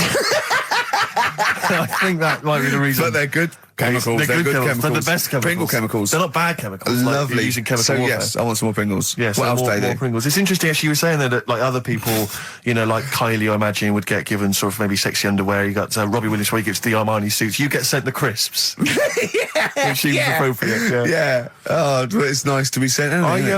Go on. Talking of Pringles, on the Finchley Road tube station, early on my way in, there's a lot of Pringles there, isn't there? Well, I'll tell you a job I don't like. What? I wouldn't want to be doing. the woman, there's a little woman who sits in the little snack stall on Finchley Road station. Yeah. And I don't know how to describe it really. She is surrounded by snacks. She can't move for snacks. It's Does like, it look like American Beauty, but with different... not dissimilar to that. Yeah. It's a little hut on the station. And it's like, if you go to the seaside, you can put your head through one of those cardboard cutouts and it looks like you're a big fat person or whatever, and you can have your photo taken. It's like an equivalent of that, but it's just snacks everywhere. She's got bananas up to her chin. She's got chocolate coming down to her eyes, crisps either side of her. She can't move. She can't do 360 degrees. She's like packed in there. I don't know how she gets in there. I think they put her in there first, and pour in the bananas. Yeah. Then they go pour in the nuts. She has 2 hours of makeup before they open, dressing her in there. Because I'll ask for something from the fridge, and she cannot turn her head to see. She has to go by feel alone, just to feel the fridge and get stuff out and pass it. And often I'll say, that's not what I wanted, but she can't. You've got to let her off. It's extraordinary. Dear. But there's no music playing. Does she have to sell her way out of it? Exactly. If it's a slow day, she's stuck there till the next day. Yeah, it's like a world-breaking attempt. Yeah. Oh dear. First Finchley Road. So if you, if you're on Finchley Road or just want to pop down there, have a look at the snack woman, because it is. It's how always does she amusing. get refills though? I don't know how it works. I don't know how she goes to the toilet or eats. I don't know what she does. Yeah. But God bless her. That's Go and unpack your bags and that. Go and sort yourself out in the room. And tomorrow morning we'll meet up at 10 o'clock. And I'll go through, the best sort of place to go for camel rides and, the best deals I can get you. That sort of thing. Can anyone here walk like an Egyptian? So she says, right, tomorrow morning, meet 10 o'clock in the discotheque. So we get up and we have breakfast, and it wasn't a good breakfast. The kitchen was, like, bit horrible. The food wasn't good. And it was run by sort of midgets. What do you mean it was run? Not there's anything wrong with that. There was little fellas running around, and the annoying thing was one of them sort of started to fancy my girlfriend. How did he manifest his affection for No, you're not saying there's anything wrong with midgets, though, are you? Just saying it was strange that there was... Yeah, but even midgets shouldn't be cutting in on Karl Pilkington's territory. I know. But it's also that thing of, they've got little fingers. And it's sort of ruined. I'm so sorry. No, I'm not. It is a bit of a phobia of mine. Okay. Do you know what I mean? They are nice people and that. Sure. Oh, God. But the annoying thing is... So what was he doing then? How did he... I don't understand how he was chatting up your girlfriend. Was he crawling under the table so you couldn't see? Just kept... Whispering to her from underneath there. Stop it. Just sort of, Wait, I don't want to get a complaint on our last show. There's not many midgets. What's going to happen? Can we just finish this and start up again in a couple of months? Oh, yeah. So if you want to know more about the midget theme restaurant, then we'll talk you in 3 months. Yeah. It's just... It's just... No, that's fair enough, actually. Oh, yeah, no, right, sorry Karl. about That's this. your producer's Listen, head on. we'll see you in about... Really, it's been a pleasure, truly, and thank you for everyone that wrote I've got you a couple letters. Have you really? I've got you both a present, right? Oh. I got Ricky, do you know, like, we've done fables and stuff? Right? Yeah. This is like Mr. Ben. Oh. This is brilliant. Yeah. Right, and it's like little fables that Mr. Ben goes on. Oh, fantastic. So I want you to learn something from that for when you come back. Okay, brilliant. That's lovely, I'll tell you Karl. one of the stories I read this morning. It's brilliant. In fact, when you've done with it, give it me. Yeah. Because I haven't finished reading that. Okay. Thank you, Karl. And for Steve, a little... chat-up lines. A little book of chat-up lines. That's fantastic. That's great, Karl. Well, we'll see you in 3 months. But carry on emailing Karl. Cherish Karl Pilkington. He sits in a little room by himself, so keep him in touch. And we'll see you in August. We're going to leave you with something that we all love. This is There Is a Light That Never Goes Out by the Smiths. Very apt, I think. Goodbye. See you later. You've been voting in all week, sending your emails. So here's the clips that you wanted. Shall I give you a little taster? We were having a pizza in a pizza establishment. When was it? Wednesday or Thursday? Yeah. And he was going, I'm a good organiser, I'm a good problem solver. Give me any scenario, right? Obviously he didn't say scenario. And I went, okay then, so you're the manager of this place, and there's a couple there, elderly couple, they're about 60. They've had a lovely meal. He went, yeah, right. I went, but the gentleman, he's got a little bit of a heart condition. He takes a pill after his meal, as he should, after meals. He's only taken Viagra. Oh. And now he's stuck in. Wedged in. It's all been there. It's gone, and it's stopping him getting out from the table. Yeah. So what would you do? He went, what? he stuck in because of his dick. I went, yeah. He went, right. He said, I'd use the situation, I'd make cash. I said, you're not going anywhere, do you want a pudding? Entrepreneurial. I like it, Carl. And he went, so that's that sorted, I've got the job on that. Next, I went, okay. Now that, you won't believe it. Next day, there's a little problem in the toilets. Two gay men were having sex and they got stuck in each other. Yeah. He went, right. I'd say, is it the same fella as yesterday with the Viagra? If so, why was he let in again? He was on the door. Yeah. I went, it's not, it's too different. He goes, right. Does his wife know he's cheating on him? Yeah. He went, right, I'd go down, I'd go, and then he went, I'd say this isn't a restaurant problem, call an ambulance. Strictly speaking, not a restaurant problem, no. But am I right? Huh? Am I right? Well, I don't know. Would you give me the job if say, like, you were the boss of that restaurant and you... do you know what I like about this? At no point did he say, Gervais, why are you being so mental? Yeah. Why would someone get stuck because they took Viagra by mistake and two people get stuck in each other? But you've heard the stories from his past. That is a perfectly legitimate situation to find yourself in. You grew up in his part of What would you Manchester. do if there was two fellas with big heads and webbed feet and they had a horse in a... Well, what I'd do is... What would you do? What did you do when you first saw him? The dancing. Brilliant. Right? That's that solved. Brilliant. I wanted to be a dancer. After I did the boxing, right, I joined a dancing thing just near Man United's ground, right, called Twiggy's. Went along, I wanted to learn some moves. How old were you? Well, it was when Michael Jackson was, like, pretty big, so about 85, 83, 84, 85, something like that, around there. Wanted to do it. When I went, it was shut, and I'd become like a warehouse for toilet rolls. So in a way, I wonder what would have happened. Sorry, how is that an anecdote about you going through dancing? You've told me before, you did boxing for a while, you did dancing for a while. You had a true fight in the boxing, you didn't even get in the... That's not an... Imagine if that was a film! This is a boy's dreams of becoming a dancer. Oh, it's shut. Next on. I mean, how is that a story? Yeah, that was Billy Elliot. Do you think it would have won quite as many awards? Yeah, brilliant. Footloose. Alright? Yeah. I'm fed up they banned it. Let's go. Oh, it's shut. Flash dance. First, there was... it's a warehouse. Never mind. I'm just saying, you'll find something else. I think I got a go-kart after that. I bought a motorised go-kart and kept myself busy with that. So... There's always other things. Just think, Alan Bennett has to sit down and really sweat over his stories. Yeah. He just opens his mouth. You are a living Alan Bennett character. So that's solved. Well, Jay, don't worry about that. There's no emotional problems I can foresee if you follow that advice. So the advice there is do an arranged marriage. If she's not ugly. minging, she's not completely minging. Yeah. And don't worry about dancing. Get a go-kart. Cheers. Great. Keep your problems coming in. No, there's this lad who called Mark, right, who I used to go to school with, who used to call me that. And his mum, right, was like obsessed with cleaning. And I was never allowed in their flat. He makes the place look untidy. So she used to, I don't know if it was just me or all his mates, but I used to turn up and she goes, yeah, he is in, but you know what you've got to do? And I used to have to go round the side of his flat, and he had a computer, right, which I used to play. I didn't have one at that point, but he had one. And I used to have to go round the side of the flat and stand at his bedroom window with his window open, and I'd be sort of leaning in playing the game. You are joking. I'm not. His mum... You had the weirdest upbringing I've ever heard. The things you were willing to do. It's the strangest. What is this town like? No, stop going. Was there always music? Right? There's the horse in the house there. Oh, look at these two kids with big heads and webbed feet. All right, Ronnie. All right, Reggie. What was it like? She was obsessed. It's like you've grown up in a cartoon made for children. Yeah. No, his mum was really obsessed with cleaning. Can I play through his window? I used to... Mrs. Ramsbottom, can I play through Mark's window? Aye, you know what you have to do.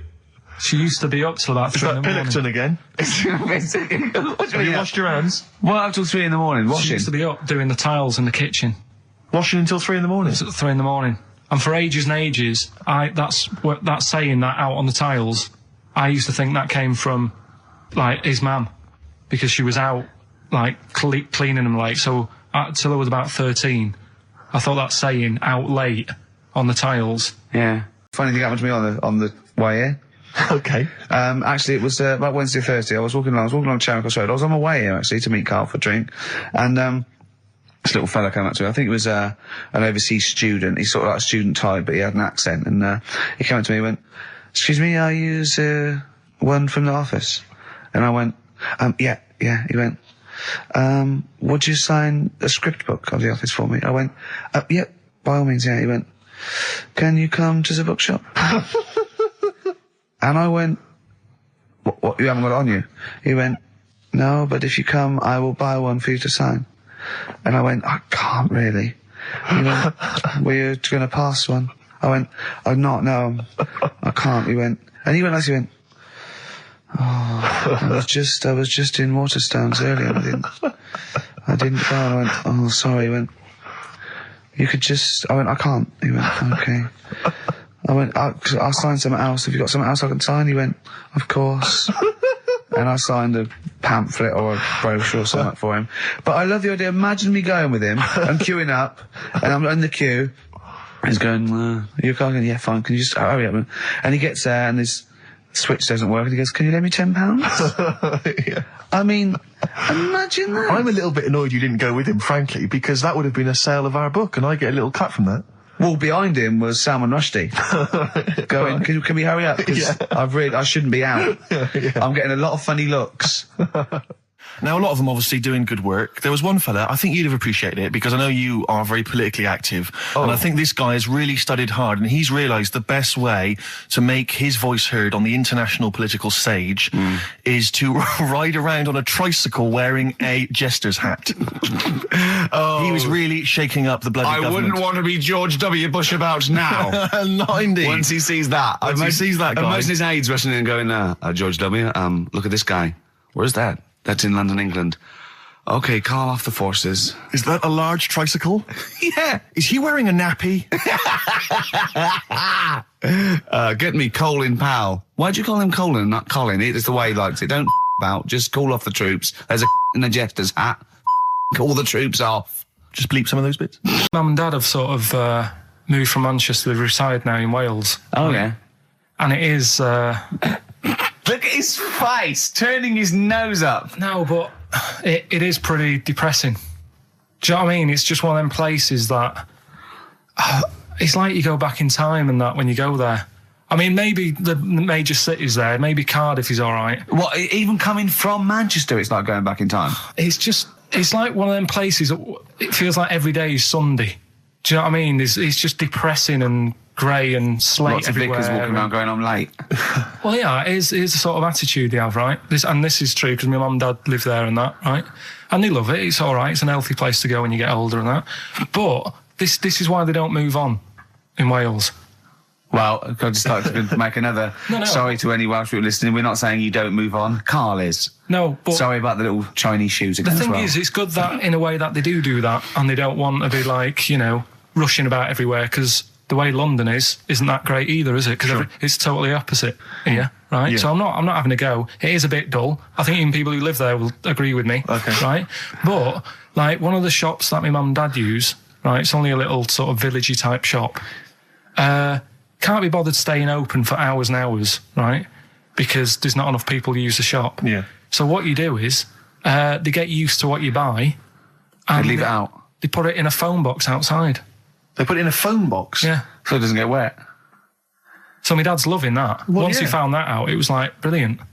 But how is that about him? That's brilliant. Well, it's not for other people. It is for my dad, because he's picking up all sorts of stuff. Oh, no, he's not. Oh, yeah. He's not nicking other people's shopping. Well, it's not like nicking, is it? Because it's not theirs yet. Oh, and you've stitched him up on radio. Well, of course, because they're going to think, who is there in town with a Manc accent who keeps making phone calls and is getting fatter? Yeah. That's You've stitched him right love up that. there, I love that your dad was excited when he found out.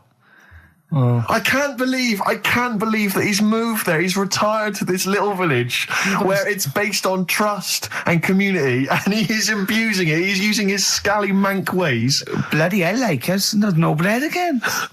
There's old women going hungry. Yeah. Their cats aren't getting fed. And your father is just... that's obscene. That's obscene. Oh, I think it's Day Thief. That fella from Manchester. I found these things. Do you want to hear them? Yeah. So what's it? Explain this again. Right, so I got back off holiday. The first job I found out I've got to do is work with Ricky for a voiceover. I do a regular thing. I do X-Ray magazine, but I'm allowed to make the script up, and they said I could, so I did. Right, so imagine this. Well, I know you, Rick, and I know you like to put a lot of work into these things. Yeah. You want to do a good job. So he rolls up, he says, let's do it then. He said, what's in the magazine? I said, well, here's a selection of stuff. This is what you've got to sell. He said, leave it with me. He goes into the little booth, and the first one he comes up with is this little advert for it, right? X-Ray magazine. It's out now. It's £3.50 May edition. Music of Tomorrow. Dandy Warhol's picture, and there's a free CD with all the Placebo and the Donners and Smog and Nightmares on Wax and Alpine All Stars. Only £3.50. It's out now. Buy it, innit? Have you got a sore throat there? Well, that's all right, isn't it? And he was going, you can't. I said, we are doing that. I've done one. That is it. That's it. So I persuaded him. He went, right, okay, we can possibly put that on XFM, right? I'll have to see, right? And so I wouldn't do it again. And he went, but you need one for Capital. He said, right. Capital will know what I went, right, I'll do one more for Capital. Because all the stations advertise the XFM magazine, right? So this is the one that you thought would be all right for them.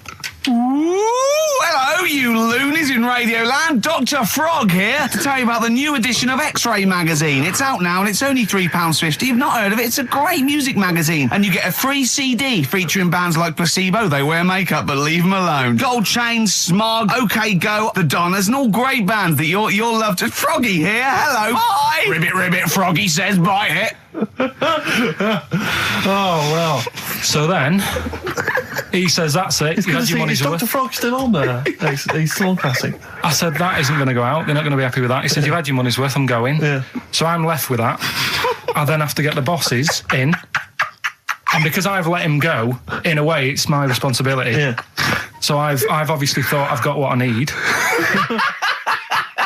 I had to play them to the MD. What did he say? And justify... Well, I was sort of thinking if I laugh, he might go, well, I don't get it, but he finds it funny. Oh, brilliant. Well done. So I was laughing, he was sort of thinking, you know... Excellent. Is that it? Brilliant. When do they go out then? I think one of them's going out at the moment. You were going to tell us a little story about just past my test. Yeah. My parents had a big Volvo estate, and there's quite a big car to drive. My parents didn't have a car.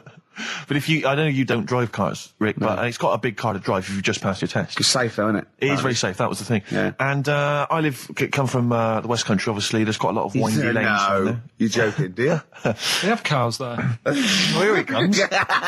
Blimey, Carl. Learnt on a tractor, automatic it was. Do you want me to tell it or not? Oh! Don't give up the accent! Oh no, I'm not worried. Oh, go on. Oh. Go on. So I went to this party. You never got him being from the north. Not when he's telling an anecdote. He's never telling an anecdote. Oh yeah, fair point. Yeah, go on. So I went to a party and I was quite excited because I had the car, the motor, and there was a chick heading down to the party that I was like, I had my eye on. And I thought, now I've got a car and going to the party, it's going to be amazing, right? And various friends had said, like, can we get a lift? I thought, yeah, groovy. Yeah, I'll pick up the chick as well, who was a friend of a friend. Yeah. So cruising down to the party in the motor, the Volvo estate, and there's nothing sexier than that. Slipping a little bit of Billy Joel on the stereo or whatever. Oh, something classic. Exactly. And maybe it was Billy Ocean. I think maybe it was quite a Billy. Maybe it was Get Out of My Dreams, Get Into My Car. Ideally. Yeah. So I get to the party, and inevitably it was one of those house parties where the chick that I had my eye on, she kind of was chatting to other guys, and she wasn't really paying attention to me, and I was sort of... Found out to get, was she again? Same old story. Oh, they make me They laugh. know how to tease, don't they, the ladies? Laugh. Who are they kidding? So I'd follow her like a dog, from room to room. Yeah. And watch her Quite while... literally, sometimes he was barking. Yeah. And while, just watch her while she talked to other blokes. And then, obviously because I was driving, I wasn't drinking, so I was not really enjoying myself. And then somebody said, should we go and pick up Vera? And I thought, right, okay. And they went, Steve's got a car, let's all leap in there. We'll go pick up Vera. And this girl was like up for it as well. So I thought, brilliant, you know, I'll be back in the car with her, you know, away from all these lads. One guy she had her eye on, he came as well. I was a little bit annoyed. Yeah. But anyway, he was in the car. So I'm driving down these country lanes, just driving along, and they're directing me. They're saying, go left here, go right. And then suddenly we stop, and one of them goes, just drive into that field, this pitch black field, right? And I'm sort of, well, it is my parents' car. Just drive in the field, Steve. I'm thinking, well, I don't want to, like, not seem like I'm a hard, cool, crazy kind of guy, because the chick's in the car. So drove the car into the field. They all leapt out, started running off into the darkness, shouting, Vera, Vera, Vera, where are you? So I'm just sort of sat there in the car waiting. Wasn't Vera Lynn, was it? Because she likes to hide in fields. Bizarrely, it wasn't. Right. It was just, I was just left in the car on my own with Billy Ocean, and suddenly, out of the darkness, they come back holding a Vietnamese pot-bellied pig that they had stole from a nearby farm, and they knew that the pig was called Vera because someone knew the farmer or something. Anyway, so they got this pig. So now they're going, "I'll put the pig in the back of the car. We'll take it back to the party. It'll be hilarious." I'm thinking, well, you know, I'm not sure I want a pig and all its, you know, piggy crap in the car, right, crammed in there. But they say, yeah. So obviously, I'm thinking again, I don't want to look like I'm, you know, a nerd. You know, I'm terrified of that, Rick, ever happens. Yeah. So, So you go, hey, bring the pig into the car. Exactly. I'm no nerd. Exactly. Yeah, go on. So now we drive off again. I got this pig kind of squeaking in the back of the car. And, they say, stop again. Let's do some cow tipping. And they do that old thing, you know, about the fact because cows sleep standing up, don't they? So you can push a cow over and stuff. Yeah.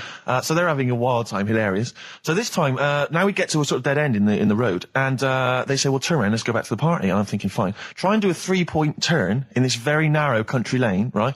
Get the Volvo estate wedged horizontally across the road. Can't get it out, just can't seem to sort it out. I don't know what, I'm panicking because there's a pig in the car, right? And, local disgruntled farmers, right? People drunk, partying, probably off their head on some kind of weed. Rick. Was it loads of blokes with, like, pitchforks and flaming torches Exactly. going, burn him. He's playing with our pig. Exactly that. And so that, do you know, I was so terrified that all I could think was they're going to have to send a helicopter to lower a magnet onto the top of the car to lift the car up and put it the right way around. You used to read a lot of comics, didn't you? Yeah. So, do you know what I started doing? What? Crying. Did you really? Yeah. Why? Just started crying, just very slightly, started getting upset. And the other guy that the girl fancied, he had to get into the driving seat and sort it out for me by slowly edging forward and that's backwards. the worst bit of the whole story. Yeah, edging slowly back and forwards. He just sorted it out, just slowly worked the car back round, and then we were off. You were just gently weeping. Just gently weeping in the back. The bloke had just taken the bird that you saw from a distance. Exactly. That was basically your wife in your head by then. Oh, yeah. Wasn't it? I can't We believe were it. happily married with a pig for a child. Don't joke, that could happen. I know. The pigs come, if you like. Sorry? What did you say? What did you say? What did you say? When you do what, Carl? What? What did you say? No, what did you say? Because I don't want to have to go to the radio authority again. What did you say then? Just remember. We are going out live, Carl. Yeah, remember Tom Binns, right? What did you say? What I'm saying is, why were they shouting Vera? Because pigs don't come to the name, do they? Hey? I don't know the ins and outs of pig, you know, how to lure a pig into your trap. Can I just tell you some very, very interesting things about pigs? Please do. Right. One, everyone knows they have a corkscrew-shaped penis, right? A corkscrew-shaped penis. That's the tail, isn't it? Two, they can't look up. They can't put their head back and look up, right? Three, they can have a 30-minute orgasm. Rick, is it only pigs that have got a corkscrew-shaped penis? No, and landlords. This Thursday at the Grosvenor House Hotel. Yeah. Everyone in Radio's Anyone has entered their show in different categories saying, they get it down to, you know... Winners this year included the brilliant Dominic Mohan, former showbiz editor of The Sun. Lots of people won. Lots of people won. Lots of people won gold. Lots of people won silver. Lots of people won bronze. We didn't get a sausage. Nothing. This show was deemed not worthy of anything. I mean, not a look-in. The panel looked at it and said, well, no, definitely not. Not radio. Didn't get a vote. See, that annoys me on so many levels. Let me tell you. One, right? I've never complained about losing an award. Okay, ever. Yeah, mainly in TV. I know we've won a lot, but we've been beaten by Peter Kay. Good luck to him. He's brilliant. Beaten by Phoenix Nights, the sitcom. A lot of people like that more than the Oscars, vice versa, right? No qualms. But the shoddy shite that I heard that night beating us, I was furious. I don't understand. There's people regional. It sounds like hospital radio, right? I shouldn't even be on XFM. I thought, It's beneath me. Yeah. And I thought, well, I'll give him a hand, right? Let's show him. And I want to know who the panel was as well. I do not believe it. How can they I was looking back over some of the shows, right, before I go to Carl, and I've just done a little excerpt of, a trailer of what we do, what we're about, and I don't know how the panel could overlook this. Play a bit, Carl, please. Shaking her muff, minge and tits around does not make her a hoe, then what does? These kids at school with big heads. Carl, what are you talking about? Shut! Oh, my name is Holy Fuck. Right, it's this monkey that was on a train station. Right. What if you mean cock to mean penis?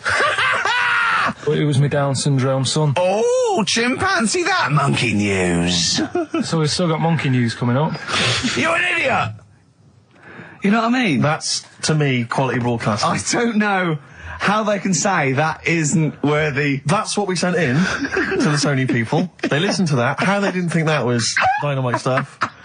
It doesn't make sense. Actually, I've been thinking about this since Thursday because I've been a little bit down in the dumps. Yeah. What I think it is that with the TV show, the TV stuff we've done, Rick, we put a lot of work into that. Yeah. We get the script, we got the script, we spend a lot of time on it. What this show is about, it's very much about spontaneity, it's about our personalities, and I don't think we're ever going to win an award for our personalities.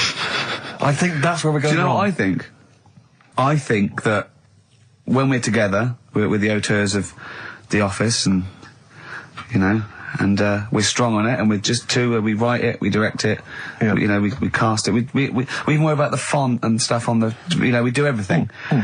There's a weak link in our midst, I think. On the radio show? Yeah. Right, I'm just trying to think what the common factor is, because on the award-winning TV show, it's just you and I. Yeah, I don't know. Well, I'll tell you what, can we play a record and let me think about this, because there must be something. There's got to be a factor. That isn't in The Office that's in this, that means that The Office is award-winning, and this is a pile of shite. It's interesting. I mean, I don't think our number one fan, Dickie Anderson, Richard Anders, was on the panel, although he here has emailed in. He's got a couple of thoughts as to maybe why we... What is Dickers doing, man? Dickers says, commiserations on not winning a Sony. I can't believe you didn't win, naturally. I mean, apart from your show's obvious lack of quality and effort, having a monkey for a producer, offering the biggest load of tat as competition prizes, saying hairy Chinese kid 48 times every show, Rockbusters, not bothering to turn up for weeks on end, only having 3 listeners, introducing the comedy characters Camp David, Harry Fook, which I think he spelt wrong there, Stephen Merchant. I'm not a character. Apart from insulting every race, religion and sexual orientation, bickering like schoolgirls... We haven't done everyone yet. We have not insulted everyone yet. There's loads to go. Despite the fact you generally bring misery into the lives of anyone who listens, I thought you were surefire winners. Better luck next year. Well... I mean, a couple of constructive, criticisms there, but generally, I still can't nail it. Was he on the panel? Well, I don't think so. Well, he's a fan, so... Yeah. Well, no, he's clearly a fan. I mean, he obviously loves the show. He has hit the nail on the head. Oh. Which... Yeah. But, what should we do? Should we give up or should we try harder? That's always my dilemma in life. Sure, yeah. I mean, I've always gone for the first one. Give up? Yeah, why bother? Yeah. If they can't see, just give us the award.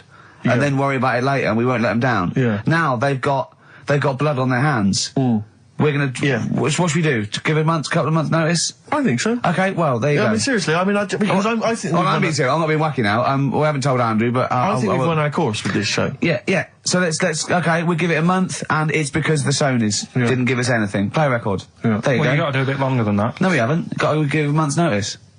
No, you got to work till about September if you're gonna. No, we haven't.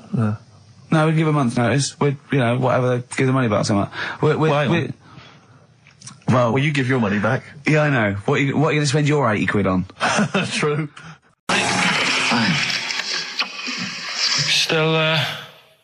Still trying to write the book then? Yeah? Yes. Good. Funny, someone told me the other day, weird thing about a typewriter, the top row of letters, the longest word you can write is typewriter. I'll just show you. That's weird, isn't it? It's just the typewriter being... You're not in the mood, are you? You're in one of those grouchy moods again, like you get into when you're writing. I'm not being grouchy. I just want to finish my work. Yeah, just being a bit funny, a bit offhand and that. Let me explain something to you. Go on. Whenever you come in here and interrupt me, you're breaking my concentration. You're distracting me. And it will then take me time to get back to where I was. Understand? Yeah, but I just was coming in to try and cheer you up. You know, if you... I mean, I'm full of ideas as well. You know, if you're having a problem coming up with stuff, got loads of stuff, loads of ideas you could write about. The other day I read about this airy Chinese kid. What do you want me to do about it? No, it's just that it could make a good book. Do you know what I mean? Sort of following round. That's swell. Well, I'd buy it. You know. But if you don't want to know, we'll have to... Don't bother doing it, but... Do you know what I mean? It's just airy Chinese kid. It's weird because they're not normally that airy over there. Yeah, this kid caked in it. But if you don't care... I wouldn't touch one hair on his goddamn little head. You wouldn't have to touch any hair on his head. Like I say, he's covered. Leave the head alone if you want. Touch his hands. He's totally covered in it. But I love the little son of a bitch. Oh, don't go that far. You haven't met him. But I can sort it out. I'd do anything for him. I don't think you'd expect that much. Just take him to the barbers 3 or 4 times a week. You know, he's a good little kid. In fact, I'll do it. I think I'll write a book on him. Yeah? How do you think you can handle that? Yeah. You're not too busy, are you? Well, yeah, I'm pretty busy. I've got to sort out some monkey facts for the show this Saturday, but I reckon I can still... Why don't you start right now and get out of here? All right. I will. You're going to be like that. Couldn't borrow a pen, could I? See you later. There you go. Haunting stuff there. Karl Pilkington in The Shining. You know, in the film, Jack Nicholson goes crazy because the suggestion is he's maybe possessed by demons that maybe are in the hotel. But, you know, if I was stranded in a desolate hotel, removed from all human contact with Karl, I'd go mental with an axe without being possessed by demons. That's more chilling to me, trying to get some work done and you keep wandering in. I'm trying to get Karl to spend a couple of days in the caravan with me, just for the head of it. And he won't. I've offered him money, won't I? I think it'd be a great laugh, wouldn't it, Karl? Oh, yeah, great. That would be terrifying. No, I want to film it. I just want to film it. Like a little video diary. There's Karl there, he's just waking up. Well, if I was stranded in that would be like being... I may as well be with Freddy Krueger and Jason Voorhees. That's more scary. The thing is, Ricky doesn't mess you about as much as he messes me about. No, you see, you've given him an inch. You've given him an inch and he's taken a yard. 12:30 you got in today. In 30 minutes between 12:30 and 1. The old bin lid on the head. He wanted to do that again. Yep. Squeezing my head, think he had a go at. And karate chop on the back of the neck. Yeah. All in 30 minutes. Yeah. Who else can say that? Who else can say that? Monkey, that's... It depends. Can live forever. No, wait. It's either a chimpanzee with a typewriter with an infinite amount of time. He would eventually, by definition, mathematically, type everything ever possible, okay? Or it's an infinite amount of chimps with typewriters, and one of them will type it first time. But already that's not right. You either need to have what do you mean? monkey. What? You mean employment laws? What do you mean it's not right? Let's hear him out, please. Okay. If it's one monkey, yeah, with a typewriter that's got loads of ink in it and that, right? At least it knows what it's done in the past. It's not. Keep going. Crime. If you've got a load of monkeys, it's like if you have too many. What's that saying about too many chefs? Too many chimps spoil the soup. Right, well, it's the same thing. It's like, well, I didn't tell you to put salt in it. I was going to put salt in it, and it messes it up. Whereas if it's just one, they know what's gone on. So what I'm saying is... just leave him go. I can't be bothered, I want to hear. I want to hear the rest. This blows my mind. He doesn't know what this does to me. It's a mathematical problem. I want to hear the rest. Well, it's just... I just don't think it will happen. What do you mean you don't think it'll happen? Infinity works it out for you, by definition. Well, what's stopping them typing the same thing again? They would. In fact, the problem should be if you had an infinite amount of time that it would type. It works for Shakespeare an infinite amount of times and everything else an infinite amount of times. But you know, that's not as. But not Shakespeare. Oh, shut up, you idiot! Rick, do you know what he said to me? I said to him, I explained it to him. I said, you've got an infinite number of monkeys, infinite number of typewriters. They will type the complete works of Shakespeare. He said, have they read Shakespeare? You're an idiot! Play a I said record. no. I'm not having this They're not conversation. doing it from I'm not memory. having it because it really, really winds me up. But you're saying they'll do it with no spelling errors. Well, they do it an infinite amount of times. And they do it wrong an infinite amount of times. And they spell the last full stop wrong an infinite amount of times. And they get one thing wrong in Hamlet wrong an infinite amount of times. They do everything an infinite amount of times. But are they going off a story that they've... Play a record, Carl, because I'm going to knock you out. I'm just saying... Shut up! Do they know the story? Oh, They're monkeys! Oh, Christ. No, Right, but- okay. Lloyd Cole. She's a girl and I'm a man. Good that, innit? On XFM, 104.9, Ricky Gervais, Steve Merchant, Karl Pilkington. As Yeah. ever, Rick, there's always someone who steps in to defend Carl. Okay, what is the defence? What is the defence? Here's an email from Scott Coomer. He says, Carl is actually right. I've got an A-level in statistics and probability. It doesn't matter how long they have and how many monkeys you have. You cannot guarantee they would type the complete works of Shakespeare. Infinity makes it probable they would get it right, but not definite. Yeah. Well, yeah. Yeah. That's what I was saying. No, you weren't saying, Carl. You don't understand it. Infinity sort of sorts it out. That if they do anything, they nearly do everything, won't they? No, I mean, they'll give it a good shot. No, that's not the point. But the I'd point be is surprised if they did one page right. Right, listen. It's not to do with consciousness. It's not to do with them aiming. They are just bashing away at the keyboard. It's like they're used to show that there isn't consciousness. They chose the chimpanzee because it can type, presumably, hit the keyboard. It's because they hadn't come across you at the time. Yeah. It's to take out thought out of it. It's to take out reason and trying, right? It's just random. They're saying that if you typed enough things, if the computer was left typing everything, if you left it for an infinite amount of time, and they chose Shakespeare because there is meaning behind it, and it's difficult to get it exactly right, to show you that Infinity would come up with it's not just Shakespeare, it's every novel. It's everything. Fairly eloquent there from Gervais. A quick riposte, please, from Karl Pilkington. No, I'm just saying, what I don't understand, if it hasn't read it, then how does it know where it's going? Listen, right, listen, right, Can I just explain to people, right? Some people have said, why are you cruel to Karl? He drives me mental with things like that. What do you mean, let me just take a breather for a How moment. do I do your editing? He keeps coming in the week. You know that I work here properly, in the week, don't I? Yeah, I've got a proper job, yeah? Should be 9 to 5, but I normally get in at about 8 o'clock and work A lot till of people about getting 8. 8 o'clock. Working hard, trying to do my job. 3 times this week, I've been rushing around. I walked past my little studio. He's sat in there, all right? Now, because I've got this sort of job, I can get away with it. I said to him, if I was a doctor, would he keep coming to me practice? If you were a doctor, there'd be severe problems with the NHS. Imagine that. The standards would have lowered so much if you can arrive at the hospital, you're a We'll doctor. pop in, I'll go to lunch, don't we? We have a little lunch break, don't we?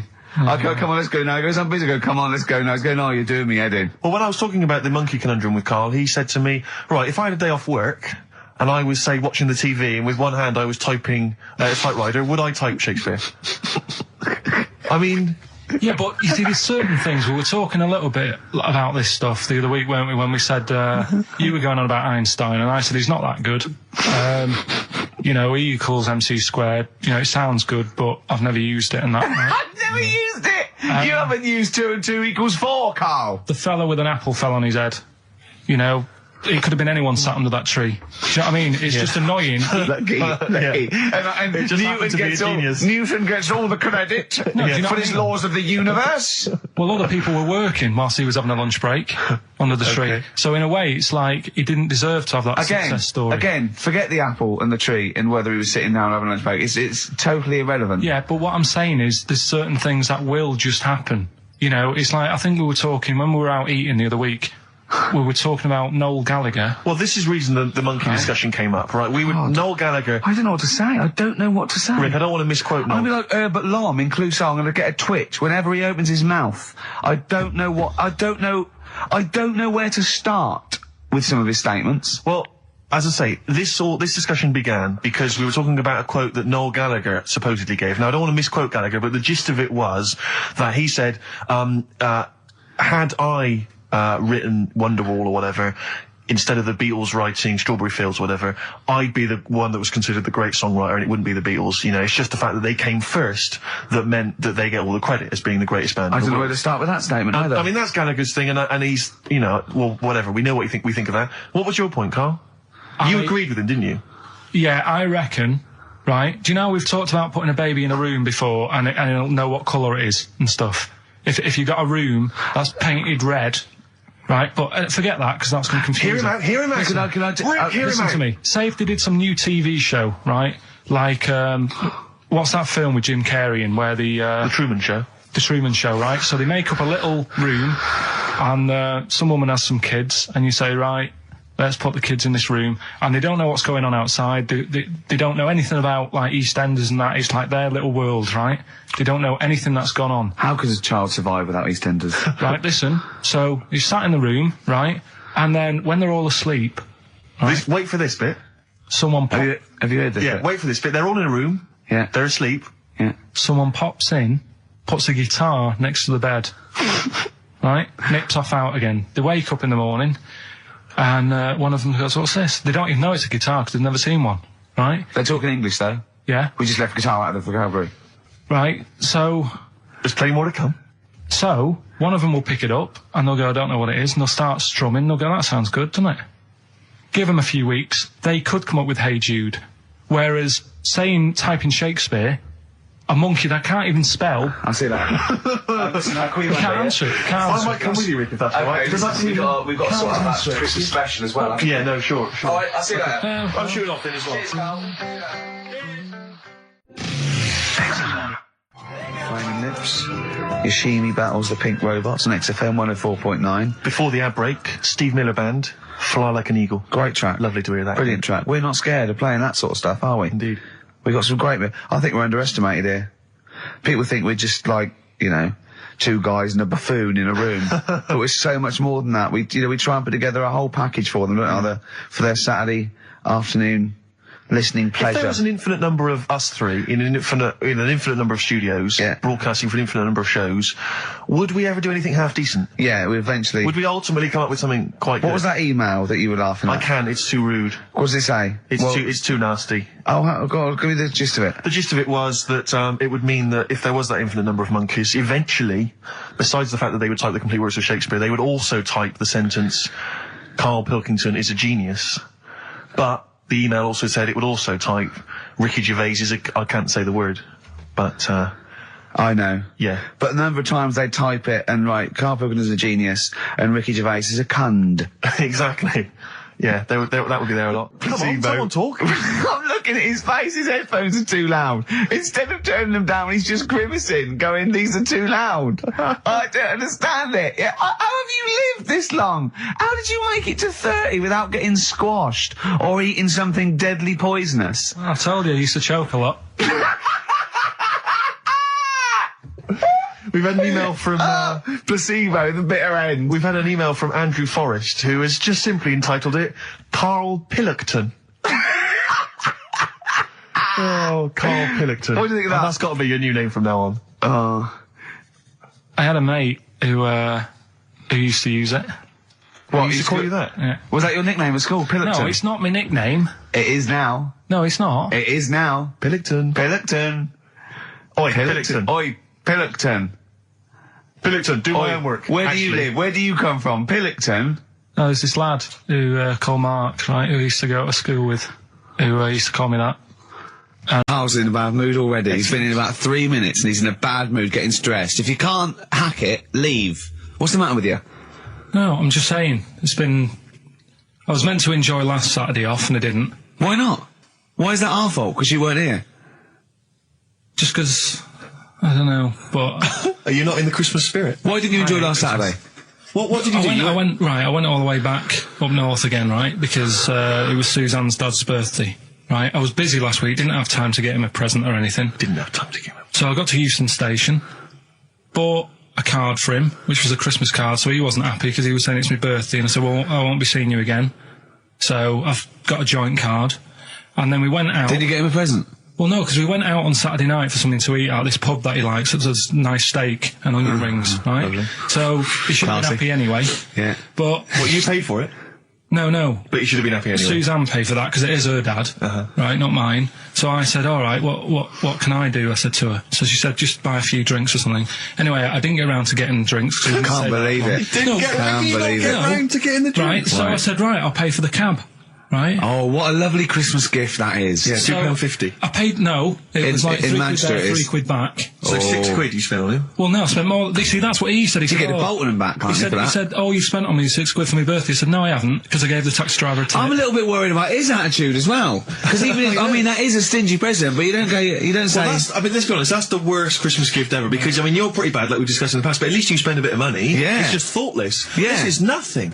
I know. You haven't given him any time. I mean, I would... And I knew my demographic. They loved it, my family. They couldn't believe their luck. You know. Well, a tenner.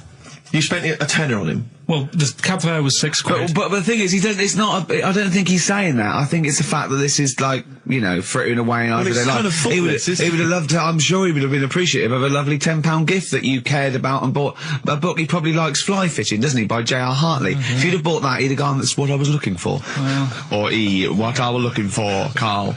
Bloody hell, Carl, you little bald twat. That's just what I wanted. So, all right. So just calm down. So what have you got planned for Christmas? Is this what? I mean, are you doing the same? Oh, Carl, excellent. You've paid me milk bill for this week. That were nice. I'm spent this year. So have you planned anything for Suzanne, or are you just? Yeah, I'm taking her out Christmas Day for something to eat. Well, does she know that? Was that? She's working today, so she you know. So right. Okay. So what Christmas gift have you got? That's it. I'm taking her out. What, you haven't got a present? No, because we spent a lot. Don't forget, that's half yours, though. You're not going to just be sitting there watching her eat, going, "Oh, I'm hungry, but I spent all." You're going to be eating as well. That's half yours. So she's got nothing to unwrap. He's like a cat who's been hit. She's got nothing to unwrap. There's nothing. She's going to hand something over to you, because I've met the woman. She will. She'll hand something over. You'll open it. You'll love it. I might get something today. You shouldn't take me to begrudgingly persuade you to do it. God. Yeah. Right, so... Yeah. Well, I'm gonna try and stick in some Christmas songs. We're not playing all Christmas songs, but I brought in a couple. So this is Christmas, John Lennon, The River, Joni Mitchell, Fairy Tale New York, one of the best Christmas songs ever.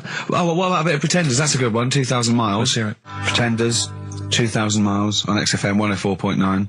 This sort of Christmas edition. We're not here next week, are we? No. Carl is, aren't you?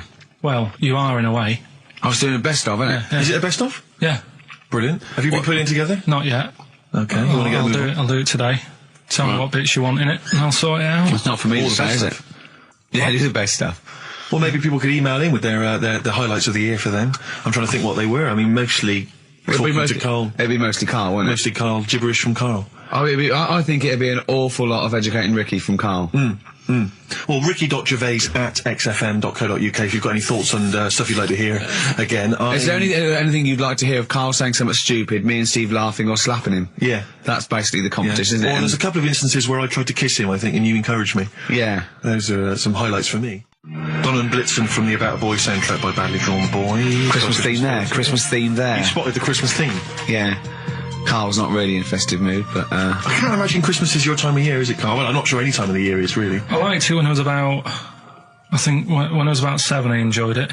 Was that the one? Was that the year, the big year for you? You get loads of stuff, you don't have to worry about anyone else, but once you've, got a job... What did you get when were you doing your paper round? How old were you then? I was about 13, 14. Well, that was then you were a man, weren't you? I had to buy stuff. Oh. But you're still not You're quite a selfish man, aren't you? I didn't realise this. No, it's just that Christmas... And that's coming from him, Carl. My dad always said... Oh, right, steady on. Dad said Christmas morning was for, for me, so he used to stay in bed. So he never... That's brilliant. That's a great thing to say, isn't it? Yeah. Christmas morning's for you. Run wild, do what you want. Just don't bother me. I'm going to Honolulu for 2 weeks. That's great.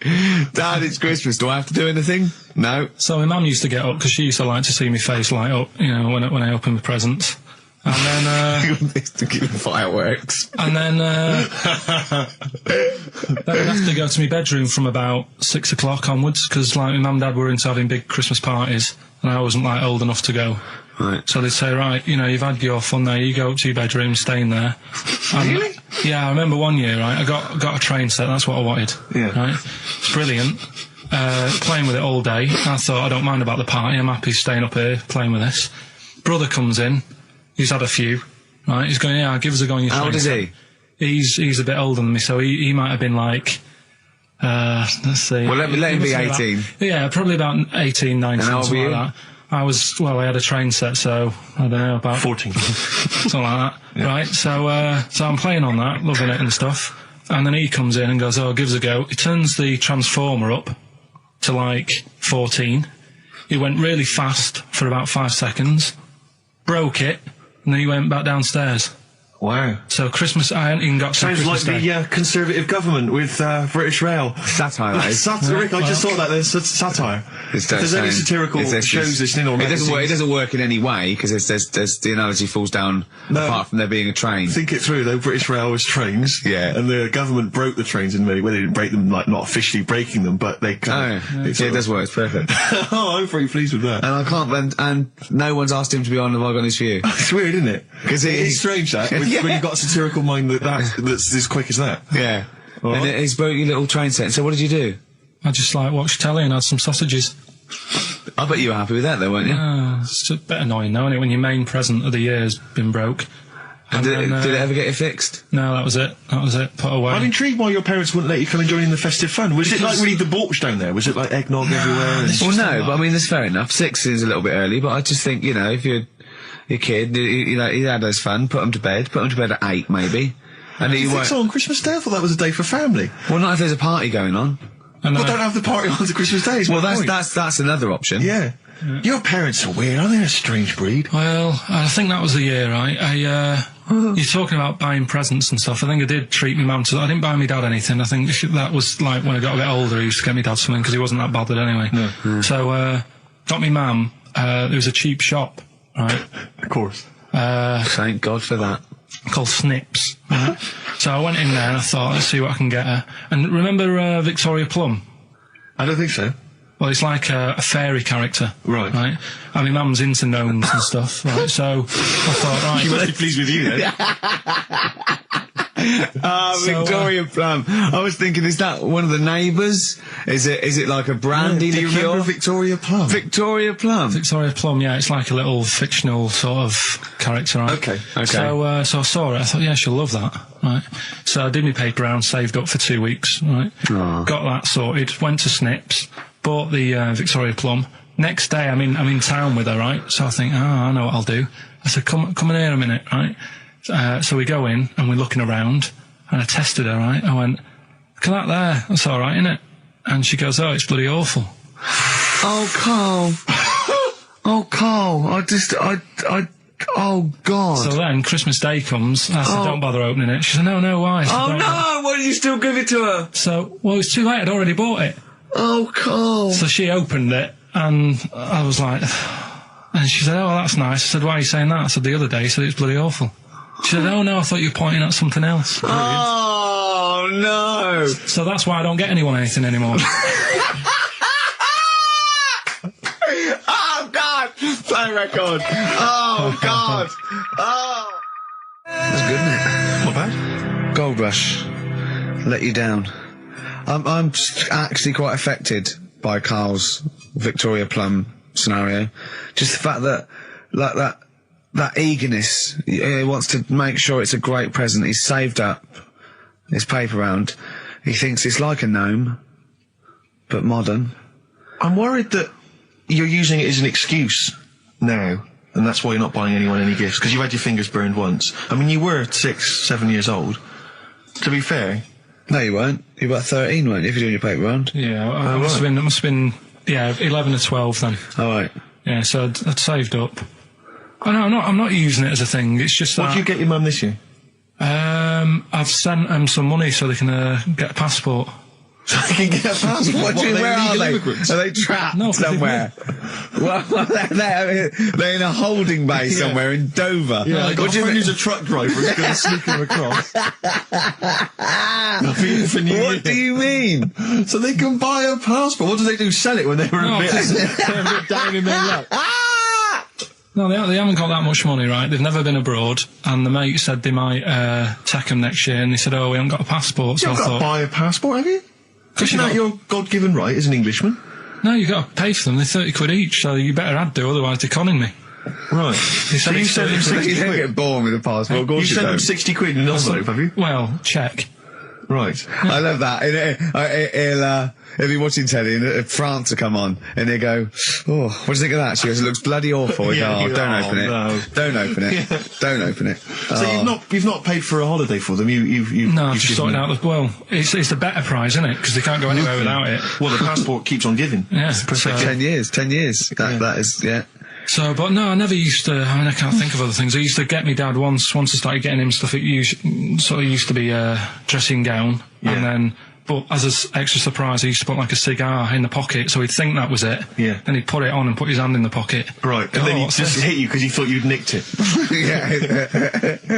Oh dear. So you bought him a jacket with a cigar? That's quite thoughtful. Did you sneak a cigar once one Christmas? Yeah. Well, that's when they used to have like the big do's, like I say. You know, they were known for it. Like the whole estate used to know that. You know, we were having a party. Yeah. So they'd all come round. So they all come round and just have food and drink and that. I can't imagine. I cannot imagine how unpleasant that must have been. Awful. And you locked in your bedroom with a broken train set. Yeah, crying. And looking at Victoria Plum, whatever that was. In the bin. Oh, in the bin, yeah. And hear a mum saying, and he got me this. Isn't this piece shit? of rubbish. You could hear him just throwing it against the wall and laughing. And all the neighbours laughing.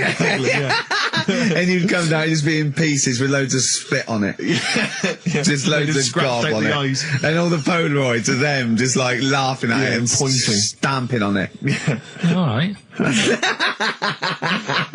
brought all flooding back. But no, I used to get up in the morning and then like they'd still sort of all be there asleep on the floor and on the sofa. Oh, that's awful. Oh, that's terrible.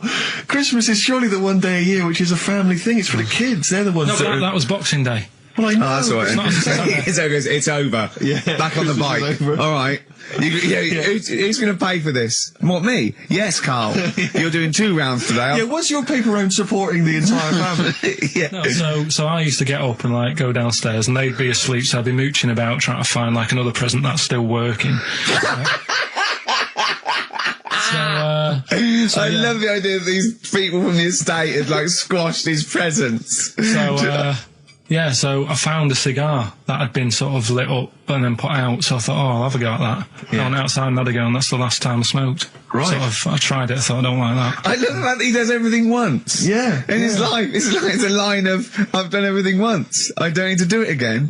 Oh, dear. You know, I've said in the past to you, Rick, that my grandparents, so I love them dearly, but it's like, for the last 30 years, they've been waiting to die. I know, It's like they just sort of, it's like, you know, the novelty wore off of life. Life in the 50s. Yeah, they got kind of bored of it. Life, in the 40s, it was brilliant. All sat around the old Joannas, the Bonspell, singing. They loved that. The 50s, you know, that was great as well, because that was the post-war years. It was, you know, it was a bit tight in the pocket, but it was alright, everyone pulled together. And then the 60s came along, all the crazy music, the funny hair. Let's stay in bed. Exactly, they basically stayed in bed. And it was one Christmas when my grandmother said to my dad, what do you like for Christmas? What do you fancy for Christmas? And this must have been, I don't know, 20 years ago. She said, what do you fancy for Christmas, Ron? And he went, well, you know, I could do with a nice big kind of warm winter overcoat. She said, don't worry about that. She said, don't worry about that, because your father will be dead soon. It's right, you can have his. Meaning my granddad. Well, to be honest with you, my father's still waiting. Which is good news. Good news for my grandfather. Less good news for my dad. Freezing. He's freezing. He finds out, how is he today? He's fine. Oh, okay. Oh, I'm freezing. It's such a weird mindset, that. I think that to me is what sums up people from that older generation, the 40s and 50s. And it seems to me that you've got that kind of mindset. It's like you were born in the 30s. And whenever you talk of your childhood, it's like you had like a baked potato to take to school. And a hoop and a stick as a Christmas gift. Teenage Fan Club from the XFM Christmas album, and that's Christmas Eve. Their guitar sounds are just brilliant. They're just always so nice. All right, Carl, do you like that? Do you like Teenage Fan Club? Yeah, they're good. Carl, I feel like you've never kind of enjoyed the wonder of Christmas. I can't ever get the sense, maybe except when you were very, very young, you know, that kind of bright-eyed, you know, thinking of Santa, you know, kind of landing on the roof and climbing down the chimney and drinking the sherry or whatever. So I like the idea of it, right? Sure. The sort of, you know, I used to get a couple of annuals every year, you know. So do I, yeah. And I was allowed to open one on Christmas Eve. Oh, that's brilliant. So they could throw it on the fire. I think it is so a quick skim through, do the words right. Yeah. I think that's to light a cigar off the cooker. Oh. Well, anyway, listen, a good friend of ours, Ross Noble, the comedian, brilliant, he gave me this picture. Carl, which he's got from the magazine. He loves you. He And I have to thinks say, I think this... I just looked at it then. Obviously, it's not going to mean much to the listener. Oh, this is but it is self-indulgent, currently but available. I think it's in the current edition of Bizarre magazine, so you might want to buy that. It's and you not can have horrible, though, is it? There's a certain grotesqueness about it. Oh, it's a deformed person, isn't it? Well, to a degree, but I think what it's going to do for Carl is give him, I think for you and I, Rick, we're going to see his face brighten up, like opening a wonderful Christmas gift. Oh, you know what? I think I've seen this. Is this the one with the kid with the big head? I'll be honest with you, Carl, it is. Have you seen it already? Yeah. Let me just show it to you again so you can kind of mark it again. I haven't seen it. It's like... yeah. We shouldn't be laughing at that. No, but that is like the kid who I went to school with. That is the same. That can't be the same. So do you recognise him? Seriously, that is the same thing he had. I mean, I have to say, it does look like sure. it's been computer generated. It's so odd. Yeah. But look at the child's face. I know. Look at his reaction. Don't take another photo of me. I'm not sure this is right. No, well, the thing is, right, you were just saying about what are you, about Christmas. That's the funny thing, right? Because in our house, there's no one who's religious, right? No. My dad got annoyed when I went to church that day. He was like, what are you doing that for? Of course. I went to see a gig in Liverpool. Remember the band The Christians? Yeah. He thought I'd join some club. Yeah. I said, I've been to see The Christians. He was saying to me, man, what's he doing going out with them? Yeah, yeah. And then the other thing is, because I'm not christened or anything, my mum used to say to me, don't tell anyone that, because there's witches and stuff. I want to go back and see his upbringing. I just want to go back and see him at 7. One day in the life of Carl, age 7. Just to have 3 ghosts visit him tonight. And take him back through time. But we could go with him. We can be some of the ghosts. Yeah, the ghosts of Christmas past. Remember this? That's incredible. Because don't tell me what. Just say so she wasn't Christian, but she thought maybe someone could take your soul because you weren't christened. It's like, there's cults and that, isn't there? And if they find out you're not christened, then... Right. I don't think they care. I don't think a lot of cults care. Well, but what can they do if you're not christened? I don't know. I just said all right because then through that time there must have been a time when. But hold on, now they know. Yeah, but I'm older now, so I'm all right. She used to worry about me playing out on the street. Oh, she was worried about whether you were naive and stupid and easily led. Well, yeah. No. Good point. No. I'm Ricky Gervais. With me, Stephen Merchant and Karl Pilkington. Yeah. Our producer. In inverted commas, heat put. Yeah. They know. They know. How are you doing? All right, Karl?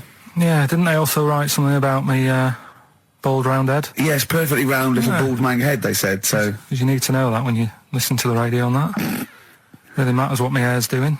Your hair, have you given it a little polish? Because you look like a cue ball at the moment, and you've had a shave in it. I've never seen such a round head. It actually looks like a plate with ears. Yeah, well, for those that have never seen Carl, I actually, if you remember, I think he looks a little bit like Mr. Spoon from Button Moon. He does. If you've ever seen that show, and also he looks like, you know when they say they find with a little 4-foot human and it's actually 500,000 years old and they give it a name and it's the first, Australopithecus into. Right? He looks like one of them as well. Perfectly round little. He is the missing link. He looks half human, half monkey. Because he's got a slight slouch as well. So yeah, it's like those pictures where you see it going from an ape to a man. He's one of those in the middle. Yeah, and of course his monkey hands, his hairy little wrist to those skinny little things that he can get oranges out of holes with. And it's unbelievable. Why are you so all shaved and polished and everything? Got a wedding. What? Got to go to a wedding today, so thought I'd, clean myself up a bit. Yeah. Shouldn't you be wearing a suit or something? No, I'll go home and put something on. Oh, okay. But, Suzanne said, make an effort. I sort of had a shave and that, and then I came out of the bathroom, she said, oh, your head looks a bit sort of eggish. She's right. She always worries about when I have a shave, because I just, That's your girlfriend, Carl. I know. Saying that. Just think, so don't worry about Heat saying it.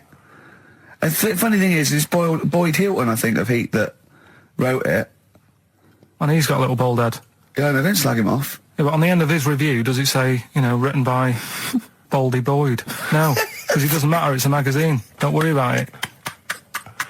Looking forward to the wedding? A bit boring, isn't it? But you've got to do it. They're probably listening. Should we do a shot? No, it'll be a great day for them, but I know what will happen. Suzanne will see, all the fuss and that, and then she'll get ideas, and I'll have to let her down and all that. Why is it you don't want to get married again? I always forget. It's just... Who's it for at the end of the day? I've been with Suzanne for 11 years, right? Sure. We're happy. Well, I am. That's what counts. You're never happy. I am. I'm all right. Yeah, no, you're happy with Suzanne and everything, but apart from that, you're never happy. You are the most grumpy, moany thing in the world. I mean, I get annoyed, but I'm always happy. I was annoyed here. I was happy coming here, but there was a bloke behind me walking and scuffing his feet. He had a pair of those stupid skulls on, and he was clicking and scuffing. Wear some shoes. You don't have to click. Pick your feet up. Flip-flops annoy me. You know, but I'm happy. I'm just annoyed. You are just like, oh, the world's on me. It's rubbish, this. I know the world's great. It's just sometimes people annoy me by being there. You know. But Steve said I should be locked in one of those towers that princesses used to be locked in fairy tales, so because everything annoys me. But you're grumpy. I'm not. I'm all right. XFM 104.9. We're not here. This next clip is one of my favourite clips. Look, it needs no introduction. Here it is. Finally, White Van Man. What do you make of the fact? What I'm saying is, why were they shouting Vera? Because pigs don't come to the name, do they? Hey? I don't know the ins and outs of pig, you know, how to lure a pig into your trap. Can I just tell you some very, very interesting things about pigs? Please do. Right. One, everyone knows they have a corkscrew-shaped penis, right? A corkscrew-shaped penis. That's the tail, isn't it? Two, they can't look up. They can't put their head back and look up, right? Three, they can have a 30-minute orgasm. Rick, is it only pigs that have got a corkscrew-shaped penis? No, and landlords. Okay. Very handy. Right. Here's one for you. Go on. Like insect facts and stuff. Go on. If a man was a flea... You could jump over St Paul's Cathedral. No. What? Wrong. It's gone up now. It's... the big wheel. The big wheel. It's the Millennium Wheel. Now. It's gone up now. Play a record. You're the best. Carl, let me ask you now. Carl, you will be a little bit unnerved about this. Have you seen the film Jurassic Park? Yeah. You know what happened there? Well, according to the sign here, it says scientists are planning to clone mammoths for a theme park. Look at his face. Look at that. He looks like a dog caught in the headlights of a car. He's terrified. I love Carl. He sprung to attention Carl. there. Is that the best news you could have? Man moths.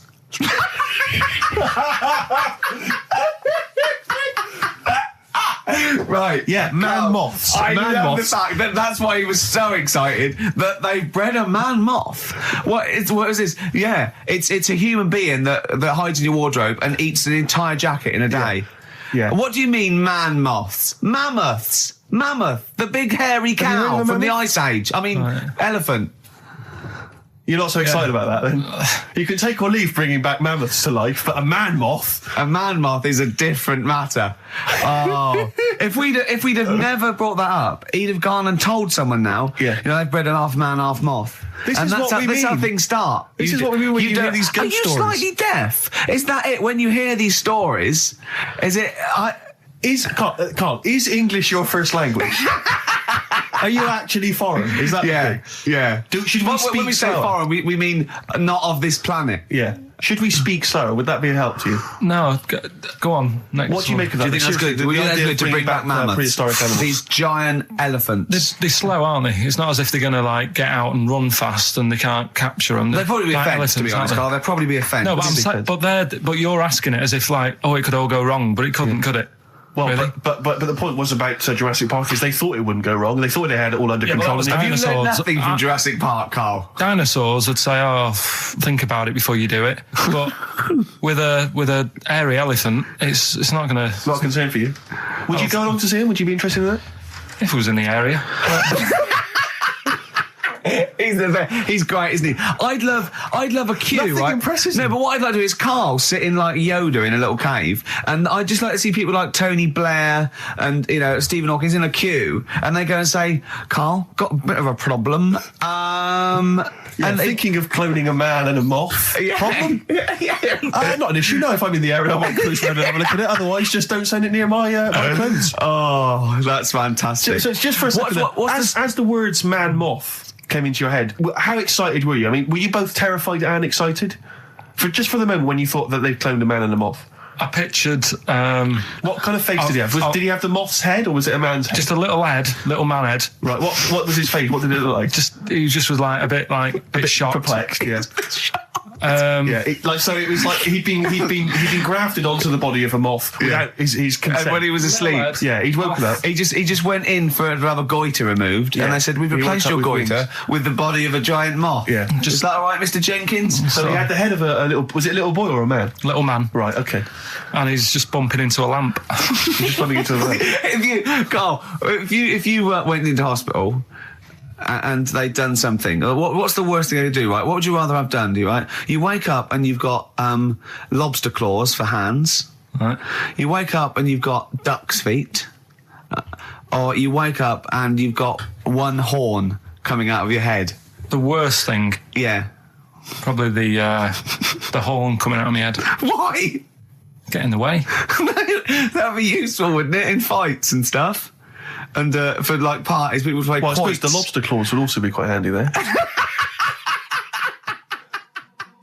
All right, this is Karl, the producer of Ricky Gervais and Stephen Merchant on XFM 104.9. We're playing out some of the best bits. Hope you're enjoying it. Here's another one. Karl, it was you that worked out the maths and worked out I was 28, because they just worked out I'm 27. You are 27. No way. 4.9, I'm Ricky Gervais, with me Steve Merchant and Karl Pilkington. We've had quite a lot of emails, as ever, Rick. I should just say, because we're very lazy. It's a much listened to show. We're very lazy people, and we rarely reply or read out the emails, but we do... I never read the emails. Absolutely so never I rely, if I haven't replied to them, or my mail, Steve opens my mail and reads my emails. So if I haven't replied, it's just because he hasn't passed it on to me. Yeah. Okay. But I haven't passed it on to you because I know you'll never reply. Sure. So, you know, I'm just cutting out that. But I just want to say thanks for the emails. We do read some of them, and we do appreciate the fact people send in jokes. I appreciate it. I love it. We've had to do anything towards it. Sure, we had an email from Jack. He just said he missed the last 2 weeks' shows. Has he missed anything? Not really. No, it's the same stuff. Same I think last week Karl was having a go at Chinese people not aging well. He had a go at the gays, and he came up with a ludicrous story about a monkey that was impossible. So I don't think Jack's missed much. Go on. No. We've just had an email from the Pringles people. Oh, right. Good, because it's finally started to happen. I hear these stories about people getting given cars and Armani suits and trips abroad, and we haven't had no, but finally people are starting to, realise what we're doing, our impact on society, and we've got a whole box of Pringles sent to us. Not on those little tubes, the proper tubes, the foot-long tubes. Yeah. So...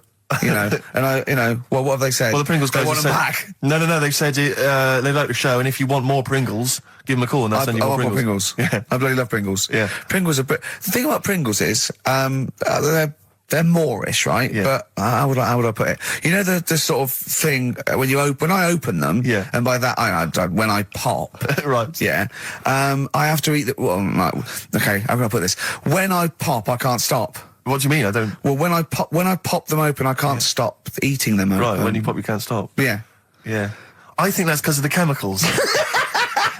I think that might be the reason. But they're good chemicals. They're good chemicals. They're the best chemicals. Pringle chemicals. They're not bad chemicals. Lovely. Like using chemical warfare. Yes, I want some more Pringles. Yes, what else more do? Pringles. It's interesting, actually, you were saying that like other people, like Kylie, I imagine, would get given sort of maybe sexy underwear. You got Robbie Williams, where he gets the Armani suits. You get sent the crisps. Which seems appropriate. Yeah. Oh, it's nice to be sent. Go on. Talking of Pringles, on the Finchley Road tube station, on my way in, there's a lot of Pringles there, isn't there? Well, I'll tell you a job I don't like. What? I wouldn't want to be doing. The woman, there's a little woman who sits in the little snack stall on Finchley Road station. Yeah. And I don't know how to describe it, really. She is surrounded by snacks. She can't move for snacks. Does it look like American Beauty, but with different... Not dissimilar to that. Yeah. It's a little hut on the station. And it's like, if you go to the seaside, you can put your head through one of those cardboard cutouts and it looks like you're a big fat person or whatever, and you can have your photo taken. It's like an equivalent of that, but it's just snacks everywhere. She's got bananas up to her chin.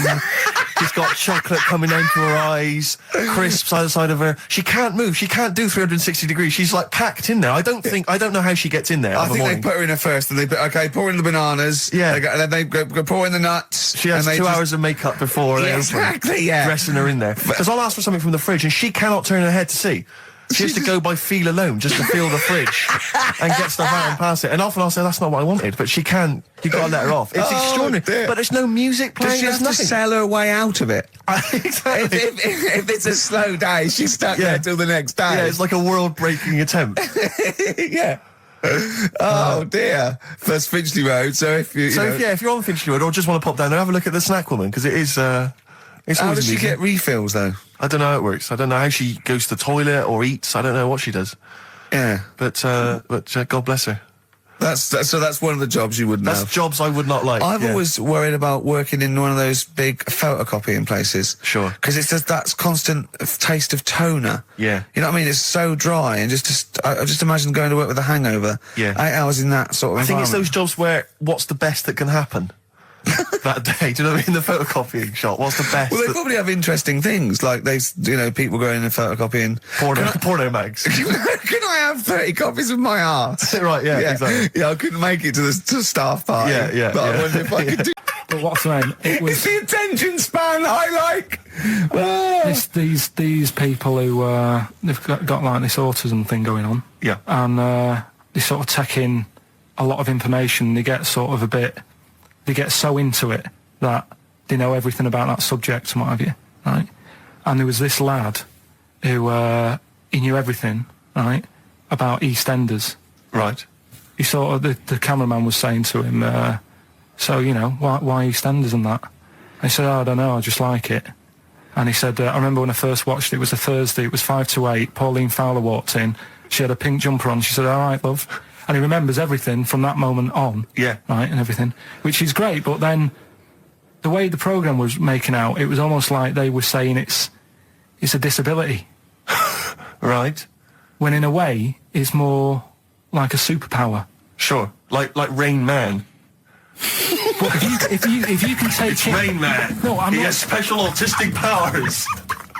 Oh God! We must send for Rain Man. I don't know what to do. So I don't know what to do. So he would be a great contestant on Mastermind. Sort of autistic mastermind. He'd be what I'm dynamite. saying is, don't be watching EastEnders though. Sort of, why didn't they give him an encyclopedia and say, get into that? Sure. That'll be useful. Yeah. Keep him away from EastEnders. Wasting his time there. But I don't think it is a disability. No.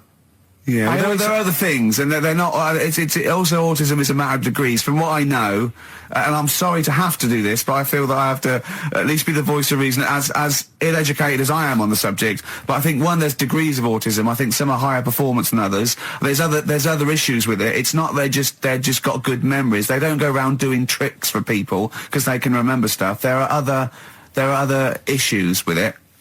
Do you know what I mean? Right, well, I mean, they seemed a bit... But you watched the programme, what did you learn? That he knows when Pauline Fowler came in? Yeah, I mean, there was other bits where they couldn't control their emotions and stuff. Oh, that other little bit, yeah. But the main bit of it was he can soak up information and stuff, and I'm just saying, it didn't seem really bad. Do you know what I mean? There's disabilities where people say that's a bad disability. It's like how people say about... This is brilliant. This is just like this is amazing to be in a room with this man. It's incredible. You just wind him up and listen to what comes out. And I'm going to sit back now. I'm not going to defend you or explain anything. Just go on and tell me about the other disabilities that are worse. No, what I mean is how people can sometimes easily get mixed up. How people are scared of like a cyclop. When at the end of the day, he's got a disability. A bloke Who's scared of a cyclop? No, it's apart just from like Jason and his Argonauts. Where's this cyclop that you're scared of? No, I'm just saying in history and in books and that. No, not in history. History happened. Yeah. What are you thinking of? You're mixing history with Greek mythology and Roman mythology and every other type of mythology. What do you mean there wasn't really a giant cyclop that went round picking up ships and throwing them around? That's not history, Carl. Do you think Batman's history? No, but it was ages ago, wasn't it, when we were sort of forming... No, I'm not saying it didn't happen ages ago. I'm saying it didn't happen. Well, it might have done. What's so ridiculous about a fellow with one eye? In the middle of his head, and he's big and scary and lives in a cave. Why is he scary? Because if he had 8 eyes, I'd be scared of him. At the end of the day, he's got a disability... we'll talk about it in a bit. Forward Inc.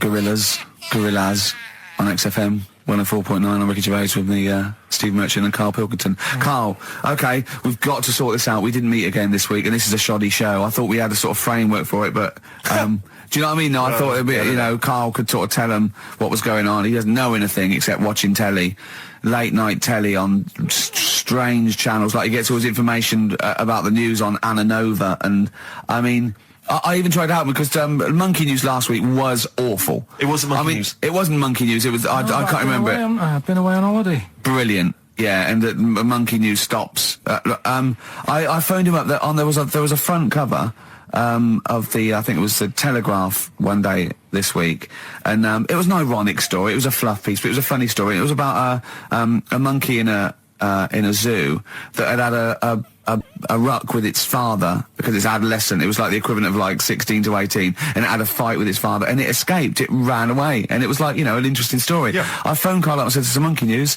A monkey has escaped from its cage after an argument with its father." And he said, "What was the argument about?" I mean, he thinks like Homer Simpson. Yeah. Amazing. What was the argument about? Like the zookeepers are going, oh no, he's brought up his untidy room again. The father, look, he's caught him smoking again. I mean, what do you mean, what was the argument about? They have fights. They have fights, and then it ran away. His dad wanted him to go to college, but he just wants to quit and get a job. Yeah, and he fancied a monkey in the other cage, and the father was saying, "She's not good enough for you." Yeah. Oh. So what was it Monkey about? News today? Yeah, I got a little bit of Monkey News. You got a little bit of Monkey News, right? Yeah, You've redeemed yourself then this week. We've got some stuff there and that. What else has been going on? What are we going to talk about now? Sort of head's gone now. Your head's we've got gone. Monkey News. Yeah. And, Why is your brain? Why is it? It seems like since we've come back on air, you have become dimmer. I mean, it is extraordinary. It's like BSC has kicked in. Or and did you we really just forget? We just forgot. Maybe it's been a long time. We've forgotten just how stupid he is. Yeah. It's proper. Do you mean it's the silences? He forgets we're on the radio. There's just I know, dead air. it's unbelievable, and it's our name on this. They put up but as I said before, he is that's no offence, he's not a bright lad or educated or anything like that. But some things he says does border on the retarded. I've been trying to take in too much information now. That's the problem recently. Well, I said to you last week, I've been like reading more books and what have you, and trying to take in too much. But the problem is, like even watching telly and that now, Suzanne said to me, stop doing that. Stop watching telly late at night and going to bed, because it's making your brain too active. And I'm sort of, heaven forbid. And I'm trying to get to sleep and I can't. And then when I wake up, she had a go at me the other day, right? Because it was a night after watching The Fat Baby, right? Woke up in the morning and she had a go at me because as soon as I woke up, I said it was something like, "How can you freeze time?"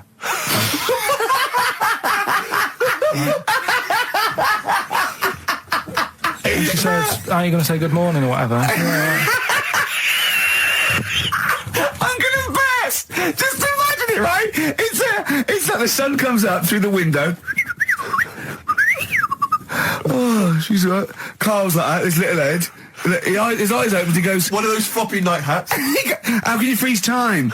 Oh, God. But it's because, like, whatever, the night before I might have heard that on the news or whatever, and it's just been sort of whizzing around my head. Sure.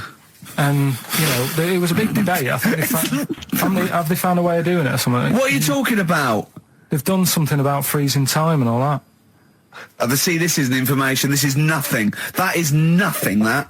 They've done something about freezing time. Imagine Jeremy Paxman coming on, going, "Well, the issues tonight said something about freezing time." It's you think before you talk. No, but I don't worry about how to do it. I just think about what affects that. Oh, they haven't asked you to get involved. Well, this is what I'm saying, though. You can't explain it. It's a tough thing, isn't it? But what's the point of me worrying? It's not about a question. Do you know what he said to me the other day? This is unbelievable. This is one of the most stupid, incredible things I've ever heard. He was talking, and he suddenly stopped, and he was thinking about it, and he went, "Oh," I went, "What?" He went, "You'd never see a black ghost." Extraordinary. True, though, isn't it? I've never seen a ghost, full stop. There are no ghosts. There aren't ghosts. No, but I mean when you just see them in, like, magazines and that.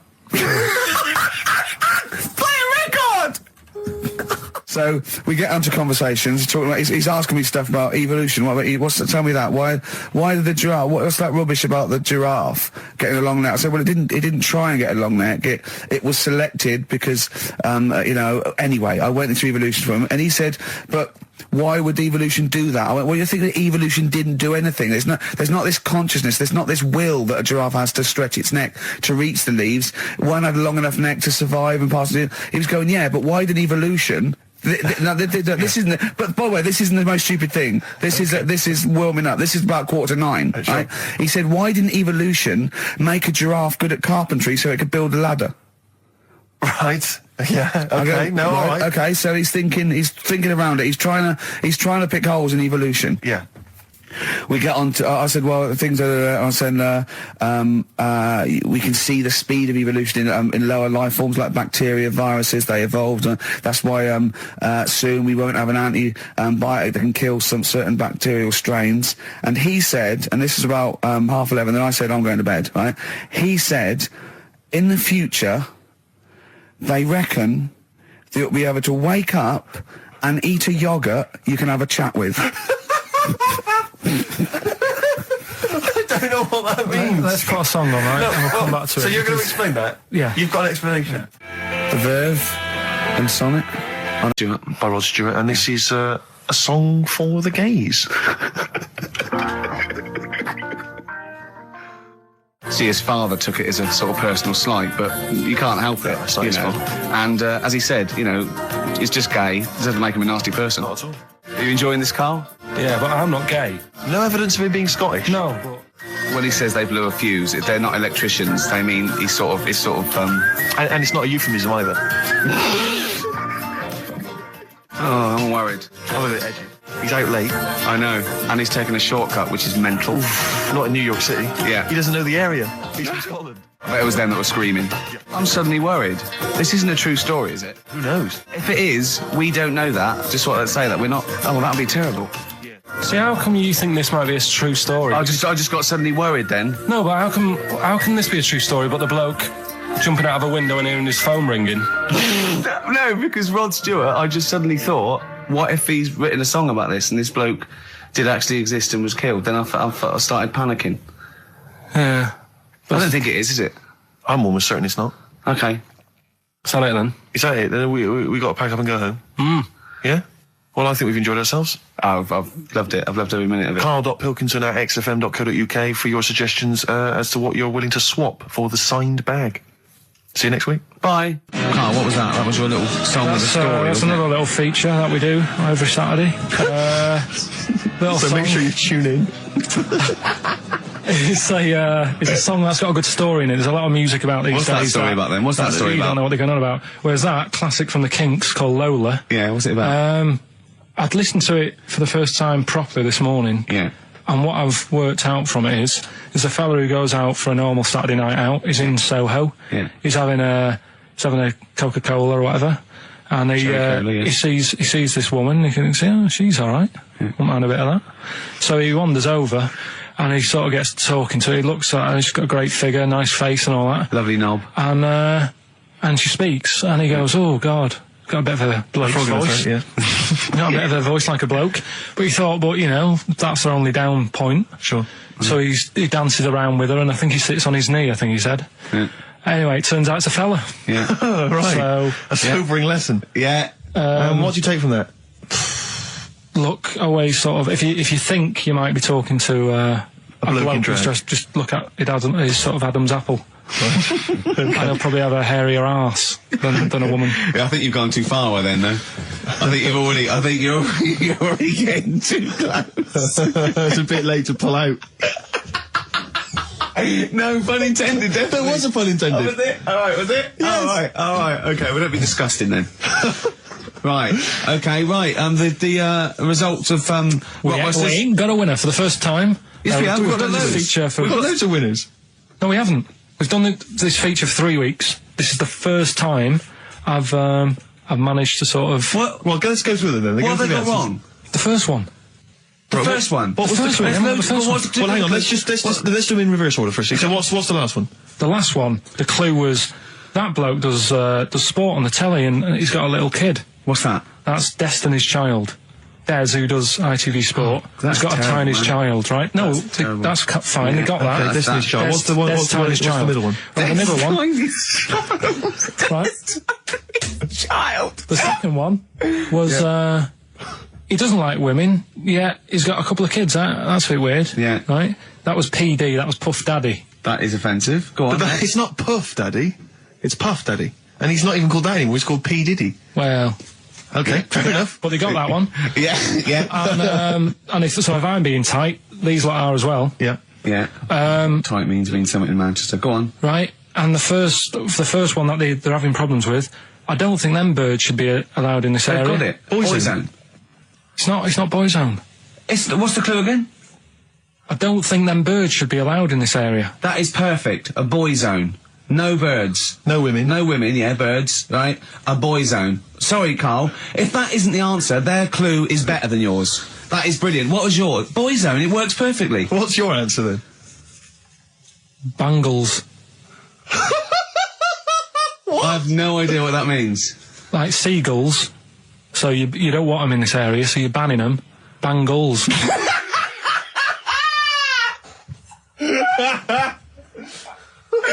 Oh! Well, give it to Boyzone, because Boyzone's better. Don't use birds being loud in this area, it's a Boyzone. I think we should have a rollover. Carl beat them. Carl beat them. You have to use his logic, surely. But theirs works. You can't do what am I thinking. No, that's not what I'm thinking. It perfectly. It works perfectly. I think you've got to give it to the ones that got the Boyzone. Well, how about, right, because they didn't actually get into my head and my way of thinking, heaven right? forbid. How about we just keep back the David Attenborough, and they can have, I'll chuck in the Hellraiser, right? Okay. And Blondie album and the Madness one. Yeah, okay, pick a winner at random. Pick a winner, Steve. I'm going to give it to Paul Sloman, who got those answers, and he also says, P.S. Carl, you're a moron. So, I'm giving that to Paul, and good luck to him. Right, well, he's got a crazy night tonight. If we can rush these over to him, he's got a cracking Saturday night. Well, if I'm a moron, I might get your address wrong when I send them to you. Ooh. Coming right back at you, Paul. Yes. Right. John, play your song. Carl's annoyed because they didn't get banned goals. A song from for the ladies. I think we seem to have missed this a lot of weeks, but I've been wanting to play this. It's not for ages. like us to forget things. This is a band Frente, who kind of came and went, and no one was particularly interested. But they did do this lovely acoustic version of the New Order tune, "Bizarre Love Triangle," and this just shows you how incredible the melodies and the words and everything are. Brilliant. New Order. Just play this. Good night. Bye bye. Do you reckon Richard Anderson will be back next week? Yeah, Richard Anderson will not miss this show. Kids, they know too much now. Yeah. You just spare. I know, right? Yeah. Listen to this one, right? Go on. My dad had me niece in the car. R.E.M. Night Swimming, beautiful song, brilliant band. I've got to introduce them, and I'm actually nervous. Yeah. I never get nervous. You never get nervous, do you? I never get nervous, and I get a little adrenaline rush. It just takes, 80% of the world's population to be watching you, and then you get a little bit jittery. And I don't know what to wear. No, this is interesting, actually. I don't know. No. For a moment there, I was thinking maybe Ricky's got to pop home first before he goes down to bring on the band. But if you are watching it, or if you're there, obviously not there, if you were there you wouldn't be listening to this, but if you're watching it on TV, do check Ricky out, because how do you describe that particular look? Ricky's wearing sweatpants. I assume they're sweatpants. They're not pyjama bottoms, are they? They're sweatpants. They're sort of... And you've got just a white t-shirt, cheap and plain white t-shirt. Yeah. And basically Ricky is wearing... It's like he's made so little effort. The only way he could have made less effort was if he wasn't wearing any clothes. If he was just wearing his underpants that he slept in. But he's actually bothered to put on a t-shirt and a pair of sweatpants and some trainers. Yeah, well... Jonathan Ross is going to probably be wearing a suit, one of his, expensive suits, whatever. And, but he won't be as comfortable as me. Well, true. Did it not occur to you for a moment to maybe make slightly more of an effort? Perhaps put on a jacket? A jacket looks silly with tracksuit bottoms. Well, again, you could have changed the tracksuit bottoms. I mean, they're a mainstay of the outfit, are they? It's like they're not changing for anything. Yeah. I've got very little things that I haven't got a drawstring or elasticated waistband. No, sure. I don't want to be bothering with buttons and zips and hooks. There's going to come a point, isn't there, where you're just going to wear, I don't know, smocks. Baby grow. Baby grow. A baby grow with a flap. That'd be great, wouldn't it? Those little mittens. That'd be great. And then a little oven glove, so I can just get stuff out of the oven, eat it, let it drop everywhere. Yeah. Right, and then just get out of the baby grow, put a new one on, a clean one on. Or those kind of red flannel things with the which cowboys wear. The kind of buttoned up bit in the back. Like old cowboys. Yeah. Grandpa, he comes out with the shotgun. Exactly. And the long johns. Well, how's it going with Rockbusters? Anyone got the answers? Actually, one guy has texted in, James in Deptford, he's offered some answers, and he says here, the guy that hated us, famously, of course, we should have remembered, Dickie Anderson. Dickie Anderson? Richard Anderson, of course. There's this little lad, right, Okay. First of all, it's years ago, right? When they didn't have decent doctors in like every town and that. Yeah. And this little kid is dead ill, right? Yeah. And the local doctor. Well, there's a phone call involved, so I don't really get the impression that it's like medieval times. Yeah. Yeah. But I didn't say that. I just said it's years ago. So this kid's ill, right? Yeah. And he's lying in the bed, and he's all going funny colour and that. Yeah. And his mum says, I'm going to get the local doctor around. The local doctor comes round, and he says, oh, so I don't know what's up with him. He said, leave it with me. Leave it with me. He said, the doctor said that. I'll have he said I'll phone up a top doctor. Okay. Who was in America or something like that. And so he goes to the phone in his office and he calls America, and because it's years ago, the phone line isn't that good, it's all crackly and that, right? Yeah. So he's talking to the doctor and he's saying, I've got this kid, he's a funny colour, and he's really weak and that. I don't know what's He's up not with him. giving him much to go on. Right? Sure. So the American doctor, right? Yeah. He goes, yeah, what you want to do? And it's all breaking up, right? Yeah. He goes, what you got to do? You got to, it's all breaking up. You've got to give him some, parrot's blood, right? Some parrot's blood? Well, that's what he thought he said, but the line was really bad. Yeah. He meant parent's blood, but he heard that he said parrot's blood. He said, right, I'll do that, leave it with me. I can see where this is going. He goes to, a pet shop. Yeah. He says, give us like half a dozen parrots. Sure. Takes them round to the kid's house, takes the blood from the parrots, puts it into the kid, kid's fine. The kid's fine. I've never it worked. Such a load of shite in my life. I've never heard such twaddle, such just made up, enhanced, exaggerated bollocks in my a life. load of old rubbish, Carl. I mean, when he told me this, he said, the doctor said, what do I do? And the doctor on the other end said, give him some blood. And the doctor went, where do I get blood from? So hang on, wait, I just need to where do I get blood from? Give him some parents' blood. Give him some parents' blood. Give him some parents' blood. Yeah. But hang on, I just need to know where you read this. Carl. Where was this? Where did I you read stitched this? you up. You know when he said, so do you believe it? I went, tell it to Steve. He went, do you believe it? I went, tell it to Steve. Carl. Where did you read it? That was on the internet. Oh, Karl Pilkington. What do you think of that? That's got to be your new name from now on. Oh. I had a mate who used to use it. What, he used to call you that? Yeah. Was that your nickname at school, Pilkington? No, it's not my nickname. It is now. No, it's not. It is now. Pilkington. Oi, Pilkington. Oi, Pilkington. Pilkington, do my homework. Where do you live? Where do you come from? Pilkington? No, there's this lad who called Mark, right, who used to go to school with, who used to call me that. And his mum, right, was like obsessed with cleaning. And I was never allowed in their flat. He makes the place look untidy. So she used to, I don't know if it was just me or all his mates, but I used to turn up and she goes, yeah, he is in, but you know what you've got to do? And I used to have to go round the side of his flat, and he had a computer, right, which he used to play. I didn't have one at that point, but he had one. And I used to have to go round the side of the flat and stand at his bedroom window with his window open, and I'd be sort of leaning in playing the game. You are joking. I'm not. His mum. You had the weirdest upbringing I've ever heard. The things you were willing to do. It's the strangest. What is this town like? No, I stopped going. Was there always music? Like, there's the horse in the house there. Oh, look at these two kids with big heads and webbed feet. All right, Ronnie. All right, Reggie.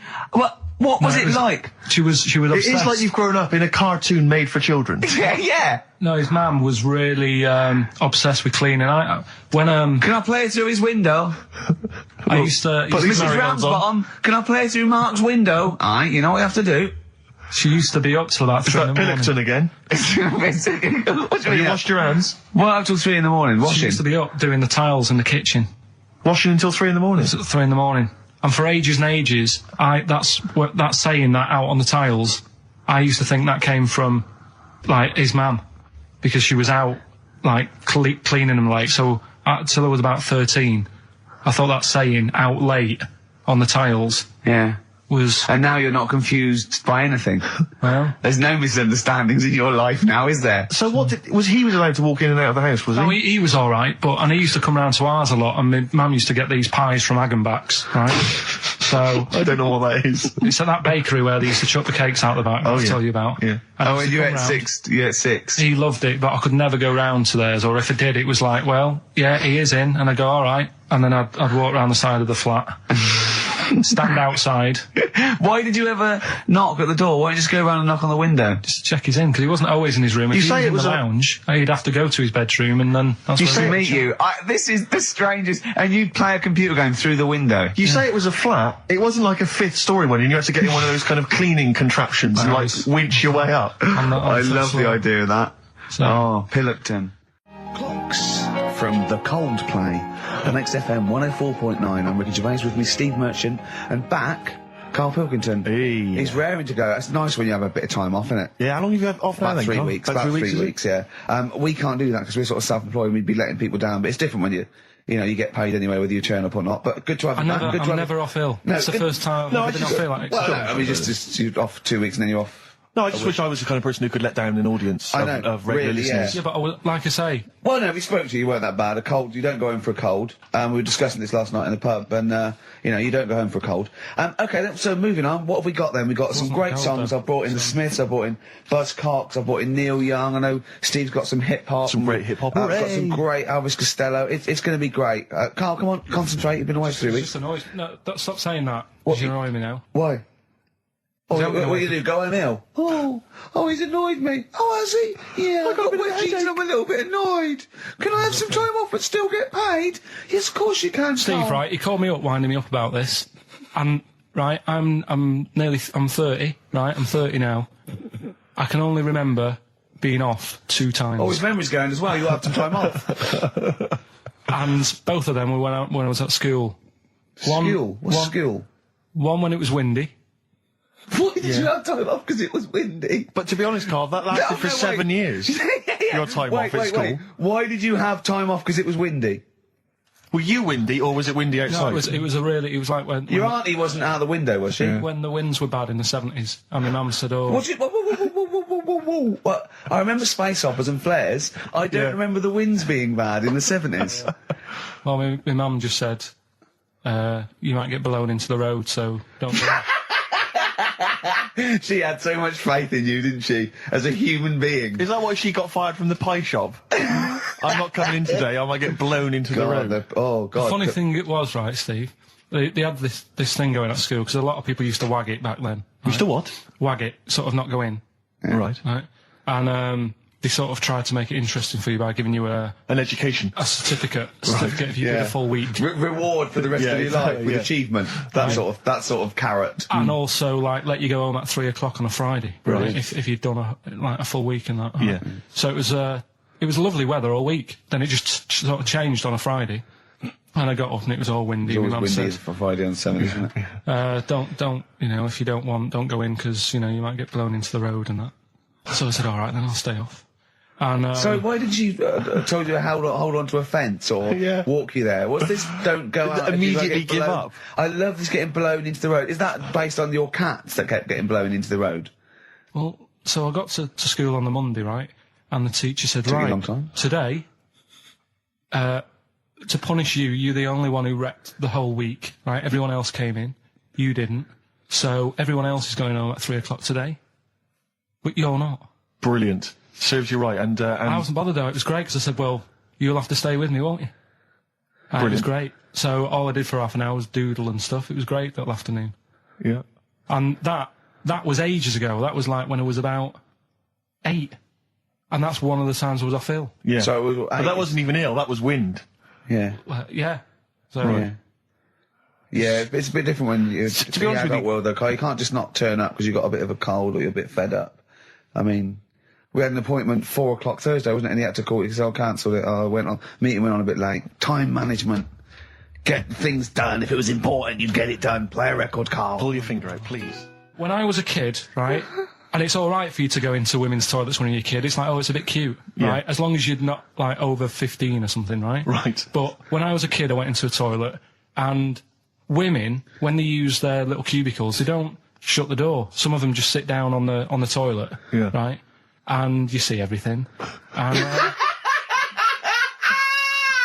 no, seriously, that's probably one of the first times I saw, like, a woman. Yeah. That, right, and my Auntie Nora when she was staying over. What happened with your Auntie Nora? She was, she's into wearing caftans.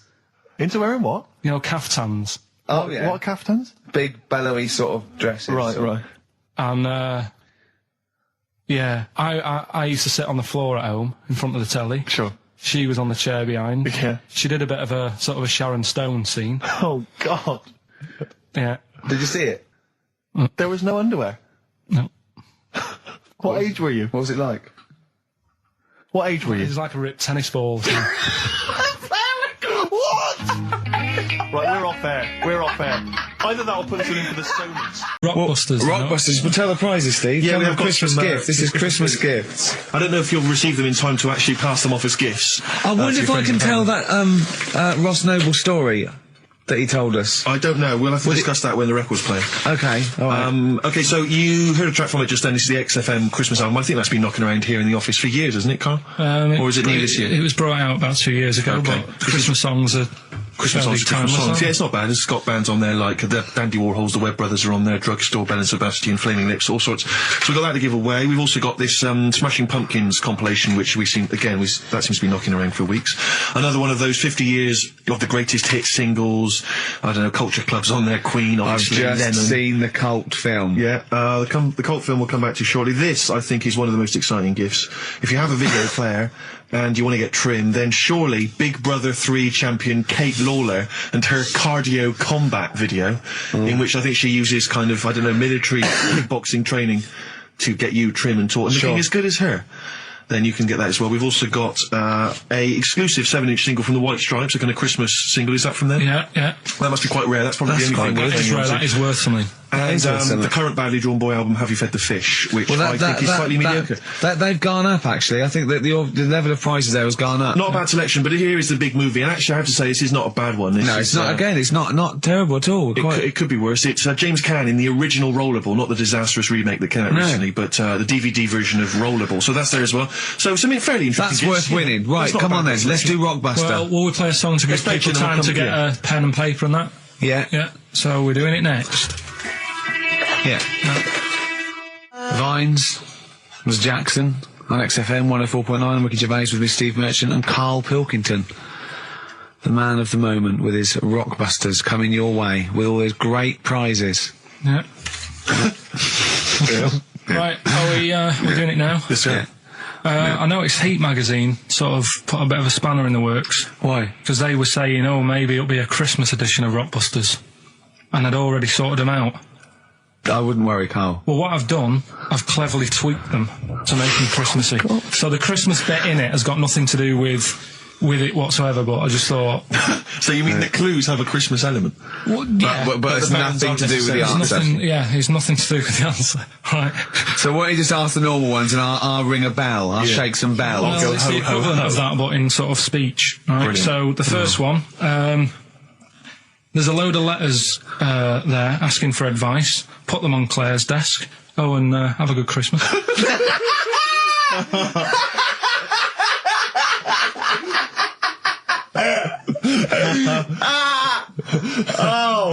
it to us again. Oh, God. Right, so there's a load of letters asking for advice. Put them on Claire's desk. And have a good Christmas. Right, but bear in mind, people, that the Christmas element may not be relevant to these that's got nothing to do with it. I don't want to... Okay. And the initial there is F, right? That's F. All right. Right, the second one. Ask your mum if you should, after you've wrapped the presents. Right, so ask your mum if you should. Ask your mum if you should, after you've wrapped the presents. That's S.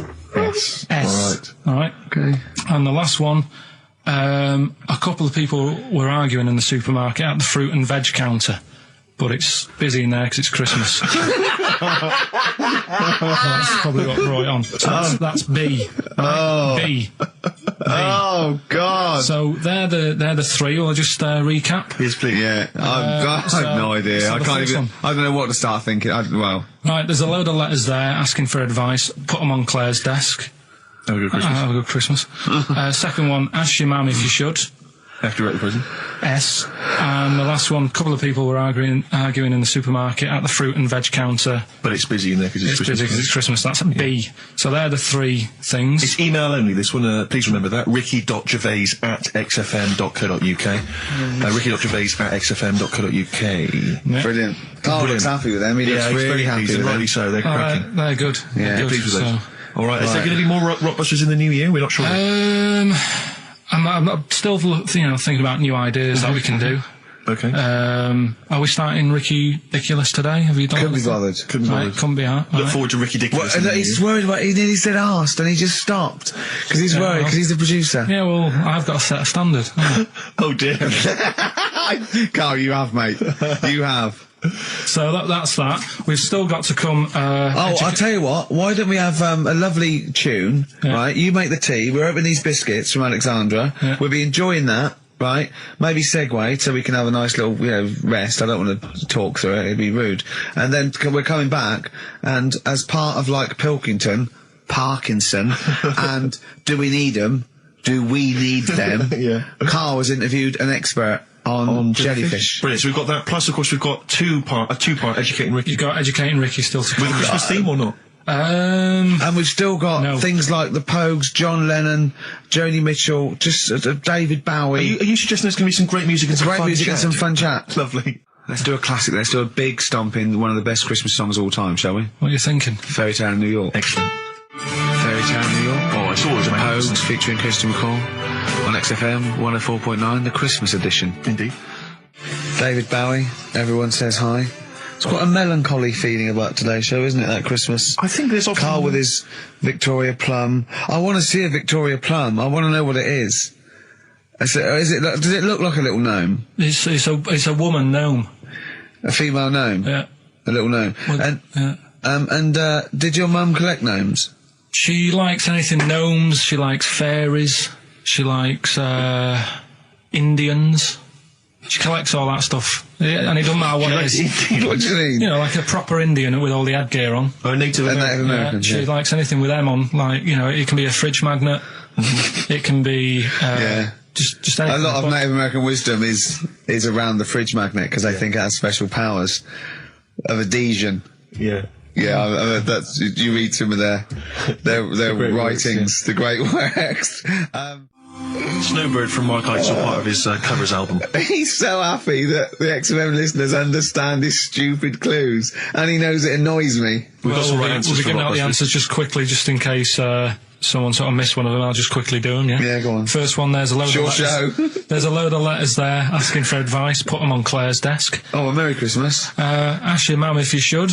Oh, a Merry Christmas. And a couple of people were arguing in the supermarket. It was Christmas, that's why. Counter, and that's B. Okay, we'll give those answers out shortly. Yeah. I just have to show you something, Rick, before we move on. I know we've got another Educating Ricky, but someone just sent this in. Yeah. They've been looking on eBay for Victoria Plum. You're joking? Come here and see the photograph. Oh, God, that's fantastic. Let's have a look. That's it. Oh, God, he got that for his mum. It's the worst piece of tat I've ever seen. Carl! Carl. Imagine how... Oh, gutted. Carl. Imagine how... Look, think of him now, right? There it is. That's the worst thing I've ever seen. I'll tell you, it looks like a Diddy man gone wrong. It looks like a Diddy man prostitute. That is... Is that the one, Carl? Well, it was a different colour. It had a yellow at mine. No, but look... How do they get? Tell them they go into eBay. So you need to log on to ebay.co.uk. I'm sure you've used it before. It's the online marketplace, ebay.co.uk. And if you type in Victoria Plum, I'm assuming that you can track this down. That's amazing. It's the worst piece of rubbish I've ever just think seen. how cute he was as a kid, though, doing that. Just think of him, just going... just seeing that and thinking, she likes gnomes! It's the worst thing I've ever seen! I mean, to be fair, I don't know what her prize collection of gnomes looks like, but I can't imagine they're much better than that. I mean, gnomes are a fairly grotesque thing. But certainly your mum's taste and discretion is... Did you have those houses on your estate? You'd go in there and it was just loads of those dolls still in their packaging all around the room.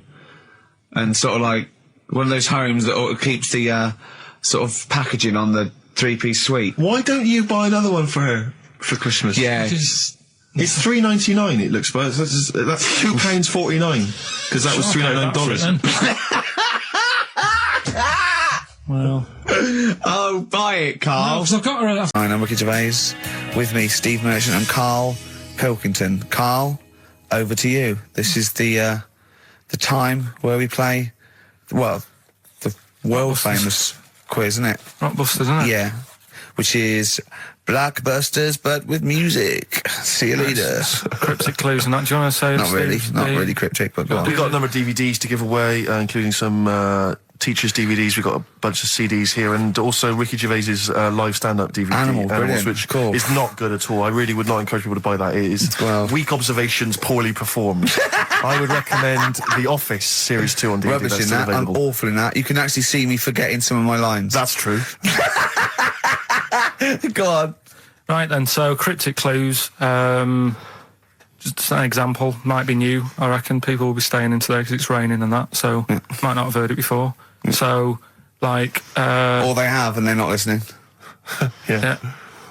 Well, whatever. Good. You gave up on that, did you? Well, give us an example of the sort of thing. Jesus. All right, maybe don't. Listen,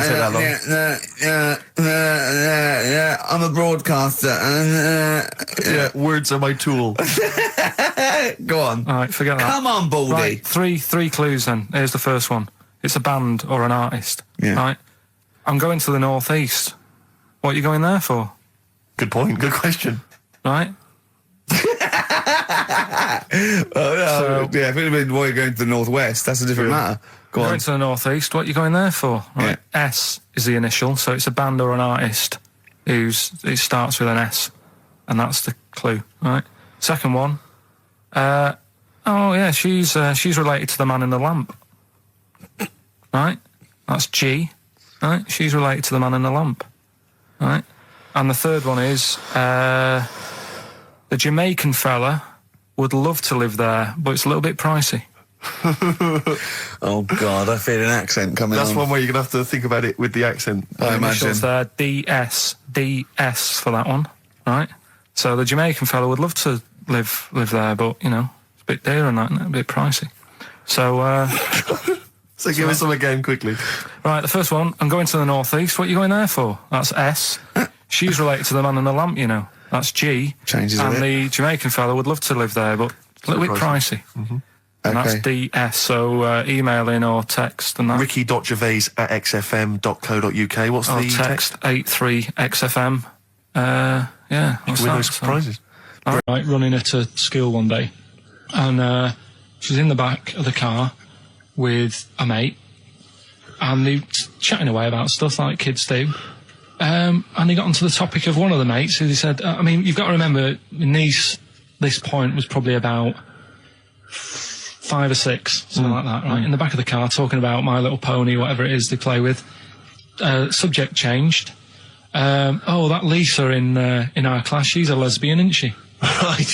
That was that's what they were talking about. Yeah. Chatting away about it. Just openly talking about lesbianism. And probably, you know, this is the topic that they're talking about in the pub when they're having out drinking. Yeah, but they might have thought a lesbian was a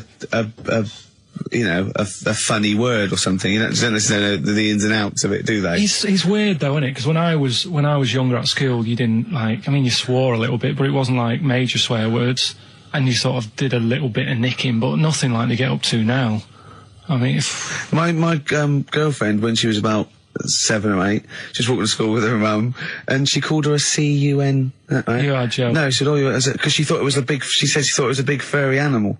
So she was being nice, and I remember, where'd you hear that? Where'd you hear that? Like, just heard it at school. So they might not know what it means. But because I'm thinking maybe, did you start the show with that particular kind of manner? Just because obviously a lot of new listeners, I imagine, thanks to the massive poster campaign, and you obviously want to impress them and charm them. There's a few examples today of irony coming back and biting you. Yeah. That seemed like a funny idea at the time, me posing that up. But Jonathan Ross phoned me up when they first went up. He just said, "I've just seen a big poster of a predatory gay." Yeah, you do look a little bit. Hello. What's your name? Why would you like to sit down here?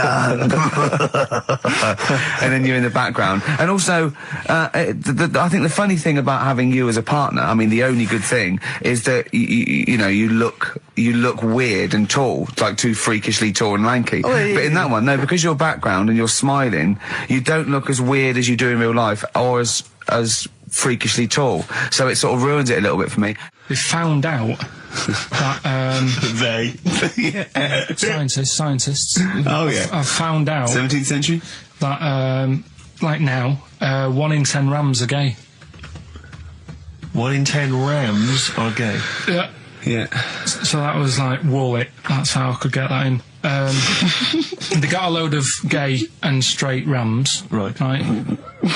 They worked out which were which first. They said, right, that bunch there is a gay bunch. They looked better. They just had more pride in their appearance. And the other ones, you know, the straight ones. And then they gave them to this scientist and said, right, go on, do what you got to do. And they took the brains out of all of them. just to check. And is it true? Shed 7 split up. And the next, you know, one of those dorky message boards, someone came on and said, "You are joking."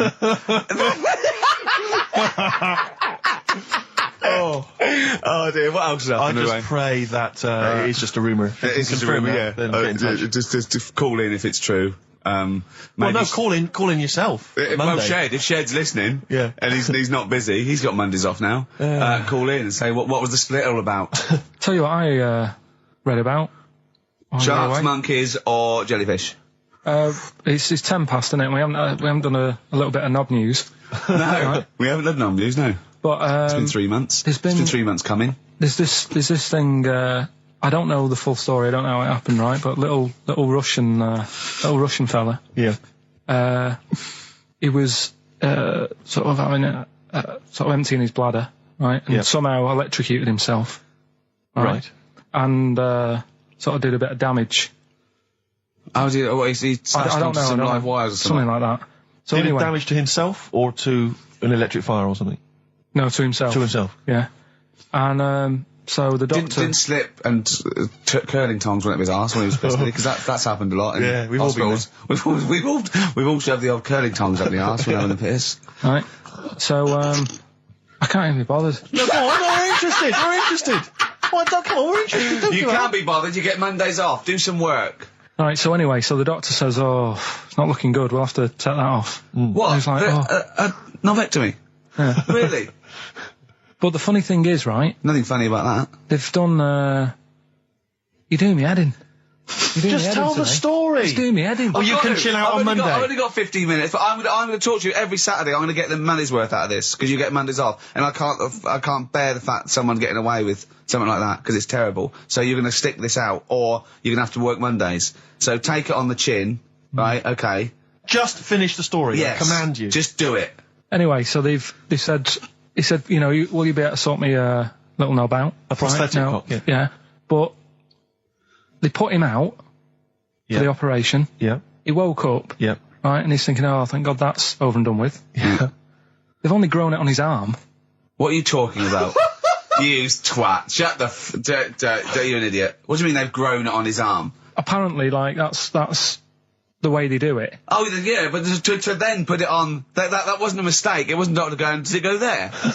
Some bloke I didn't do a degree. Are you a real doctor? Yeah, yeah. No, but why put it there? Because it's got to grow, it's got a graft there, so they can control it. To skin tissue. But on your arm. Well, but they're going to remove it from the arm itself. What do you mean on the back? On your back? Somewhere, well, we can't wear a t-shirt. Yeah, but you could have He's in hospital. But this way you can still have a little tug, can't he? But they'll leave it there for quite a bit. It's not... Do you know what I mean? It's not going to be like, it's just there for a few days. Yeah. It's there for a bit. That's not good, is it? So he's got a cock on his arm? Yeah, what's up with that? What do you mean, what's up with that? Well, I mean, you could say it's a thumb or something, couldn't he? Yeah. But they remove it. Be good for hitching. If you had a knob instead of a thumb and you went hitchhiking, just tickle it. They can see it like a mile down the road, couldn't they? Posting. Yeah. If I'd lost my knob, I'd go, I'm not going to have all that stuff. Just whack a pair of tits on me. Do you know what I mean? I think, just forget it. But why not just put it where it should be straight away instead of messing about? Where should it be straight away? You know. On the forehead.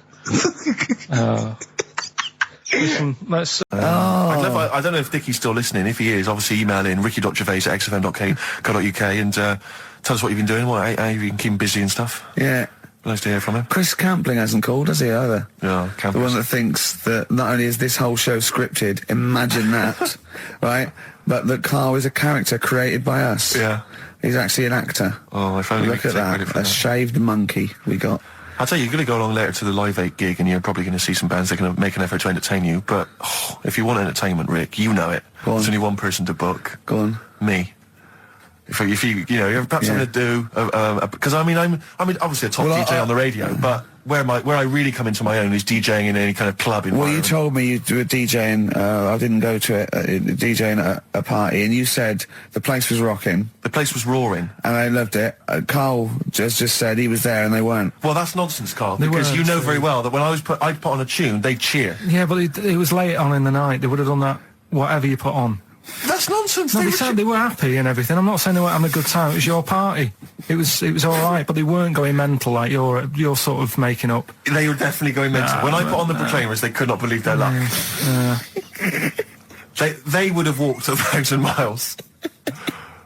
Was it good though? Were they really? What were they doing? They were dancing, were they? It's dancing and that, but they weren't sort of cheering, going, more and all that at the end. What are you talking about? Take On Me came on, the big cheer went up. Oh, I don't know to believe. I've been there, done it, Steve. I've been the DJ as well. It might be jealousy. It might be like professional jealousy there. Yeah. I think it's because my fortunes are on the up and these are on the down. You know, we all know famously that he had Pilkington making music, his DJ outfit. Didn't happen. I did enough. I just wanted to do enough to pay for the equipment, and I did. And that was that. But I don't like crowds, do I? But you're safe, aren't you? You're behind the little thing with the flashing lights. But there's still a lot of people and that. Forced fun. Don't like that. Forced fun? It's not forced fun. They haven't got to dance if they don't want to dance. Yeah. Don't like it. What do you mean your fortunes are on the up? Anyway, DJing. Well, I'll tell you, I was hired. Well, I say hired. I did it as a favour to a friend. His wedding the other week. And I got there, I was thinking, because everyone had their little role to play, and then people were doing a good job. I love you taking it seriously. And I spent ages putting together some CDs, special selection CDs. I love that! Because what I did was I burned them on iTunes. Did you turn up with your own headphones round your neck? Own headphones, wearing a suit, but headphones. Metal case. Didn't need it, just had them all in one small box. Brilliant. Boom. I thought this is good stuff. I got some classics here. Give me an example. Give me an example of that, like the first hour, the warm-up hour. Rick, I'm coming straight in with Frankie Valli, Oh What a Night. Brilliant track. I mean, when those beats start at the beginning, who's not getting on the dance floor? Wait a minute, what's this following up? Go on. It's the Jacksons. What, I Want You Back? I Want You Back. Brilliant. It sounds good at the moment, Carl. Yeah. So I'm thinking, at least I'm gonna roar this back, because they laid on a good spread. The ceremony was nice, food was nice. I'm thinking this is going to be the piece de resistance. Yeah. Alarm bell started ringing. Why? When I realised there was a marquee outside. Of course, it's a balmy summer evening. I'm stuck inside on the dance floor inside. I'm thinking I'm going to be struggling here to get them in. Even with flavours like this, I thought I'd struggle, Rick. So I'm sat there in my suit. I'm sat behind the still DJ console. I've got all the big numbers. There's one or two people making some token effort, but frankly, most people are outside everywhere. So I was livid. Of course, they couldn't hear it out there. So I was playing to an empty room, really, and I was furious. I was absolutely furious. Because, I mean, what is, you're wasting my time. You're wasting now. I could have just stuck the CD on and gone out. They're wasting Frankie Valli's. Frankie Valli's time. They're wasting the Jackson 5's time. They're wasting, D-Light's time. Yeah. And, so I'm sat there, and there's a couple of people making a cursory effort. Mainly when they come to get a drink from the bar, they might have a little quick, couple of twos. You shout, we don't want your Not interested. All of you or no one. All of you or no one at all. And, then there's a microphone set up because people have been doing speeches. This little girl gets on the mic, right? It's being funneled through the speaker system. So every time I put my headphones on... Miss Dynamite, was it? It wasn't, sadly, Miss Dynamite. Although she decided to have a little go at MCing. She was screeching her little head How off. old is she? Oh, I don't know, 8 or 9. At their most annoying. when children are at their most annoying, because they got a bit of confidence there. They're a bit cocky. They're not shy anymore. They're a bit arrogant. Yeah. She's screeching her head off, so I'm playing, and she doesn't know it. Your face! I'm playing into the groove. No one's getting into the groove because she's going mental. She's just going, what's this? I don't know what this is. Play something I know. I think I haven't got any bloody DJ Otsu or Crazy Frog. I'm not going to play what you... So she's just screeching along, ruining it for everyone. I say everyone, there was no one there. So she was ruining it for me. I bet you were really angry. I was furious. But of course as well, every time she screeched, it went through my headphones.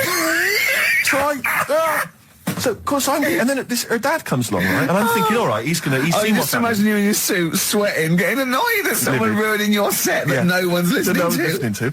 I think, her dad's coming over. He's going to put pay to this. He's realised that, she's causing a disturbance. He comes over there, joins in. No. Sits her on his lap. He's just saying, she's having a whale of a time. I'm thinking I'm furious. I'm thinking it's his responsibility to shut her up. He's not going to do anything. What can I do? I can't step in. No. And I know very well that if I interfere, he's going to say, oh, well, she's enjoying herself and no one's dancing anyway, and we'd have just got into a fracas. Yeah. I didn't want to start a fight. No. Because I don't know, but he'd have knocked you out, wouldn't he? Someone would have got knocked out. And I'm not saying who it would have been, but, but to bear in mind, Rick, there would have been two of them. And, so I didn't want to get into a fight with him. And, anyway, so I'm playing. Anyway, so my friend came along. He realised what was happening, and I didn't have the guts to unplug the microphone because he'd have known. You see. Yeah. So I got my friend to do it when she had her back to me. So he pulled the plug out. The microphone went dead. She went, "What's going on?" I went, "I don't know what you're talking about."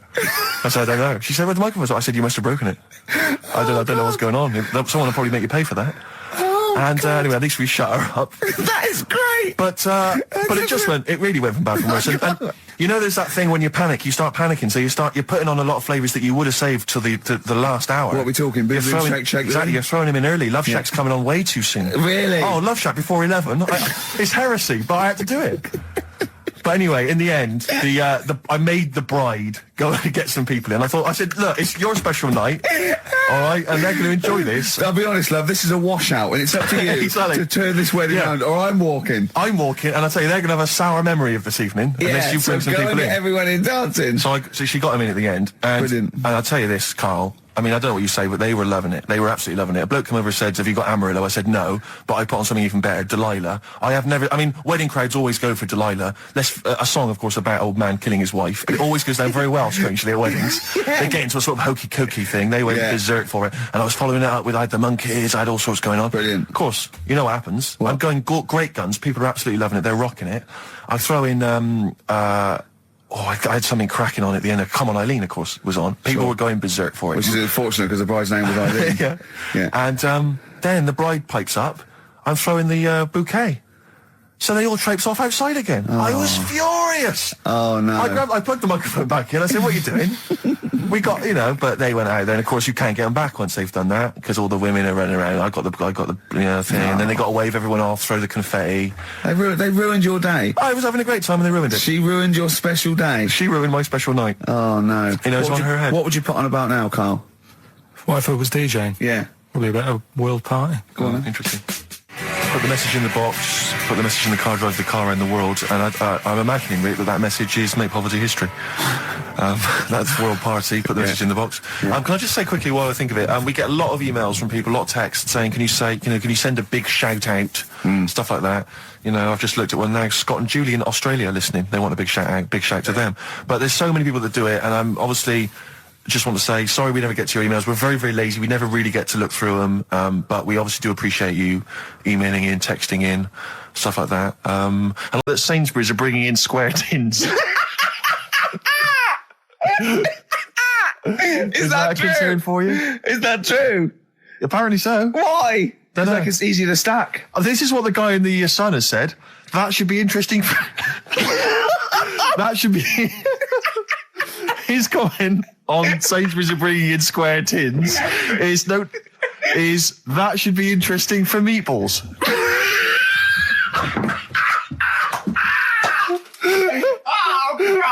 Ricky's just collapsed on the floor. Let's just play a song, Carl. I don't think even you can top that. Cooper Temple Claws, who needs enemies? Good question, lads. Nobody. This is XFM 104.9. I'm Ricky Gervais. Oh, they should print a little book of those. They're great. Oh, how you can relate any song or artist to anything else.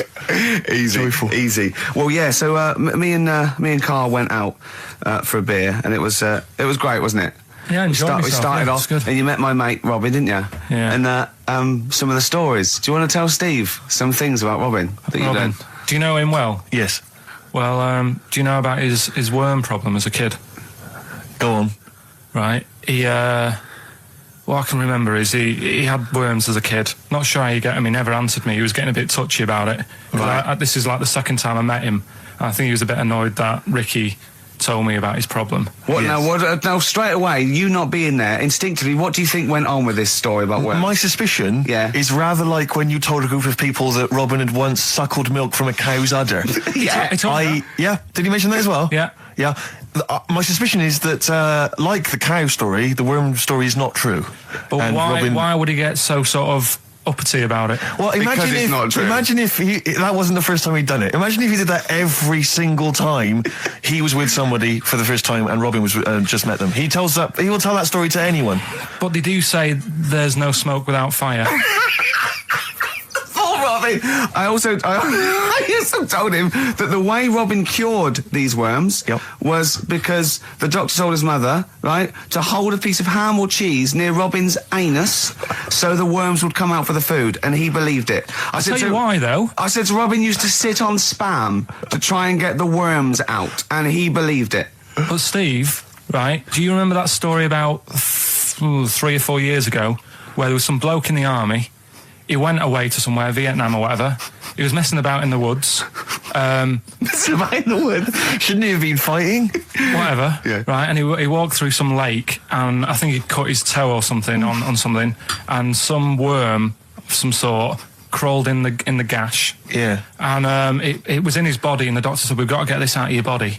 So what they did was, they said, right, the thinnest part or something of your body that things can crawl through is on the top of your head. So they wrapped where the skull is. So they wrapped some bacon. No, they didn't. They did. That's right. Thing. So he's gone in via the toe. So what we do is, I'll tell you what, that worm's probably heading straight for the head. We'll put a bit of bacon on it. The thinnest part of the body is the skull. Of course, it's not the thinnest part of the body. It's where your brain case is, isn't it? It's the skull. There was a reason for it. And it was like they stuck some bacon on his head. And as ever, the vital piece of information, i.e. the reason, Karl seems to have forgotten. Because the worm was in his body, and they said everyone likes the smell of bacon. Including worms. Even a Vietnamese lake worm. They love bacon. Remember last week when I said about the little fella with the bone with no brain, and you were proved wrong? No. Please. No. We were saying it wasn't a little fella. We were saying it was a stillborn child. It wasn't a little fella. You're changing it now. You weren't having any of it last week. Right, hang on a minute. I'm getting confused. There was a Vietnamese snake that went inside of a soldier. A little, like, maggot or some sort that you have to get out of your body because it causes problems. Yes, and so in order to get it out of the body, they strapped bacon to his head. Yeah. That is great. This doctor. And did that work? I think so. They had a picture of him smiling. Oh, God, what, the worm or the bloke? The bloke. Oh, dear. Honestly, I hope someone knows the story. Right. It was about 3 years ago, I reckon. Okay. And, it did work. G.I. Bacon. So this is why the worm burrowed out of his head to get the bacon? Get to the bacon. Right. That's great. So this is why when Robin was telling his story, I was a little bit disappointed if it wasn't true. Right. Because in a way, Robin's never been to Vietnam. No, but what do you really think that Robin? Well, as Robin said at the time, Karl, why would I sit on ham then tell Ricky Gervais? It's a very good point. Because if he was a kid, you do daft things like that as a kid. Right. He is telling Ricky Gervais though. Yeah. And then, bless him. Okay. And then anyway, Robin left, and I tried to chase him, but he got away. He knows. And then we had a few pints, and then Karl embarked on some of the greatest stories ever told. Can you tell the story about your dad? Let me run it by. I haven't spoke to him all week, so let me run it by him. Okay, play records. Because what we got? We've got one of Steve's tunes. Yeah, well, bizarrely enough, this comes from the Teachers 2 soundtrack, the soundtrack to the current TV series. There's a slight whiff of nepotism in the air. Yeah. Rick, would you like to explain why? Well, that's why you're doing it. No, my girlfriend worked on it. But you were going to play this anyway, weren't you? Well, I was, actually. Bizarrely enough, I was going to play some I Am Clute, and this is from, as I say, the Teachers soundtrack. This is called To You. It's a good track. That's I Am Clute, a track called To You from the Teachers soundtrack. That's also got, I noticed, the Electric Soft Parade, The Hives, Star Sailor, Feeder, Turin Breaks, Mercury Rev on there. It's a good little collection. Lovely. Karl has just had confirmation. He's looking smug because someone phoned up and went, it is true. It's a Laogai chi worm. U2, The Sweetest Thing on XFM. Ricky Gervais, Steve Merchant, Karl Pilkington. So, we're with Karl in the week. So, what can we do this week? I was saying, well, don't do Rockbusters, that's dead in the water. I hope the listening public agree with me. He's going, well, you know, why don't I teach stuff again? Remember what I taught you last week? I went, no, no idea. Were you joking? I went, no. And it was, he went, Ivan the Terrible gouged out a fella's eyes. Yeah. He actually said Ivan the Terrible at the time. Yeah. So I can't remember. This was a man who had built something for Ivan the Terrible, and then but his idea of education is telling someone something that knows more about the subject than him, so they can correct him when he's telling them it. And so I said, well, I don't know. And he gets annoyed that me and you are dubious against monkeys who perform bank robberies. And he goes, but you believe in Newton. He doesn't know the difference. I was trying to explain the laws of the universe, right? He was going, what do you do? And so all I come up with, I thought somewhat interesting. You know when you tell a child maths, you say you've got 3 potatoes and you've got 4 potatoes. I have to do that with science to Karl. So I ended up saying, imagine you're in a shopping trolley with loads of house bricks. If you throw the house bricks out, you'll go the other way. He loved that. Right. Didn't you? Because I didn't know that would happen. And it's sort of useful to know. It sort of explained a bit to me and stuff. Yeah. Right? And that's why I like doing stuff every week. I think listeners go away going, well, I didn't know that. Do you know what I mean? Karl told me something there. They forget it instantly, just like we do. We're friends of yours and we forget it instantly. No, the annoying thing with you is, Steve, not so much Ricky, at least he'll listen now and again, he'll just dismiss stuff straight away. I told you loads of stuff yesterday, I taught you loads of stuff. But Karl, what you consider education... hang on, what you consider education, I consider tittle-tattle. Well, it's not education. Do you know what I mean? You seem to think it's education. It's just kind of gossip, stories you've sort of half read. Right, all right. Example of yesterday. Goldfish have longer memories than people think they do. Yeah. You said no, it's rubbish. No, we didn't. We said, where'd you get that from? We said, oh, really? From? Yeah. There's not enough information there for it to be educational. Because it's also relative. I don't know. Because that as a statement, it has no objectivity. Goldfish's memories are longer than some people think. That isn't a fact. Exactly. Because we don't know how long do people think a goldfish's memory is. Do you see what that isn't a fact? Whereas Newton's laws of physics and the universe are. Right. Yeah, but it was just a little thing. And I taught you more than that. I said about there's loads of Chinese people, if you put them in a line, you can't get to the end of it. I don't know what that means. I don't know what that means. There's loads of Chinese people. We know that, but what? If we put them in a line, we can't get to the end of it? We just say there's about 1 billion Chinese people in the world. But what really annoys me is, right, I read something on the internet the other day, because I'm always trying to learn stuff. Yeah, no, you are. I know you are. Right? Yeah. And you're having a go at me because you're saying, well, what does that mean? Yeah, there was a report on, I think it was Ananova or BBC News website. It said, the world may end in 32 million years. Right, first of all, it says may, it doesn't say it will. And 32 million, who's going to argue with that? And yet they're allowed to put that on a website. You're not having a go at them. No, but you didn't read on. There's more information. That wasn't meant to be a newsflash to worry people. That was like, oh, scientists have discovered that possibility. That was just like. Yeah, but again, possibility. No, but Karl, but there's other paragraphs that you haven't read. You see, that'll have to give explanations as to why they think that might happen. So therefore, it becomes a news item. It becomes educational.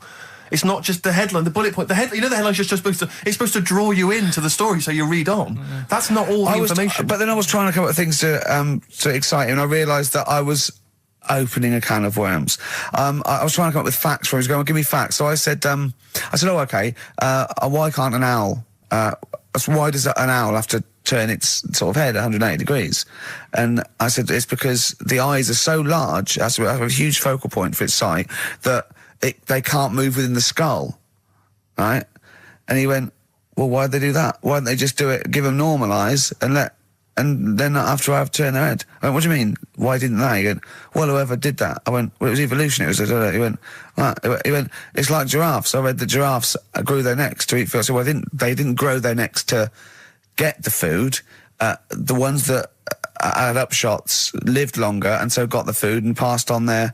He went, yeah, but why didn't they just give them wings? I went, why didn't who just give them wings? He got angry and went, whoever gave them the necks. his understanding of evolution made me fall on the floor. Who do you imagine is they? Because you don't believe in God, do you? So who is it you imagine is they? Well, whoever made us sorted us out. Who?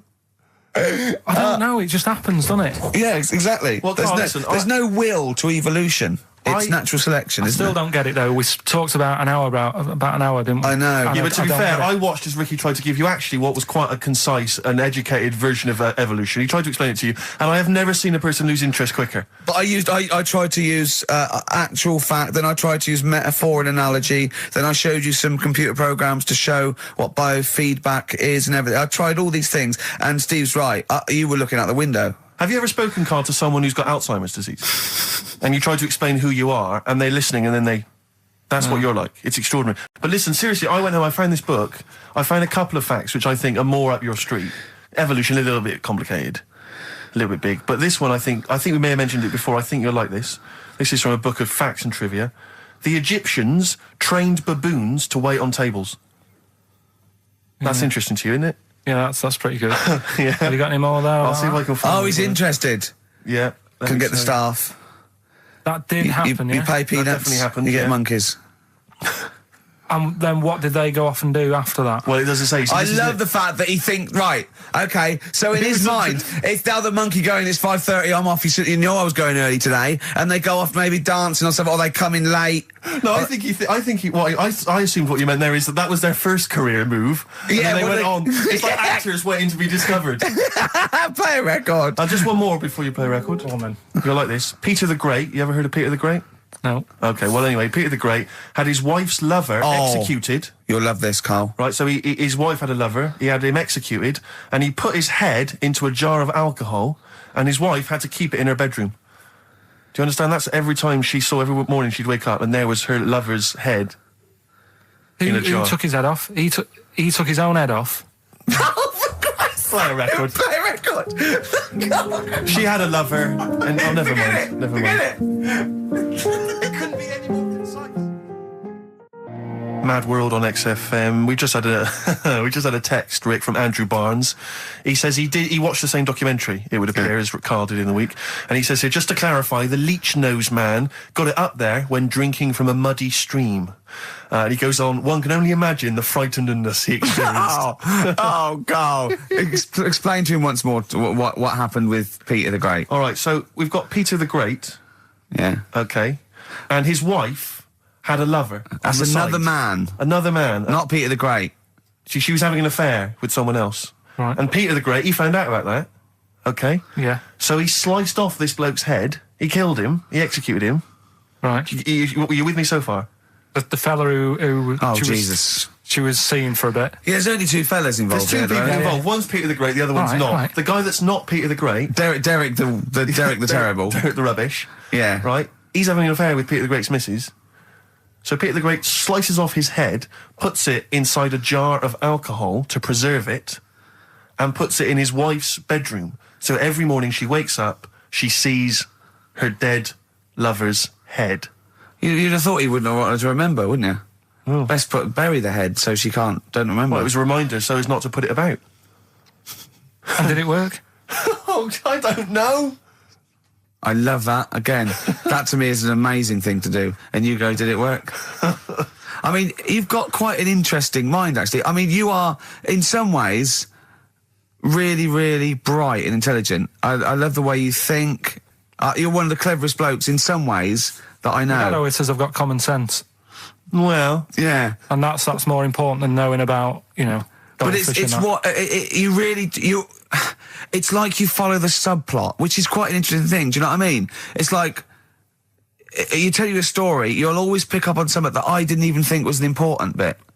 It's like you're looking out of the window all the time. So what's important about that head thing? What do you mean? The head in a jar. It's a grotesque thing to do. It shows ego, power, cruelty, and revenge. Although I think it probably did work because he is called Peter the Great. Yeah. So you'd assume he got it right. Yeah. I don't see how you can query that. That's the sort of facts you give us. You see now, you're on the other side of the fence, and you've got questions just like we've always got questions. No, but in Carl's thing, it would have been, turns out, some weird happened, right? And he was still alive. Yeah. And so she was still having sex with body. And his head was watching. Yeah. And Peter the Great didn't even know. On XFM 104.9. Right, Carl. This is where he shines. This is where Karl gets. This is what Karl gets Mondays off for. Yeah. Okay, Karl. What is it? You want to explain this? It's the bit when I'm in a film and sort of edit me into it, so I'm like an actor in a major film. Yeah. We've done Kes, we've done One Flew Over the Cuckoo's Nest, Shining, stuff like that. This week, it's A Few Good Men. Brilliant film. Brilliant film. With Jack Nicholson and that. Yeah. So you listen to this, and will we give the question later on? Probably. Let's give it after this. All right. Yeah, we'll give it after we've heard the clip. I haven't really got one sorted, but I'll think of one whilst it's on. So have a listen to this, take everything in, and then the question at the end. So it's a scene where it's the court case. Yeah. All right? All right. All rise. Call your witness. Yeah, he's just coming now. All right, Jack. Colonel. What? I'd appreciate if he would address me as Colonel or Sir. I believe I've earned it.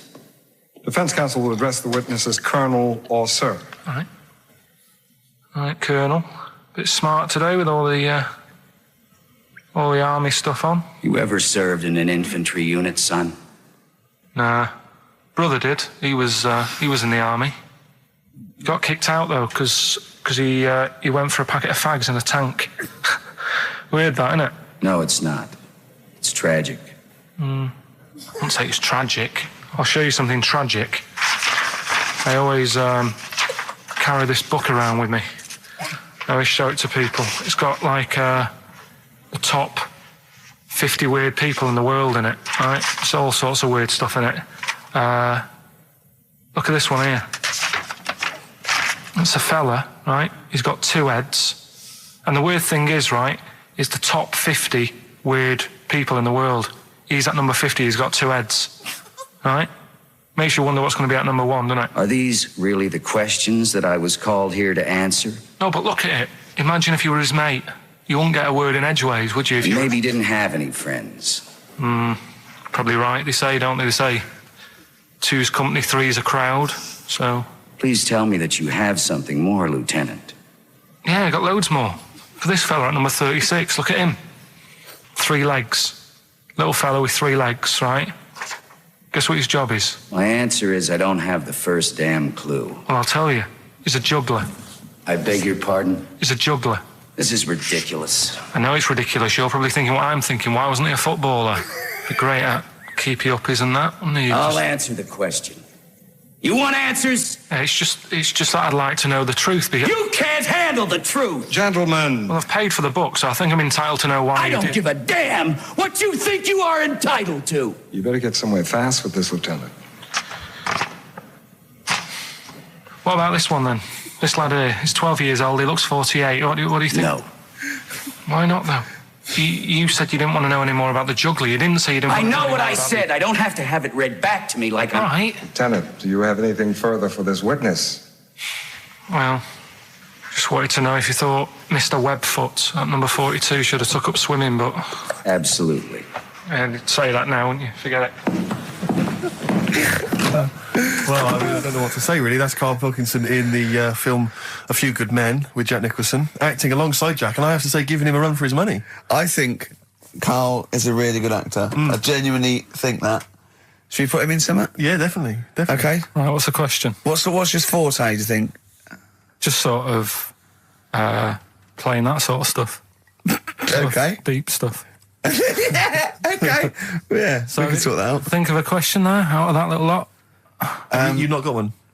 Well, I've got it was at number 36, whatever it was. What was it? Don't know. Let's. It was number 50. It was number 50. Yeah, all right then. Okay. Yeah, what? Yeah. Well, yeah, what was odd about the guy who was at number 50 in the 50 weirdest people list? And just text in 83 XFM and put your address on there as well and that. What prizes are there, Karl? Loads of stuff. Yeah, let me just have a quick look.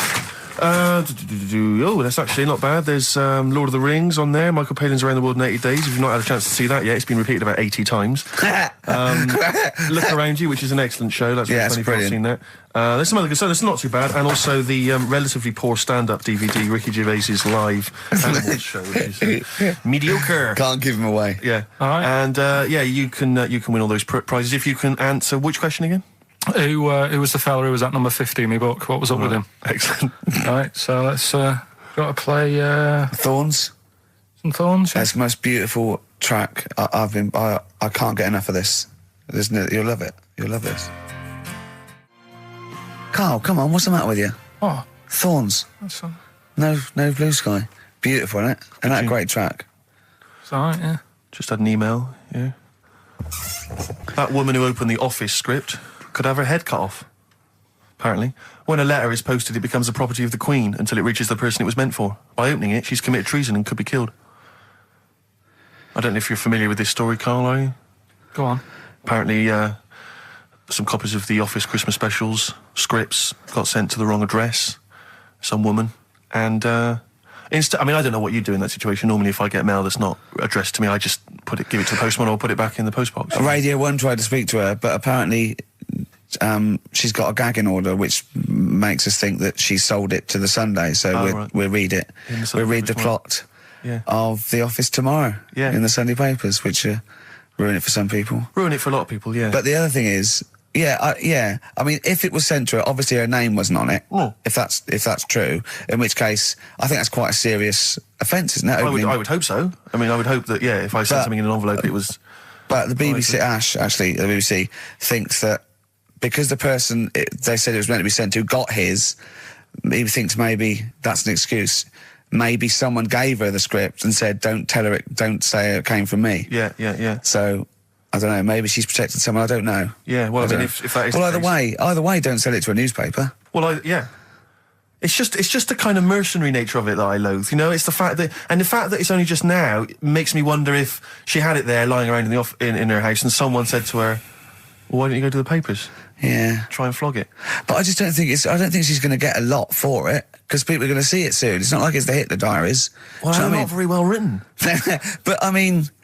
I don't know. I tell you what I'm frustrated by. It's just the fact that it's like we've worked hard to give people some kind of pleasure for this Christmas, you know, because a lot of people are very depressed, Rick, very low at this time of year. They've not got what they wanted. But we're trying to cheer them up, give them a bit of happiness. Yeah, but I think she'll be happy if she gets a lot of money. True. I don't know. I think it's just tacky, really. It's like, well, I just say, if you're a fan of the show and you don't want to know what happens, then don't read the Sundays tomorrow, or at least avoid it when it says we tell you what happens. The papers might not ruin it. The papers might go... We've got them, but we're not going to ruin it for people. That'd be a nice gesture. Ideal. But I don't know. All I can say is it's a good job that I send out the prizes. Because that Michael Palin Around the World in 80 Days will be going to the person who won it. Yeah. And if someone else receives it, they better not try and, do you know what I mean, keep it. It should go to the winner. Yeah, exactly. Right? That is a very good point. So... Be warned. Don't open things that weren't addressed to you. Yeah. Pandora's box. There's some sort of lesson there. Yeah. What happened? All the evils of the world, wasn't it? Pretty much. What? Yeah. Oh, don't try to explain it to Carl. No, Pandora's box. Go on. Well, told not to open it, opened it, released all the evils that are in the world now. But did the person say if you open it, loads of evil will come out? It's not true. It's not true. It didn't really happen. It's not like evolution. It's not the truth. But you remember that? Yeah. Speaking of headlines. Oh, here we go. Okay, look. Imagine if Pilkington was on News at 10, okay? We should just explain, you cannot be bothered to read an entire news story. You get everything you need from a headline, don't you? Well, I think... it's enough. I think if they did... Well, let's see if this is enough. Let's see if Trevor McDonald just read this on the News at 10, it'd be shorter and you get back to the football or whatever. Here we go. And here is the news at 2:15 with Karl Pilkington. Bong. Man who walks backwards around lake falls in. Bong. Chinese woman eats dirt. Bong. Man lives in rubbish dump for 10 years. Brilliant. Bong. Czech family says they've got a rabbit with 3 knobs. Right. Done. Sorry, can you just read a little bit more of the Czech family with 3 knobs? just about a family. Not read it to yourself. Read it out on there. It's just about. Well, he can't read it to himself. I tell him to read it to himself. We still hear it. No, he was, because I could see his lips moving. Go on. Just this fella who had 3 rabbits. Right, just think of this is Trevor McDonald. Yeah. Okay, carry on, Carl. Okay, well, here's the news. Right, good, brilliant. Go on. There's a fella. He's got 3 rabbits and that, and then he checks them out. Right. Yeah. 2 of the rabbits have got 2 knobs each. Right. And he goes, that's a bit weird, isn't it? Sure. And they're throwing them around, sort of chucking, showing them around the family and stuff, saying, look at that, that's weird. Picks up the 3rd one. It's got 3.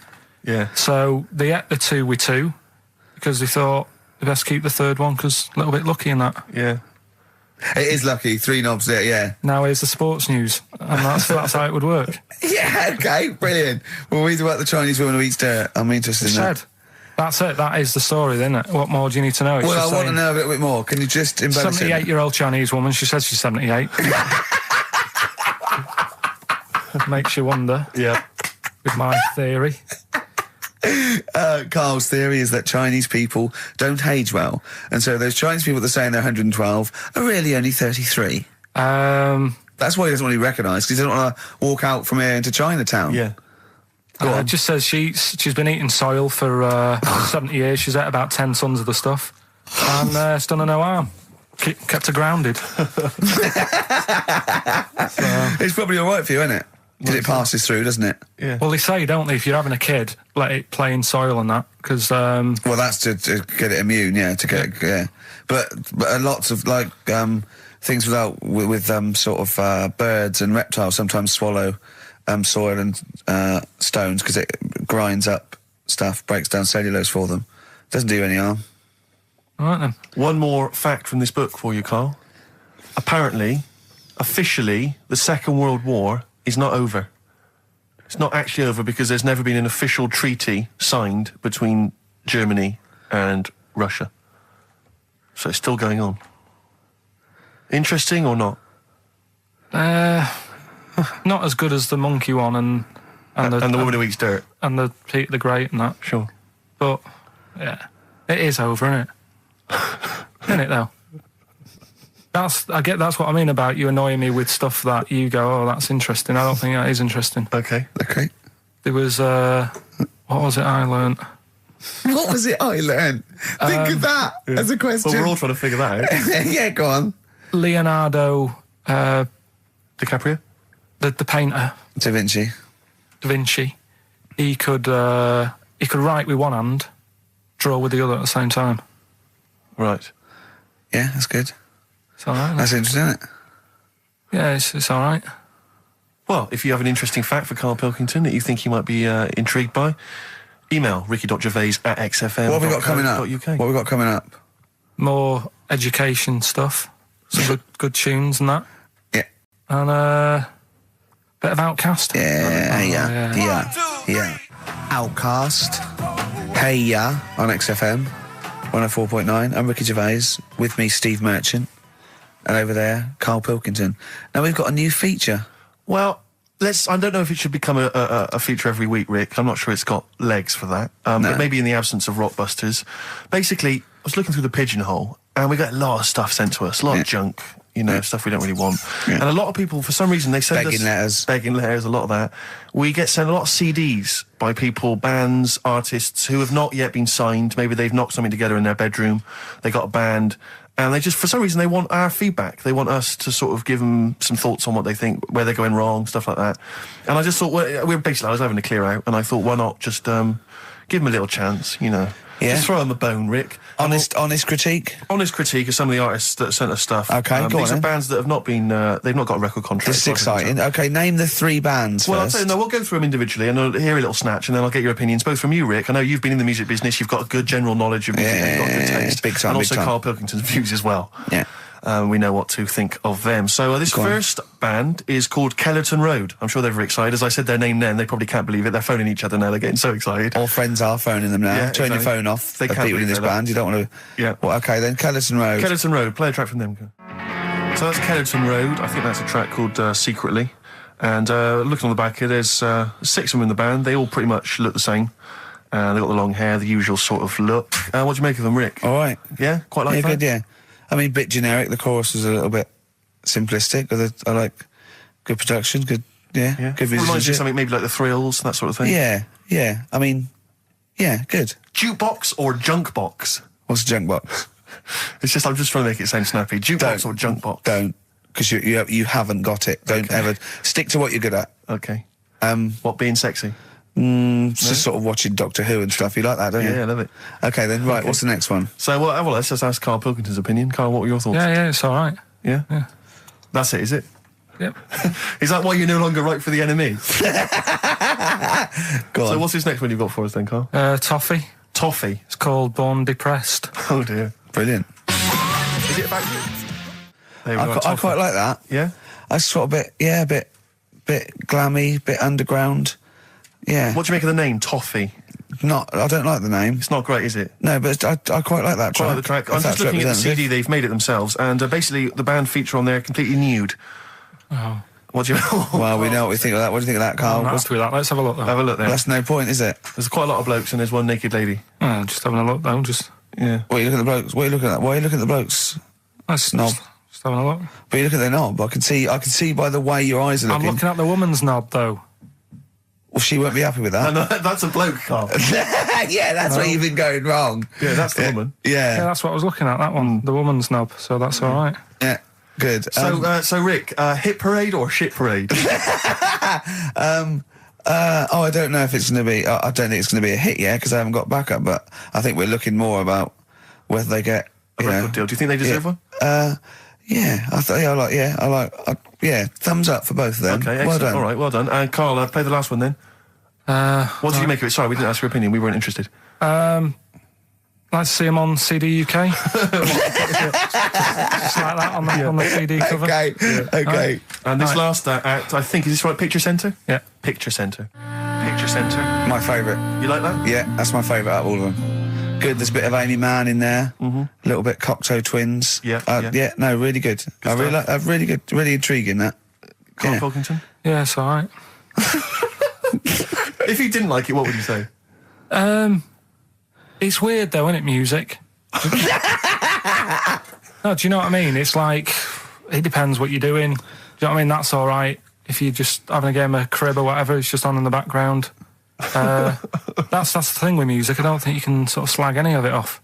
It's times, and it's depends what mood you're in and stuff. Yeah. So this is a pointless feature. It's a pointless feature. We'll do it I again, didn't come up with it. No, I don't. All right, don't slag it off. Okay, we'll do that again then. I was quite enjoying that, but okay. No, do you understand what I'm saying? Well, that it's not worth having an opinion about music. Well, I'm not that bothered. I'm just saying... Imagine if he was on the panel of fame and going to be your pop idol. Yeah. That'd be great. He'd go along, Nicky Chapman, go, yeah, you've really improved. I really like that. I don't know what you're wearing. Dr. Fox, you were hot, baby. I loved it. Like your legs, like all your boobs and all that. Brilliant. Come to Karl. Not bothered. All right. Yeah. Brilliant. No, we'll keep it up, you know. Play a record. Yeah. Oh, come on. This is my favourite. Can I change? Well, this is my favourite out of all four of them. Lynyrd Skynyrd. Yeah? Yeah. Yeah. Slam dunk this puppy. Jet. And roll over DJ on XFM 104.9. All right? Karl, just an email, a question for you. Can you please let me know which school Karl went to? What school did he go to? Cessav. What? Cessav. Cessav? Yeah. What does that mean? It was on Cecil Avenue. Cecil Avenue in Manchester? Yeah. It's just he says, I'd like to know so that I don't send my kids to the same place. He also says, P.S., does Karl look like Gollum in Lord of the Rings? Yes. He does, doesn't he? Yeah. Yeah, that's very good. Yeah, in fact, I was just putting a little bald wig on you, wasn't I? Like he needs one. Yeah. So, if you just want some a of the fun and games we have when the songs are on. Yeah, did it hurt? Just a little bit. The bit that worried me is when you said, let me just staple it. Yeah, well, I was trying to get it under your chin because it looked funnier. And he was scared. Oh, I remember Do you remember I did that thing with the tea towel? Have you told Steve about that? I don't think I have. It's not something I'd shout about, to be honest. Go on. Went round his place. And he said, oh, before you go, I must try something. Because I couldn't get squeezing hard enough. I can't, because I'm not strong enough to hurt him anymore now, or am I? I think I can take it a bit more than I could at the start. Yeah, so I wanted to squeeze his head more. So what did I do? So he said, just hang on, I've got a tea towel. He brought a tea towel in now. I need something sort of long and thin. What can I get? He's asking his girlfriend, where's that there? Comes in with a spatula, right? He puts the tea towel on my head and manages to sort of put the spatula in and turn it round so that the tea towel is tightening on my head. Yeah.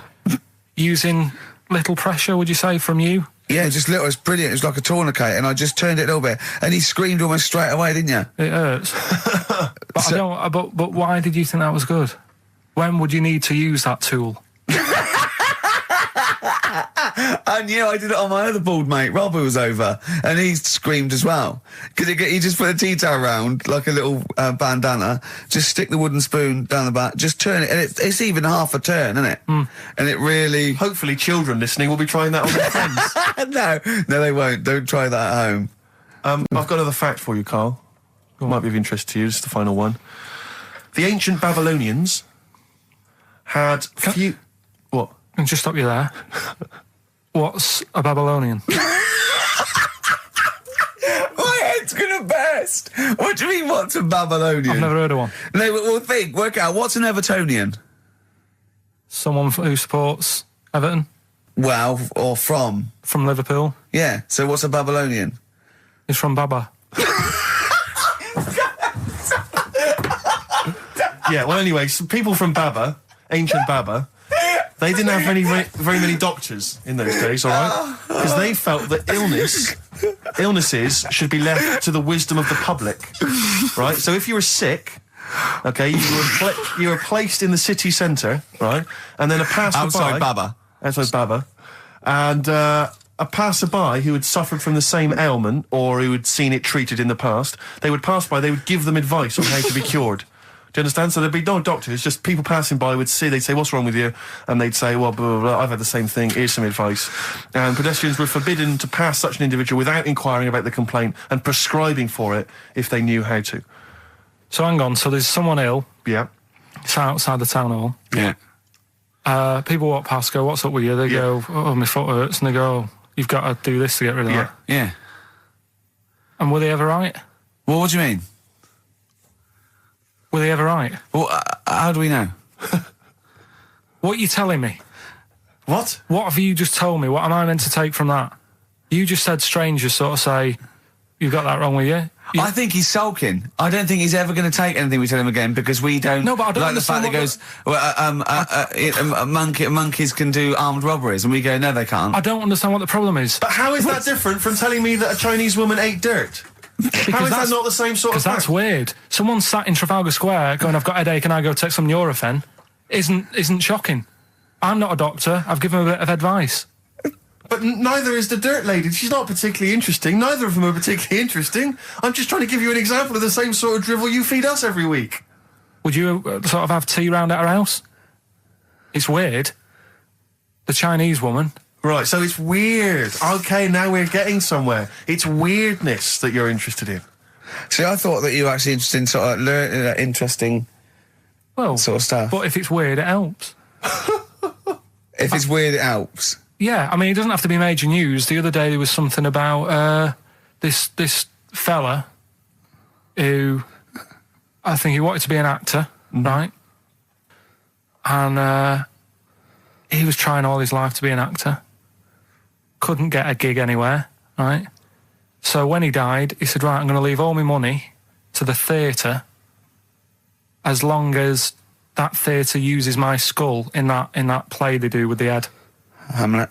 In Hamlet. So that's that sort of news, and it's weird. Right. What money did he have if he'd been a struggling actor? He had some money in that. What did he do? I don't know. Oh, that's what I'm interested in, what he did. Yeah, that's what me and Steve... Yeah, that's what me and Steve are interested in, what he did, how he earned his money. So, because you were going to educate us this week with some interesting facts. Oh, yeah, come on then. Is that it, or have you got more? Well, that's weird. But that's not educational. You didn't give me his name, you didn't give me when, you didn't give me what theatre. No, but also to take from it. Do you know what I mean? If people listening and go, well, I'm a bit like that, it's like if you've got to be dead and have your skull on stage, that isn't the job for you. That's what I'm saying. If it takes that much, give it up, do something else, right? What else have I taught you? I don't know. You haven't taught us. So you've never taught me anything. See, we'll just have to sort of... What, agree to disagree? Right. I don't know what you can sort of learn from this. Go on then. 7-Up, the drink. Yeah. Right. We're actually on air now, aren't we? Yeah, this is right. it. Okay, This is it, baby. This is a radio show that we're paid Forget for. that then, forget No, it. come on, 7-Up. It's not really... Not It's not, important. it's not interesting or Go on, important. no, come on then. Come on. The little red dot, that's above the 7 on the can. Do you know, it says 7 Yeah, up and there's a little red dot. Yeah.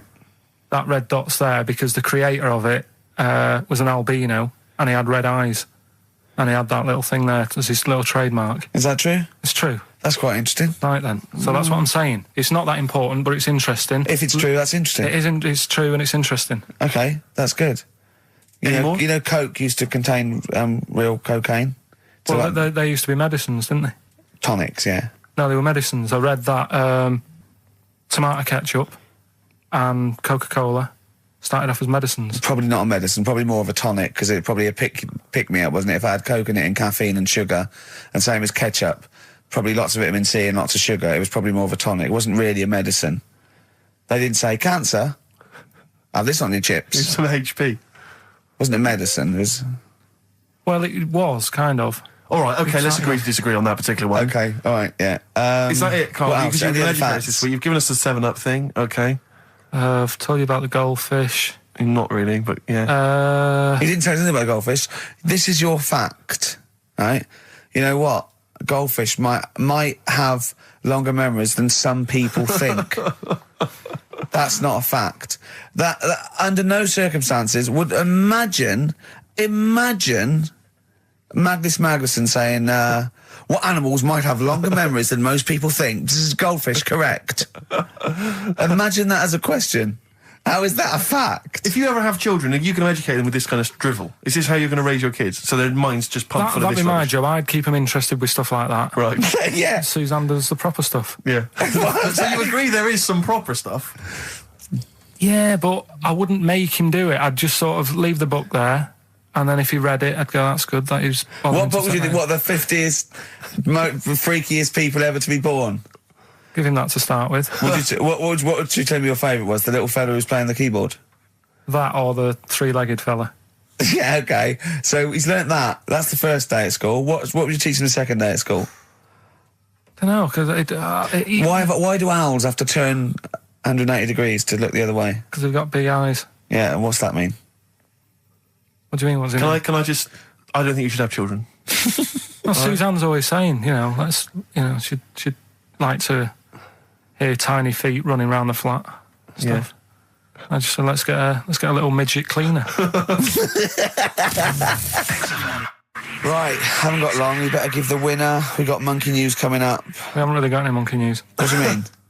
What do you mean? There's nothing going on, seriously. Don't talk. What do you mean? The last few weeks, I've kept telling you. No. Right. This really annoys me when you say there's nothing going on, because you call it monkey news, but it's not monkey news. You have stories, dubious stories. But shut up a minute. About it's always chimps, which annoys me. You call it monkey because they're apes, right? And it's often from the 18th century, so it's not news anyway. So don't tell me there's no monkey news what I'm this saying week. Is, if there's monkey news worth doing, I'll know about it. And there isn't anything, so let's leave it. Right, okay, you are going to give me some monkey news, right, I tell you, I'm telling you, you are going to give me some monkey news, or we're not leaving. Right, well, my mum sent me some. Right. I got a little letter from her doing the usual sort of stuff, telling me what she's been up to and that. It was a little thing about somewhere in Lincolnshire or something. Right, good. To do a bit of monkey throwing. Oh, God, what do you mean? Because some fella got attacked by one once. And sort of to remember him, on this certain day, they go, oh, it was today, wasn't it? And that fella got attacked by a little monkey and that. And something about chucking monkeys about. That's horrible. I don't know if they're real. I think it's just like to remember. All right. But that's the only sort of stuff that's knocking about out there. But it's not, that's not I've got my mum and dad on it, looking all the time for stuff. There must be more monkey news than that. There isn't nothing. I mean, there's bits and pieces. There was a bit about Donna Rare, how when she has a kid, she's going to let a gorilla look after it for a week or something. But apart from that, it's dead out there. Well, I don't know what that means. She's well, Well, that's it. Well, it's Apparently, not true. She's not going to let a gorilla look after a No, child. it is. Apparently, a fella works with them or something, and This is rubbish! it's not rubbish. How can she let a gorilla look after a baby for a week? Well, forget it. Sorry, have you ever heard her speak? No, you'll remember this when you hear it. It was when Karl said something that was basic. Well, I think for a lot of people it sounded like a lot of old bollocks. Man grows penis on his arm. I mean, why never people are understood constantly losing their penises around the world? I've no idea. But why I on didn't the realise it arm? was a bit. What do you there mean was why on such the an arm? epidemic. It's just a graft, isn't it? Yeah, but put it on like your buttock or your side. Not you can't wear a short sleeve shirt. Why do they've done that before?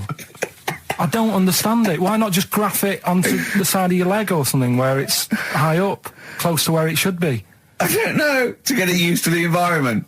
Like when you were like released a duck into the wild. I've never understood that. If there's a doctor, again, you know, we had a doctor last time, there's someone who can let us know why they put it on the arm. So they can keep an eye on it, presumably. He's not going to work with this knob on his arm. He's probably in a hospital bed and under examination. Right. So what do you think? They pop the knob on the arm, say, come back in 3 weeks. What do you do, by the way? I'm a mechanic. Keep the knob, keep the long sleeve shirt, because the blokes go, why have you got a knob on your arm, mate? What are you talking about? He doesn't go back to normal as a teacher. Sir, what is it, Simpkins? You got a knob on your arm. No, don't worry about that. Do your maths. What do you think this bloke's walking around with a big knob coming out of his arm? Why on the arm? So they can keep an eye on it. So it's not But if he's in bed, just get him to not put any undies on or whatever and just have a little sly look at how it's going. Even in hospital, if you're in a shared, like, little hospital room, people going, oh, I've had heart problems, what's your problem? He's there with his arm out. He's got his knob out. Yeah, but I don't think it counts as indecent exposure when they're grafting a knob on your arm, sticking that up the bed. Imagine if he's driving, he's just got it out the window. People driving by. Yeah. At the end of Is that bloke giving me the finger? At the end of the man grows penis on his arm story, it says, a Moscow surgeon said the man will be able to have sex in a few months. He said, women will never suspect. But what kind of a doctor talks like that? Yeah. I'll tell you, is this cock now, seriously. The birds will never know. He'll be able to go berserk. Yeah. They'll never realise we grew it on his arm. That is unbelievable. Will he have a little scar on his arm, do you think? Yeah, I don't get it. Like I say, 83936 if there's a doctor out there. Or indeed if you've ever Or a tailor. Making you a shirt. What side do you wear your cock on, sir? It's on my left arm. But what's the name? I'll tell you what is interesting, Steve. I didn't know that much about it. Autism. Okay. Oh, good. With some more entertaining stuff on XFM 104.9. Just to cheer up people. Go on, End. What? Go on. No, right. Have you heard about it, Steve? What autism? It scares me to death when he comes up, when he touches on a serious subject. We've been talking about wheeling a dead pope round, the Chinese don't age well, and ginger people are hated. And now we're going to touch on a really, my heart's in my throat. Go on, Carl, then. Tell me your insights to autism. Right, well, there was this, again, Channel 4 coming up with some good stuff at the moment, right? It might have been Channel 5. But what's the name? It's the attention span I like. These people who they've got like this autism thing going on. Yeah. And they sort of take in a lot of information. They get sort of they get so into it that they know everything about that subject and what have you, right? And there was this lad who he knew everything, right, about EastEnders. Right. He sort of the cameraman was saying to him. So, you know, why EastEnders and that? And he said, I don't know, I just like it. And he said, I remember when I first watched it was a Thursday, it was 5 to 8, Pauline Fowler walked in, she had a pink jumper on, she said, all right, love. And he remembers everything from that moment on. Yeah. Right, and everything, which is great, but then the way the programme was making out, it was almost like they were saying it's a disability. Right. When in a way, it's more like a superpower. Sure, like Rain Man. But if you can take it's Rain Man. No, he has special autistic powers. Oh God! We must send for Rain Man. I don't know what to do. So I don't know what to do. So he would be a great contestant on Mastermind. Sort of autistic mastermind. He'd be what dynamite. I'm saying is, don't be watching EastEnders though. Sort of, why didn't they give him an encyclopedia and say, get into that? Sure. That'll be useful. Yeah. Keep him away from EastEnders. Wasting his time there. But I don't think it is a disability. No. Yeah, there are other things, and they're not. It's also autism is a matter of degrees, from what I know. And I'm sorry to have to do this, but I feel that I have to at least be the voice of reason, as ill-educated as I am on the subject. But I think there's degrees of autism. I think some are higher performance than others. There's other issues with it. It's not they're just got good memories. They don't go around doing tricks for people because they can remember stuff. There are other issues with it. Do you know what I mean? Well, I mean, they seemed a bit... But you watched the programme, what did you learn? That he knows when Pauline Fowler came in? Yeah, I mean, there was other bits where they couldn't control their emotions and stuff. Oh, that other little bit, yeah. But the main bit of it was he can soak up information and stuff, and I'm just saying, it didn't seem really bad. Do you know what I mean? There's disabilities where people say that's a bad disability. It's like how people say about... This is brilliant. This is just like this is amazing to be in a room with this man. It's incredible. You just wind him up and listen to what comes out. And I'm going to sit back now. I'm not going to defend you or explain anything. Just tell me about the other disabilities that are worse. No, what I mean is how people can sometimes easily get mixed up. How people are scared of like a cyclop. When at the end of the day, he's got a disability. A bloke with Who's scared of a cyclop? No, it's apart just from like Jason and his Argonauts. Where's this cyclop that you're scared of? No, I'm just saying in history and in books and that. No, not in history. History happened. Yeah. What are you thinking of? You're mixing history with Greek mythology and Roman mythology and every other type of mythology. What do you mean there wasn't really a giant cyclop that went round picking up ships and throwing them around? That's not history, Carl. Do you think Batman's history? No, but it was ages ago, wasn't it, when we were sort of forming... No, I'm not saying it didn't happen ages ago. I'm saying it didn't happen. Well, it might have done. I mean, what's so ridiculous about a fellow with one eye? In the middle of his head, and he's big and scary and lives in a cave. Why is he scary? Because what if he had 8 eyes, I'd be scared of him. At the end of the day, he's got a disability... we'll talk about it in a bit. So could we bring back just for one night only, Educating Ricky? Oh, I'm excited. Yeah? Do you think it warrants that? I don't know enough about it. Do you know what I mean? About what? It sounds perfect. Play the jingle. Educating Ricky. He's getting smarter. A couple of things happened in the week that I read about. Okay. Keeping up on what's going on and that. Sure. Yeah. One was about that Galileo fella. Okay. Was it about 1636? Was it? I think it might have been earlier. Bad. Go on. Did some stuff with light and that. Yeah, he did lots of physical experiments, yeah. Is that it then, Carl, is it? He did some stuff with light and that. What did he do with light? What was that? Well, I think he invented the first... Telescope? Telescope. So I think it's a particular lens, though, and he did experiments where he dropped famously two different weighted balls from Pisa, and they hit the ground at the same time, showing that it doesn't matter, the weight doesn't matter, but air resistance does and stuff like that.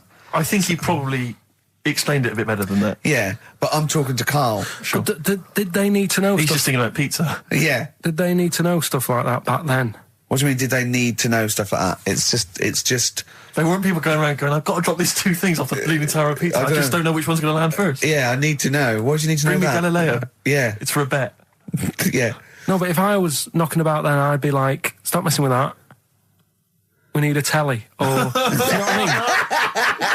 I bet he thinks the Flintstones is real. I know. That'd be brilliant. That's what I'd do if I was a caveman. I'd make a telly out of rock. Yeah. And a pelican and a as car a cement that I just mixer. ran along the road with. Yeah, exactly. Yeah, we need a car. Yeah. Well, we haven't really got the internal combustion engine. Can you stick your feet through the bottom? Yeah, just get me a car, for Christ's sake. Anyway, so I learnt that. And then... What? He learnt his name. Yeah. Other people I'd learnt the name of this week. Oh, if a chimp could watch telly. Go on, Carl, go on. Right. He said one today, he saw my salamander. It's not a euphemism. He saw my salamander and it's just sitting there in the tank. Your exotic pet. Yeah, and he's worried about there not being a lid on. And he said... I went, what are we worried about? He said, wow. He said it sits there for 24 hours a day, obviously planning to get out. Well, he's got nothing else on his mind, and the daft thing is, he has actually got the lid ripped up a little bit. and it'll be looking up there. Yeah. And it's going to get out. But what's the worst that could happen? What's it thinking? What do you think it's thinking, this salamander? It's got its eye on the DVD player. Here's an email from Scott Coomer. He says, Carl is actually right. I've got an A-level in statistics and probability. It doesn't matter how long they have and how many monkeys you have. You cannot guarantee they would type the complete works of Shakespeare. Infinity makes it probably they would get it right, but not definite. Yeah. Well, yeah. Yeah. That's what I was saying. No, you weren't saying, Carl. You don't understand it. Infinity sort of sorts it out. That if they do anything, they'll nearly do everything, won't they? No, I mean, they'll give it a good shot. No, that's not the point. But the I'd point be is surprised if they did one page right. Right, listen. It's not to do with consciousness. It's not to do with them aiming. They are just bashing away at the keyboard. It's like they're used to show that there isn't consciousness. They chose the chimpanzee because it can type, presumably, hit the keyboard. It's because they hadn't come across you at the time. Yeah. It's to take out thought out of it. It's to take out reason and trying, right? It's just random. They're saying that if you typed enough things, if the computer was left typing everything, if you left it for an infinite amount of time, and they chose Shakespeare because there is meaning behind it, and it's difficult to get it exactly right, to show you that Infinity would come up with it's not just Shakespeare, it's every novel. It's everything. Fairly eloquent there from Gervais. A quick riposte, please, from Karl Pilkington. No, I'm just saying, what I don't understand, if it hasn't read it, then how does it know where it's going? Listen, right, listen, right, Can I just explain to people, right? Some people have said, why are you cruel to Karl? He drives me mental with things like that. What do you mean, let me just take a breather for a How do I do your editing? He keeps coming in the week. You know that I work here properly, in the week, don't I? Yeah, I've got a proper job, Yeah. Should be 9 to 5, but I normally get in at about 8 o'clock and work. A lot of people getting 8 o'clock. Working hard, trying to do my job. 3 times this week, I've been rushing around. I walked past my little studio. He's sat in there, all right? Now, because I've got this sort of job, I can get away with it. I said to him, if I was a doctor,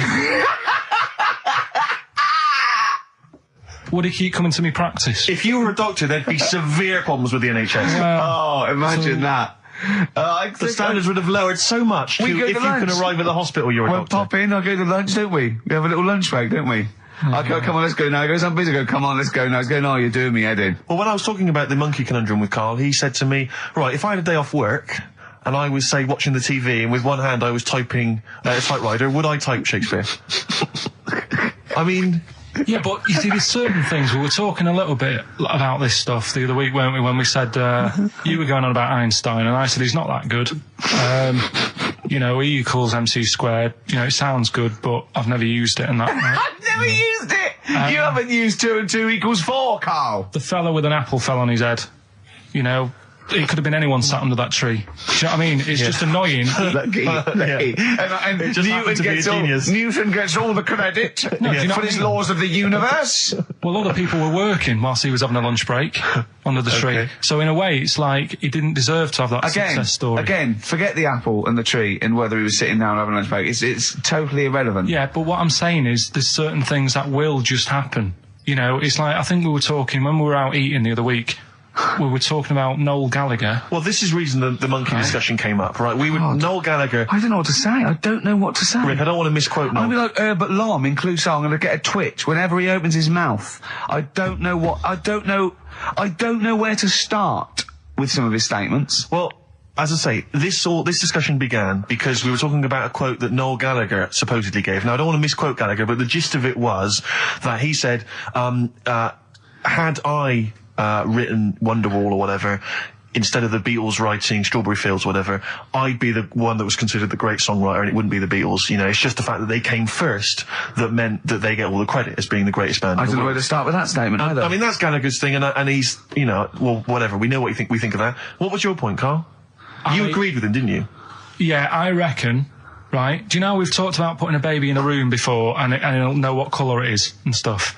If you've got a room that's painted red, right, but forget that because that's going to confuse him. Hear him out. Listen to me. Say if they did some new TV show, right?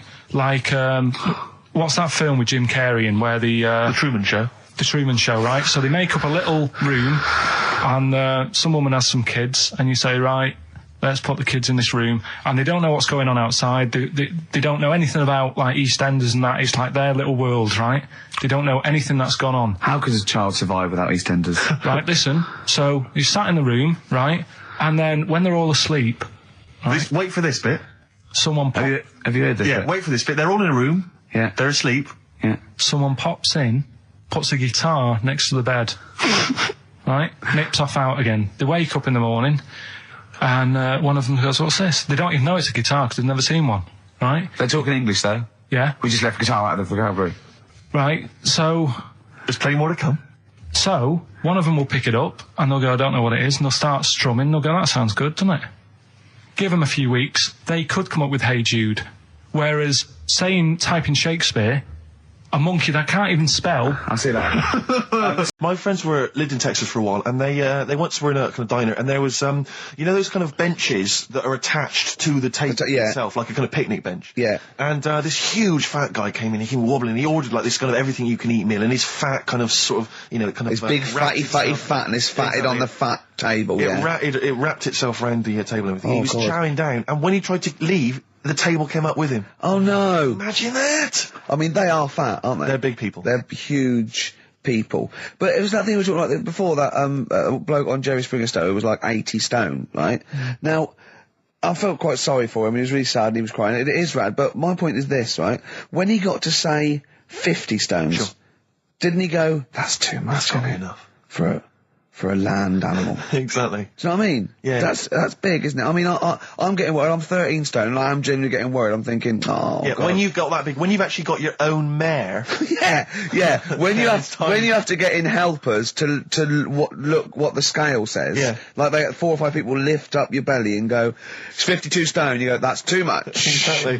I'm going to only have 9 breakfasts When you actually, today. when you begin to appear on the Ordnance Survey map, yeah, exactly, yeah. When you've got your own symbol. It's like, we can see 2 things from space now, Fatty and Steve Merchant. We'll be landing All right, at about... well done. Well, no, I'm just saying, Have a at all, go, you're not mate. fat, are you? You're freakish and big. Just another quick thought. Have you got the film thing you're in? Right, yeah, I'm in a film. It's Pulp Fiction this week. Right. Changed it a little bit, tweaked the storyline a little bit. Okay. It's just To make it better, yeah. It's just do you know I've talked about Suzanne's hair and that? Yeah. About when she got it cut, didn't like it and that. Yeah. So it's sort of about that. Listen to it, there'll be a question at the end. You can win some good stuff. Yeah, well. Right? So, and this is the scene where they're in the restaurant, do you know, when they're about to do the robbery? Yeah, play. So it's not a restaurant, I've changed that, it's a barber's. Right. Alright? Okay. Alright. There you go then. Is there going to be a question after this? Yeah. Stay there. Okay. Right. Girlfriend came in here earlier. Had a haircut. I'm not happy with it. Look at the state of that.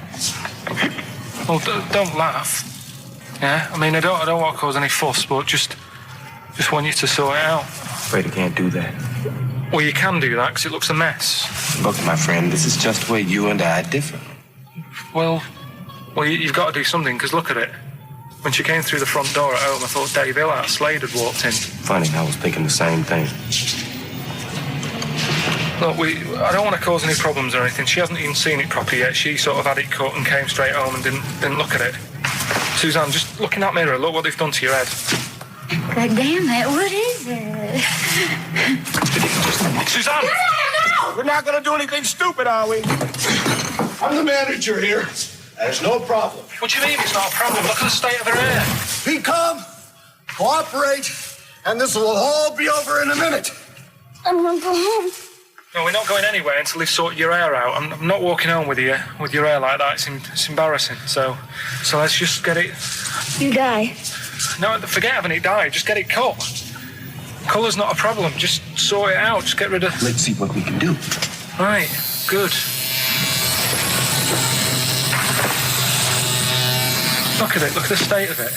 I'm trying real hard. Suzanne, just keep your head still there so you can... Just hang in there, baby. You're doing great. I'm proud of you. Just sort that bit out there. Just cut that.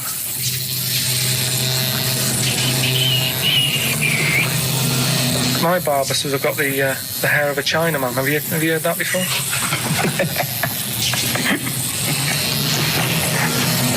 Oh, man. What? What's so funny about that? Is it serious or what? Freaking me out. If my answers frighten you, you should cease asking scary questions. It's almost over. There you go. No, it's not brilliant, but that'll have to do, won't it? I reckon we'll have to buy her a hat on the way home. Yeah, that's probably a good idea. Do you think Suzanne's listening? It's alright, isn't it? I like the fact that in that she's represented with a sort of dimwit southern accent. Yeah. Your girlfriend. So I'm sure she'll have appreciated that. Alright, it was nice, yeah. It was a nice... I don't know what kind of copyright infringements